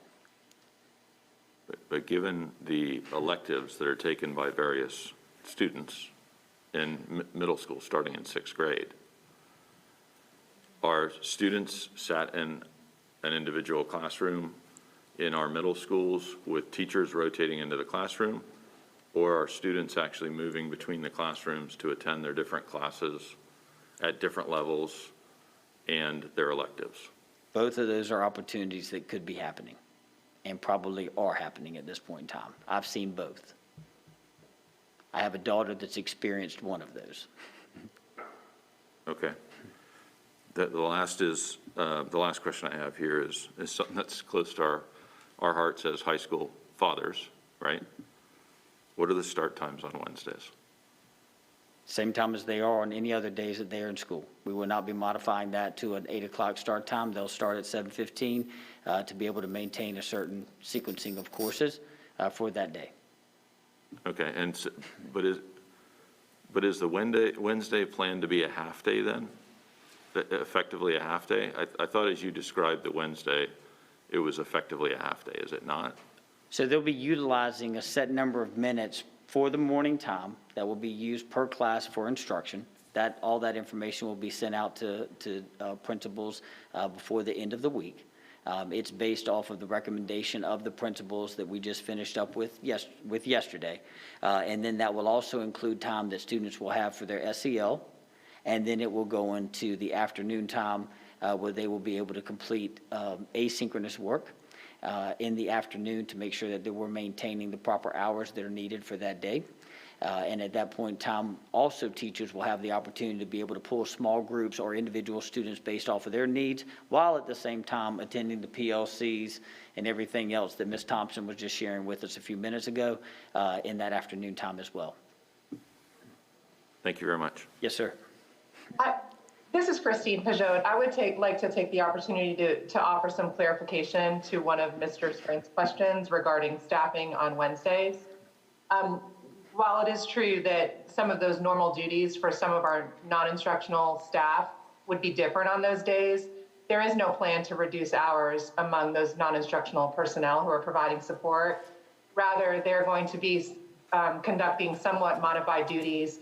For example, preparing food orders, receiving food orders, doing additional cleaning and maintenance, facilitating other things so that when students are in person, that operation continues to run smoothly. So I did want to make sure that the board understood, and also that our public understands, and especially our valued employees who are serving those positions, that they should not expect a reduction in hours.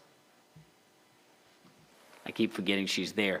And Ms. Sawyer, if I can also, the beauty of technology is that meal bundles will be available at least through the end of the school year. That will continue. We'd like to continue through the summer, but that hasn't been said at this point in time. Yes, ma'am. And Dr. Hayes, just to build on that, and in addition to that, the week before spring break, we'll do double bundles for students. Okay, Ms. Fowler.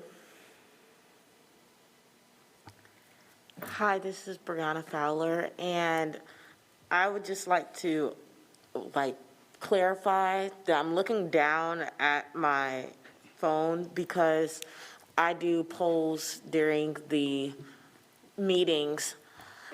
Like Ms. Cheek said, I am the student advisor, so I'm constantly asking students for their point of view through polls, surveys.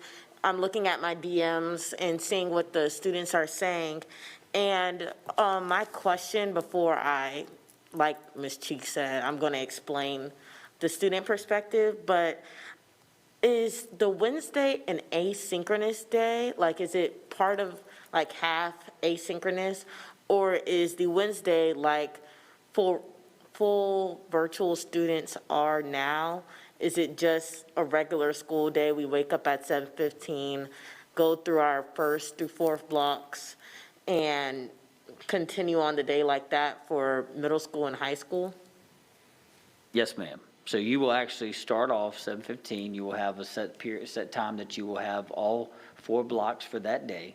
And then you'll be released from that time. Make sure that you're able to have the SEL work for that day as well. And then after that, you will have asynchronous work that will make up for the remainder of that day.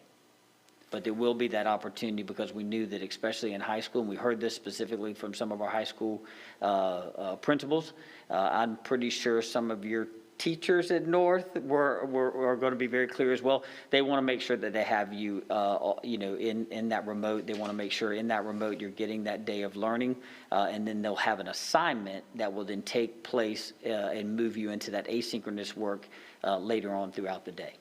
Yes, I know it's very imperative for teachers to get in their curriculum, especially as we were talking about our higher level classes, such as our international baccalaureate students or advanced placement, or these higher level classes that have to get their content done. And some of the students were worried that because finals are coming up, they wouldn't have enough in-person instruction or virtual instruction with their teacher to ask questions and things like that. But a lot of the students were saying that the asynchronous, one day asynchronous would be amazing. That's what most of the students were saying. When I'm looking at my polls now, it's only a small, I can say the percentage. 80% said yes and 20% said no. And this is on my Instagram at Brianna with 3 underscores. So if you want to follow that, you can. That's not a shameless plug, but hey, do that. So a lot of the students were saying, I did a poll asking if they were feeling more comfortable now that we are in our C rotation. And a lot of students were saying that they feel more comfortable, and the fully virtual students even see the growth with our students' social emotional learning that did return back to school. And even though, like you said, the high schoolers may have only one other student there, just the feeling of walking down the hallways and seeing their teachers and be able to interact, it's really crucial for some students. But then on the other side, we do have a spectrum of students that like the all virtual, and they enjoy being online because it'll allow them to go into breakout rooms with their teacher and still allow for that one-on-one contact with their teacher. So the asynchronous day will still be great for the students to talk to their teacher individually.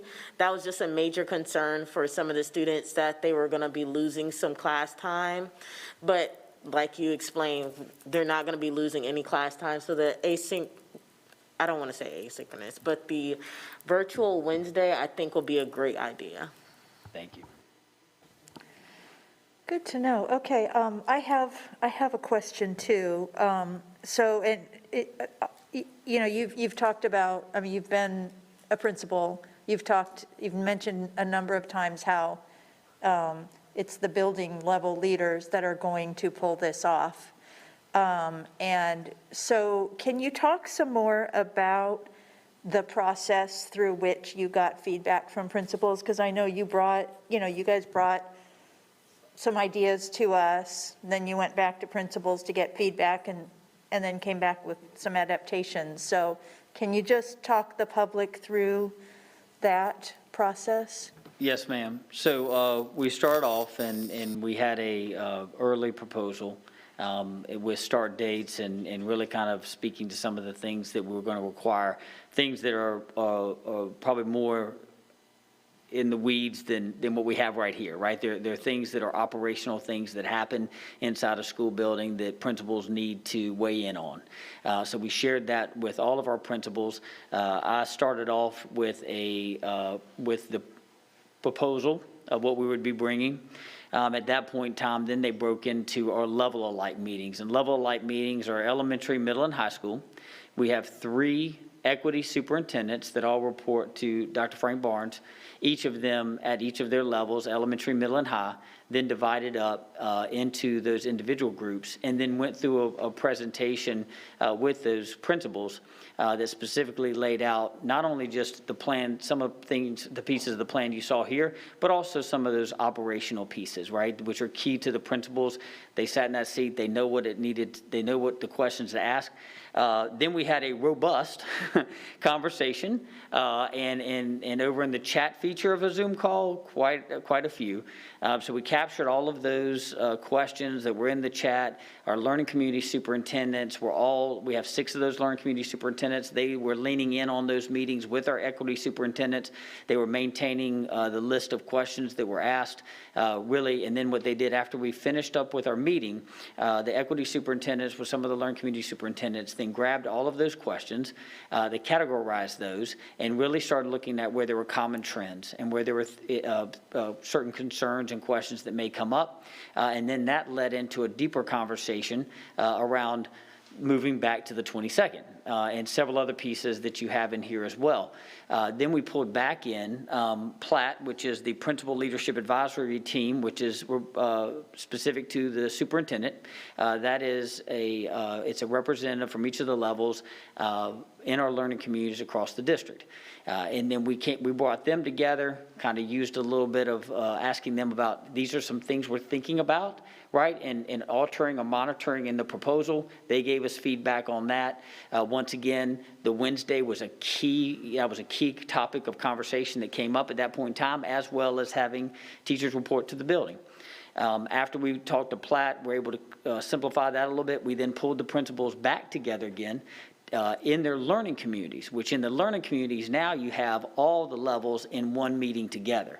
So you have you have separate levels, and now you have everybody together, right? So to take more of a holistic approach, and then got the feedback. And then from each of those meetings, we were able to bring forward the proposal that was this evening. Okay, thank you. And then I assume, at some schools, it's simpler to implement, and at other schools, it's more complex to implement. And did you have principals that had just real, nagging puzzles, like, how do I solve this puzzle? If I've got this one classroom that's just going to be too many kids, how do you support the principal in solving those puzzles? Exactly. Well, Brianna will tell you, because I used to be the principal at North Meck, but she will tell you that that is a complex place over there, is it not?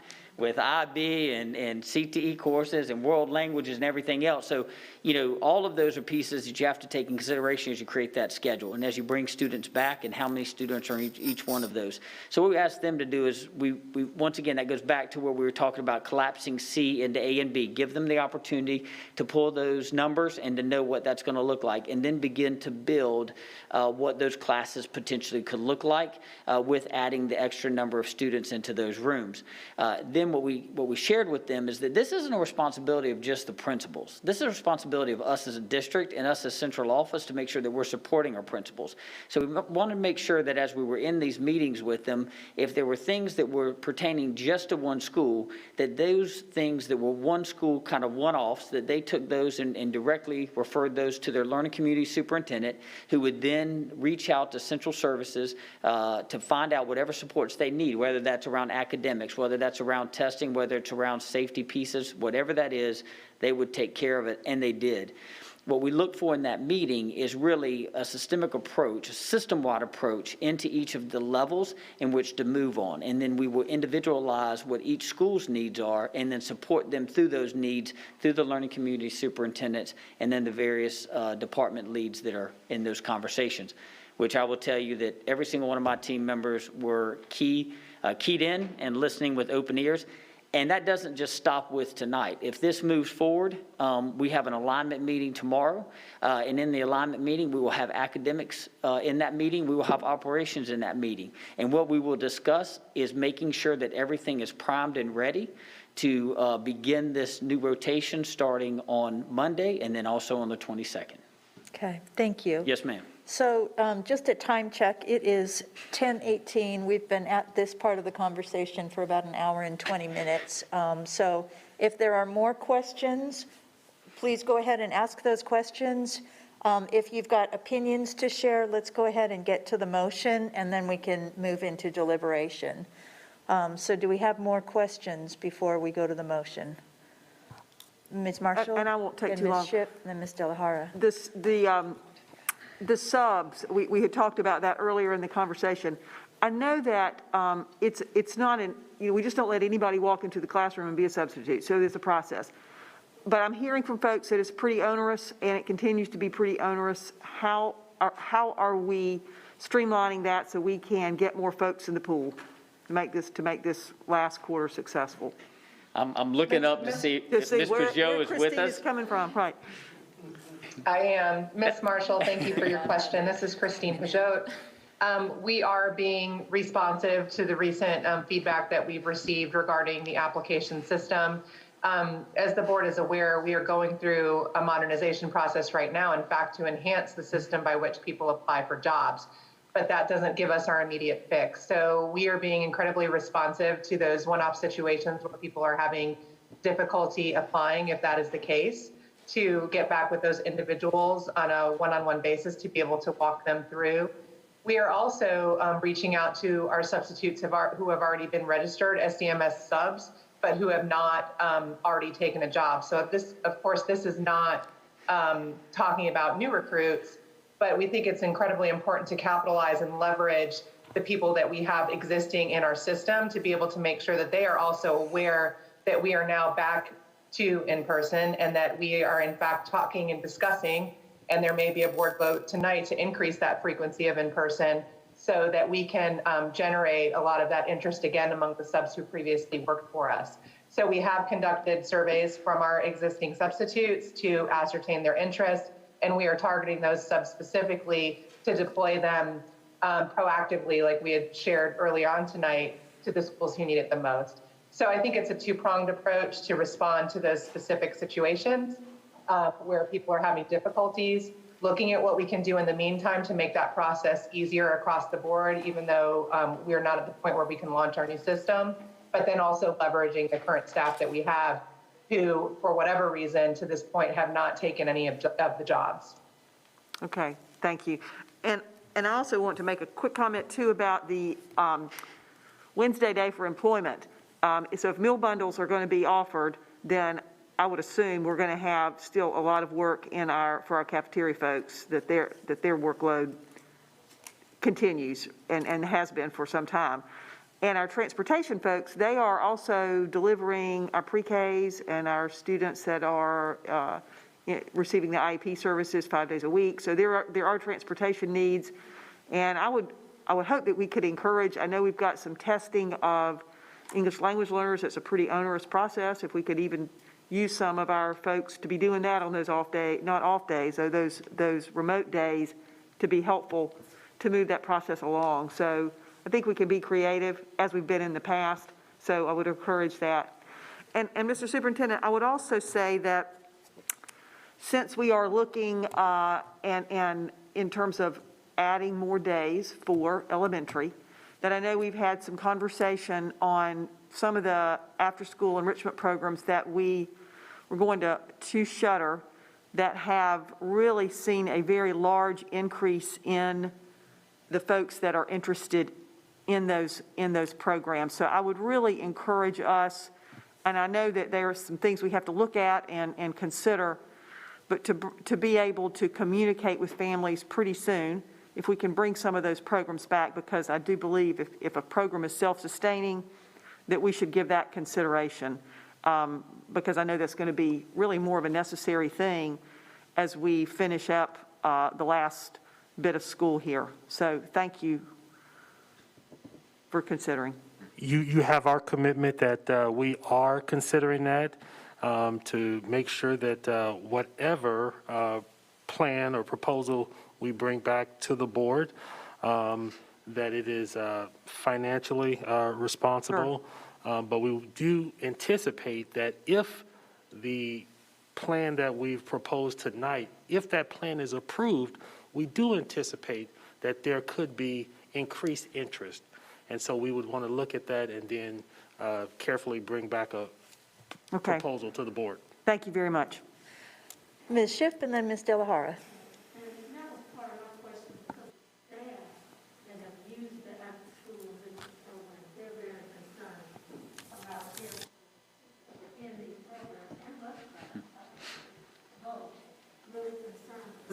They're now looking at a total change coming in April, which is around the corner, really, for their students that are in after school. So I was concerned about that as well.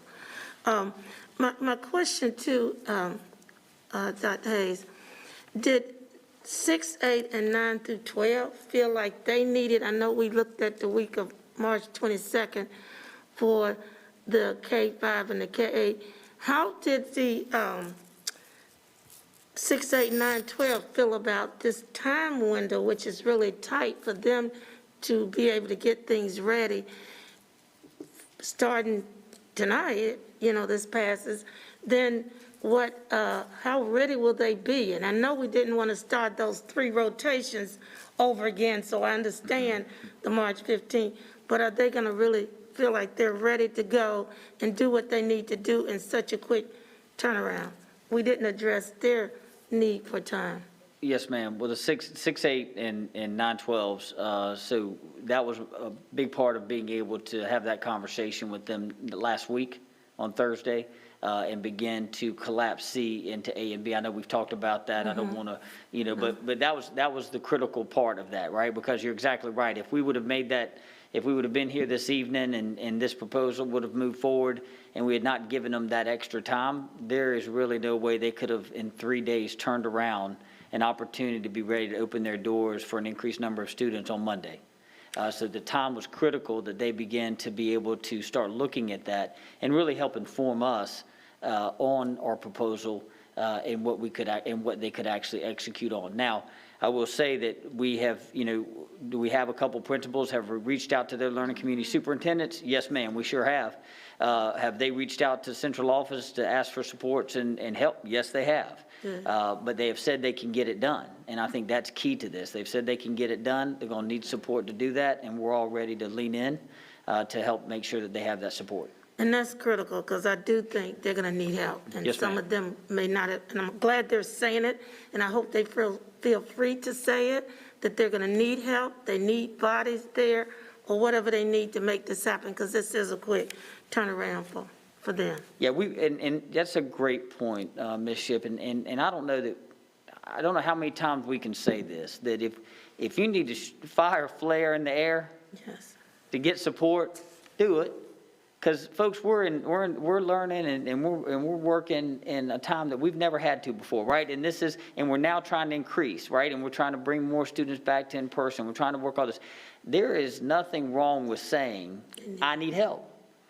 There's nothing wrong with doing that at all. And we want to encourage our teachers to say that to their principals. We want to encourage our principals to say that to their learning communities, and their learning communities to say that to everyone that's in cabinet. We have to be a unified front, and the only way we can be a unified front is if everyone has open dialogue to make sure that we are ready to receive students and provide them a high-quality education. That's all that's going to change that. Thank you, because they're the ones that's going to make it happen. Yes, ma'am. Thank you. Ms. De La Hara. Thank you, Jennifer De La Hara. So one of my questions kind of leads right into that. We did have some educators speak to us tonight about their concerns about whom should they contact if they feel like there's non-compliance. I heard you just speak to an open culture, encouraging communication. If, for whatever reason, our educators don't feel that they can do that, just to answer some of those questions that were tonight, like whom should they contact? I know that the Ombudsman's office has been mentioned, but if they are feeling like possibly there's non-compliance, with mask regulations or social distancing isn't being able to be met, and for whatever reason they don't feel like that they can communicate with their principal or their LC soup. What advice would you have? This is Christine Pichot. Again, I'm happy to respond to that question. We have publicized for all staff a return to the workplace guide that outlines the very specific question that you're asking. So when we discuss, for example, mask guidelines on page 6 of that return to workplace guide, which can be found on the forward-facing CMS website, also on the employee intranet page, and also in an email that was sent out to all staff, we address on page 6 that employees can contact the Employee Relations Department for any non-compliance issues that they've observed. And of course, that would be after an employee shares that information with their supervisor, because we really do need to try to notify the people who are closest to the issue first to be able to rectify the solution. But to your point, if an employee feels like their situation is not being timely addressed, then they always have the opportunity to take that matter and escalate it to the Employee Relations Department, which will promptly respond and investigate accordingly. Okay, thank you. Just two more questions here. We've mentioned this, or I know I have several times. We have 62,000, I think, approximately students who are enrolled in the full remote academy. And although I don't think that this is our intention, when we spend almost 2 hours talking about the return to in-person learning, we nonetheless, it can appear that we're neglecting them, because it sometimes appears that that is the magic sauce, the secret bullet, if you will, that, you know, we're going to do this plan and all of our problems are going to be solved. But we have 62,000 students, and contrary to popular rhetoric that they are, you know, possibly embracing, you know, fear over facts, I would, you know, like to remind people that no, many people really do have, they're medically fragile. They have a realization that their subgroup in our society may have a higher hospitalization or death rate related to this virus, and they see possibly all the excitement around, you know, the return to in-person, you know, sports and other extracurriculars starting back up, but they also know that they need to stay home.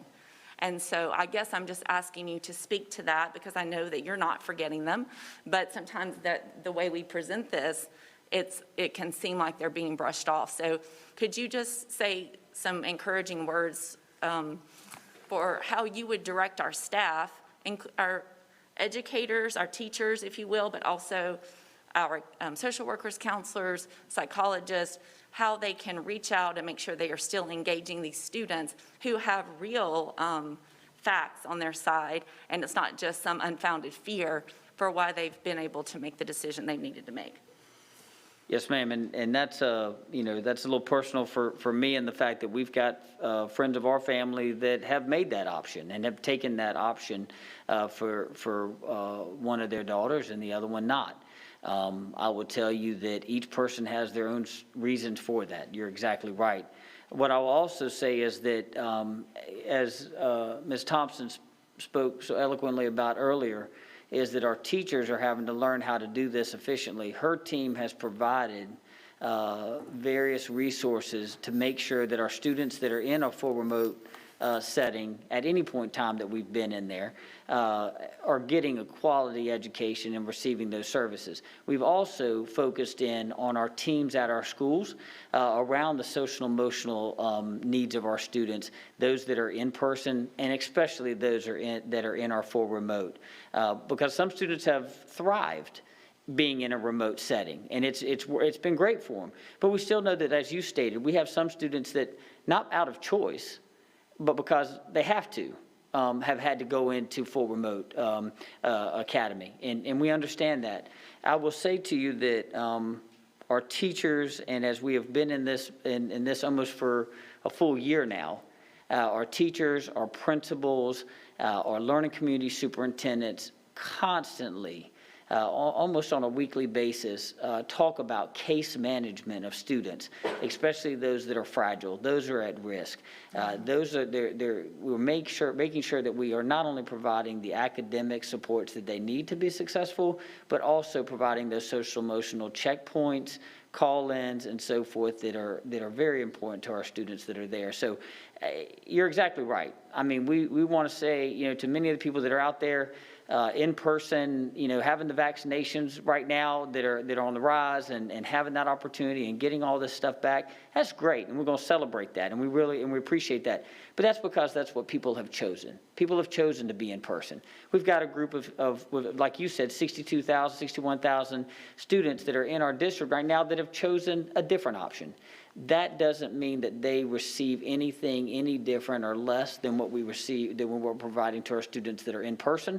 And we're going to make sure that we maintain a set standard of high excellence in which to provide to those students as well, academically and on the social emotional. So I guarantee you, as we have our conversations tomorrow as our alignment team, that will definitely be at the forefront of our conversation to make sure that we're checking and all of that with our learning community superintendents in all of their schools across the district. Okay, thank you for that. Yes, ma'am. Ms. Cheek? Madam Chair, can I make a motion? Yes, ma'am. if I can still see it. I'm a little bleary-eyed from leaving for work at 7:30 this morning. So here we go. Madam Chair, I move to modify the return to in-person instruction plan approved by this board on January 14th, 2021, and to amend our remote instruction plan adopted by this board on July 15th, 2020. My motion includes the following. Number one, the adoption of 3 new school calendars attached to this motion entitled A, K-5 revised calendar as of 3/8/21, B, the K-8 revised calendar as of 3/8/21, and C, the 6/12 revised calendar as of 3/8/21. Item 2, beginning March 15th, 2021, all pre-K students will receive in-person instruction 5 days a week except on days that are district-wide holidays. Number 3, beginning March 15th, if an IEP team has determined that a student must receive some in-person instruction and the student's parent has consented to the student receiving in-person instruction, the student will receive those services in person 5 days a week per the adopted calendar for the appropriate grade level, except on the days that are district-wide holidays.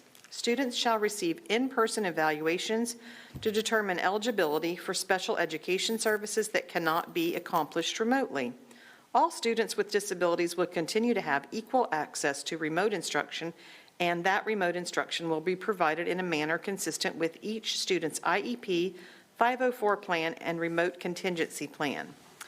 Number 4, beginning March 15th, students in middle school and high school will be separated into Group A or B and attend school in person per the adopted calendar. All students who are taking the pre-ACT on April 21st, 2021 will be required to come in person to take the test.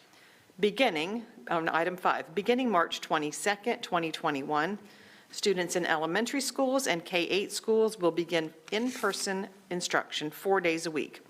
All students not enrolled in Full Remote Academy will have in-person instruction every Monday, Tuesday, Thursday, Friday per the adopted calendar. Wednesday will remain a remote instruction day. Item 6, beginning May 12th, 2021, students except those in pre-K and students with disabilities as defined in Section 3 of this motion will return to remote learning except when they are required to be in the schoolhouse for the in-person testing.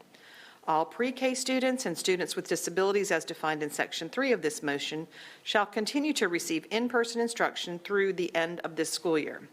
Item 7, this plan will adhere to the guidelines of the remote learning plan previously approved by this board on July 15th, 2020, with one modification. This motion includes an amendment that will allow any student who is scheduled for in-person instruction and who is receiving instruction offline to be marked present off-site, which is code 1-R. That is the motion, and if any of my colleagues would like to repeat it for me, I would be happy to hear you. Otherwise, I would love a second. I would second that motion. And don't make Okay. me read the motion again. We have a motion on the table from Ms. Cheek, a second from Ms. Byers-Bailey, and Ms. Cheek, would you like to speak to your motion? Yes, ma'am.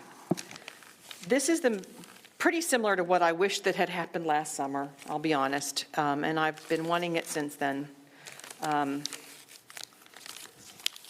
There's so much chatter, I'm going to try to see things in a positive way, in this community. And it seems like people have drawn lines in the sand and put themselves into groups, and those groups all seem to be fighting with each other. And they like to share all that fighting with me and all of you on this board. And one group likes to tell us how mad they are at the other group, and that group that they're mad at tells us how mad they are at the other group. And I think they're all acting kind of childish at some point. And I asked somebody this weekend, did they realize that all of us on this board are actually humans? And that we have feelings and we care about both of those groups, and that we really wish that everybody in this community would find a sense of grace and extend it to each other and move forward. We can talk about everything that's happened the last 11 months and 26 days since March 13th of 2020, when we sat downstairs in the dais the last time, one of the last times, and we had an emergency meeting. But what we really need to do is move forward and figure out what we're going to do to make things the best we can for kids. And so I support this motion wholeheartedly because it does increase the in-person time for our students at every level. And it also signifies a shift and a change for us.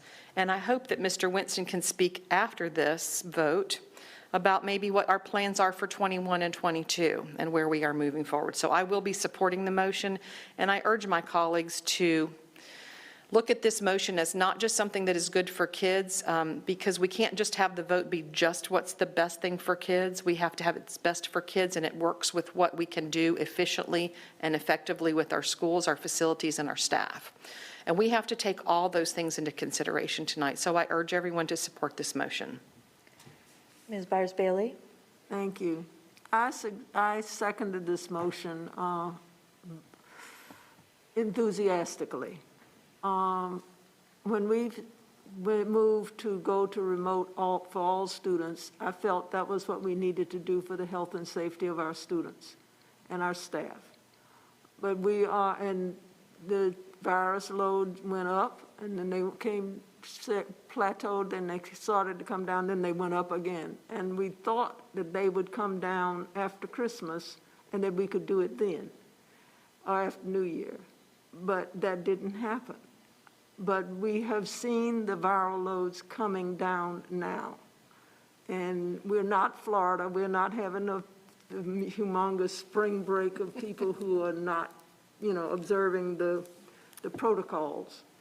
We're Charlotte, North Carolina, and I am praying that the viral loads will continue to come down and that we can end this year on a positive note with our children in schools. That's where they need to be. Those students who are thriving virtually, I'm excited for them. My grandson loves it. But that's not for every child. There are children who need to see each other. There are children who need to see their teachers. Their teachers need to see them. And this is the next step that we need to take, and we need to take it now. I really appreciate all of you who've asked all the questions that you've asked, who have delved into every nook and cranny of this proposal, because that needed to be aired. For not only did it help us understand what we're doing next, but we needed to share that with the community. And we've done that. And I didn't say anything because you all were doing such a marvelous job of asking every possible question that could be asked to make it perfectly clear how we're going to serve our students and how we're protecting our students. But, the virus is here. The vaccine is here. The people are getting their first shots, their second shots. I'm scheduled to get my one and only shot this week. But, so we are getting protection. And it's time. It's time to let these children come back to school. And so I'm definitely supporting this motion as well. Ms. De La Hara? Yes, just briefly, I just want to thank the staff, Superintendent, for answering our questions and for all the thoughtful questions tonight. I thought the conversation was really engaging. And I just want to acknowledge briefly that, I do recognize this is a change, yet again, for families, for our educators, our staff, and that, we don't take it lightly. To Ms. Cheek's point, we are human, we do understand, we listen, we see all the emails, we may not always have time to respond, but there are many varying sides to this. But for our staff and our teachers, many of whom some of us saw this morning when we took some tours of some schools, we know that you are working hard, and we appreciate your flexibility. I know that I have 2 children and their teachers have just done an amazing job, and support staff. So just wanted to take a moment to really thank them. I don't know that we spoke that much about it tonight, but you heard it in Dr. Hayes' comments and others about all the different teaching that's going on, because they're learning in a new environment as well. So just a real Herculean task this year. Thank you. Ms. Marshall? Margaret Marshall here. I want to say a couple things that I do believe this, for all the folks that really have been strongly advocating to go back in person, I do believe this is a win. I had hoped that we would be in a more of a 50-50 type of rotation for everyone when we started. The reason we weren't was because we have very crowded schools. And over time, we've seen what the attendance is looking like. We've seen an increase in full remote. And so we've had the ability to do this. And we have schools that are going to be very tight, and then we have schools that have some space. But I think this is the right thing for right now. I have relatives that teach over the state, and they've said that this plan that we are looking at is something they've been using, and they have seen improvement from the students that are there, and the fact that they see them every week is a very, very positive thing. But I also know these folks that are teaching in this method have said, frankly, the only way they have survived, because they are teaching again in person and the students on full remote, is to have a few hours of a week with no students in front of them to be able to handle all of the issues that they're dealing with the students in remote and then the students in front of them. So I think this is important. You can't just burn everything out. And I think that we can finish this year appropriately. We've got a lot of ground to make up. Everybody across this state and this country has a lot of ground to make up. And that's what we're going to do going forward. Again, this is Plan A, and we will be all hands on deck, moving as fast as we can as we're going forward. And this Wednesday will have structure to it, and it will look different, I believe, than the Wednesdays that we have seen in the past. So I think that that is a good thing. I do want to indicate that the testing, we are not just bringing people in just to test them. This is a federal and state mandate, and we've been asking for as much flexibility as we could be given, and we've not really been given it. So we're going to see where our students are. We're going to use this information to then go forward with them. And I don't want testing to be looked at as punitive this year. We're going to try and advocate to pull as much of the high stakes part of this off as we can, so we truly know what we are dealing with and what we need to do going forward. So there'll be more information coming out, because I do think that's going to be a bit of a confusing thing for families, and we'll just have to over-communicate that as we go forward. But I do support this motion, and I thank all the staff who haven't slept in weeks now to get us to this point, and who are probably not going to sleep for weeks anymore. So thanks for everybody who is part of this team, and I appreciate you all. Looking around. Mr. Strain? Thank you, Madam Chair. Just briefly, I want to thank staff for pulling this together. There are a number of us that have been pulling hard in this direction to serve our students the best way we know how, safely, as has been demonstrated by so many districts across the world, but certainly in the state as well. Certainly staff and fellow board members who have championed this and worked hard with staff to pull this together.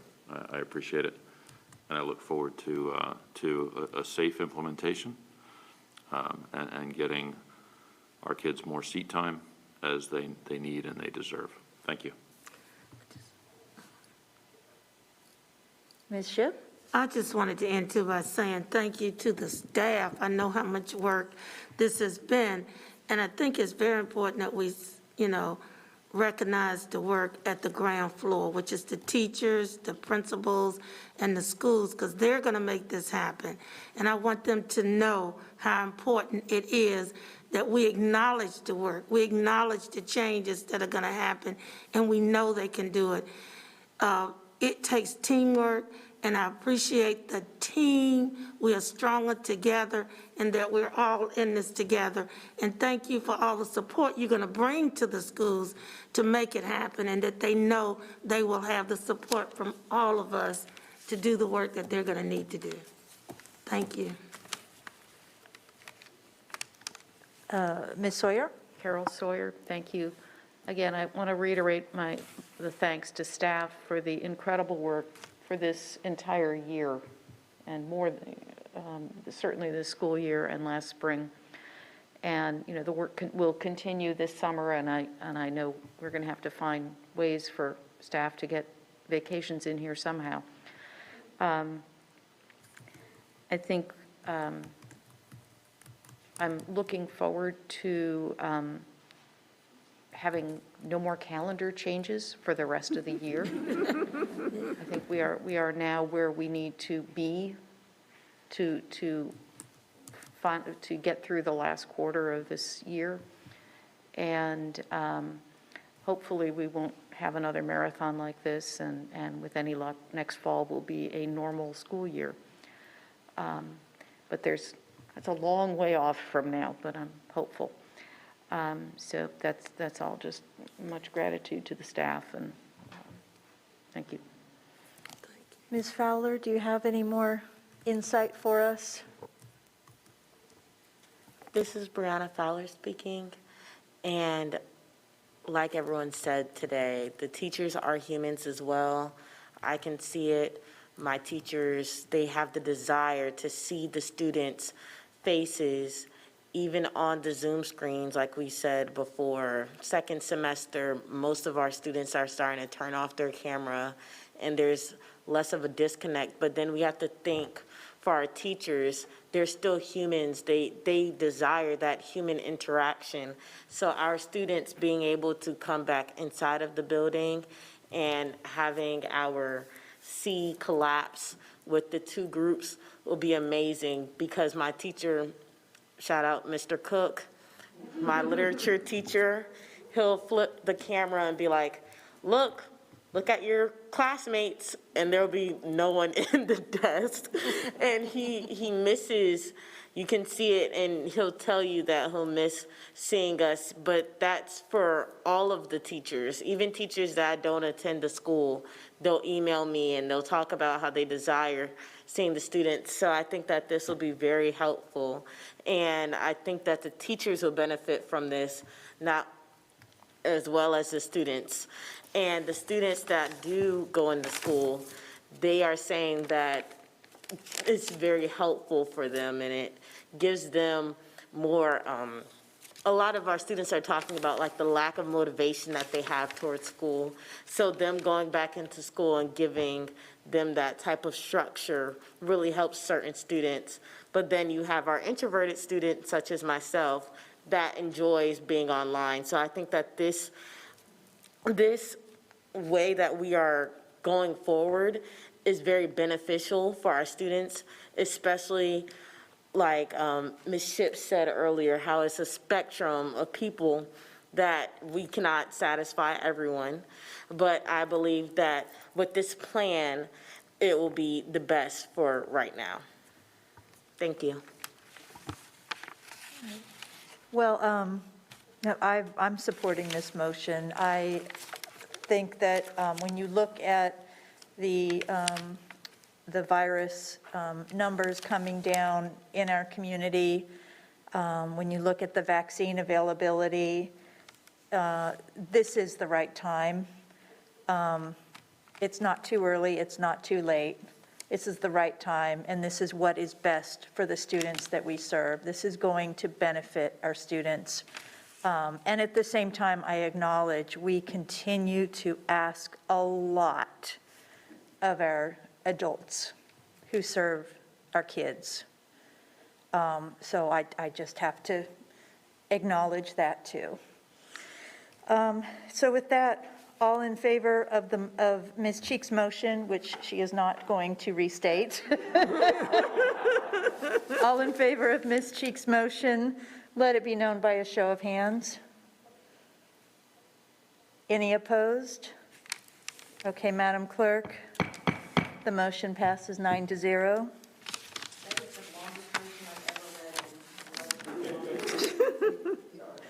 All right. I am now going to turn to the superintendent for his final report of the evening. Thank you very much, Madam Chair. I recognize we have Been meeting quite a while this evening, so I will keep my report brief. There are several board members who alluded to this, so I will go ahead and address it now as it relates to our plans for next year. That planning is underway. It has been underway for some time. And those plans are to open schools in the fall as close to normal as is possible. That means unless conditions change fundamentally, from what we expect to see next fall, our buildings will be open for in-person learning 5 days a week for all programs and grade levels. We know that many families have delayed their decisions about starting their students to school or enrolling for next school year. And so I just want to acknowledge what our plans are for next school year. Let me back up for a moment because we still have this school year to deal with, and I want to acknowledge and share with our families and our school-based staff that our district communications are planned to notify families of the changes that were approved a few moments ago by the board as it relates to in-person attendance rotations. And those first set of messages will be going out in the morning to our families via Connect 5 voicemail message system. And a reminder will be sent on Sunday, March the 14th. Now, I also want to acknowledge that yesterday was International Women's Day. And while that date has passed, it would be a missed opportunity not to publicly state my appreciation for the women who make up our board, as well as our district workforce. More than half of our district workforce are women. Many of those women are in leadership positions, and all of them contribute almost immeasurable value for our students, for our families, and for our staff members. And so I want to thank you all for what you do for Charlotte-Mecklenburg schools. Madam Chair, I told you I would be brief, but I do want to provide a brief update on the efforts to help keep our staff members get access to the COVID vaccines. To date, our work with Mecklenburg County Public Health, Atrium Health, Novant Health, and other partners have provided access to thousands of appointments available for CMS staff. At first, those appointments were limited to student-facing staff, but late last week, the North Carolina Department of Health and Human Services announced eligibility for all school district personnel. And I'm pleased to know that many of our staff members have received their second dose in the past few weeks, and that others have received the new 1-dose vaccine and are fully vaccinated. And we encourage all staff members who choose to receive the vaccine to make appointments to do so, and we will continue to work with partners to provide access. Just this morning, we communicated to CMS staff some opportunities brought to us by Novant Health, one of which is a clinic taking place at Waddell Language Academy this Saturday, March 13th. And as we have said before, all principals and school building leaders are advised to provide the flexibility necessary for staff to attend vaccine appointments. And so I just wanted to conclude my remarks with that exciting news, and thank you again, Madam Chair and board members, for your affirmative vote a few moments ago. Right, thank you. At this time, I will recognize any board member who wishes to make a brief report. I make a motion to adjourn. Second. Just really quick, I think I've got a quick report from Ms. Sawyer. I just wanted to remind folks that we have another meeting tomorrow, a community engagement session on the budget. And that is online, and it's tomorrow at 6:30 p.m. So that is, the continuing work of the school board to involve the community in developing our budget priorities. So I would encourage folks who are interested to tune in and contribute. Anybody else? Okay. Would you like to state your motion? Motion to adjourn. So we got a motion from Ms. Cheek, a second from Ms. Shipp. All in favor, let it be known by a show of hands. Any opposed? We are adjourned.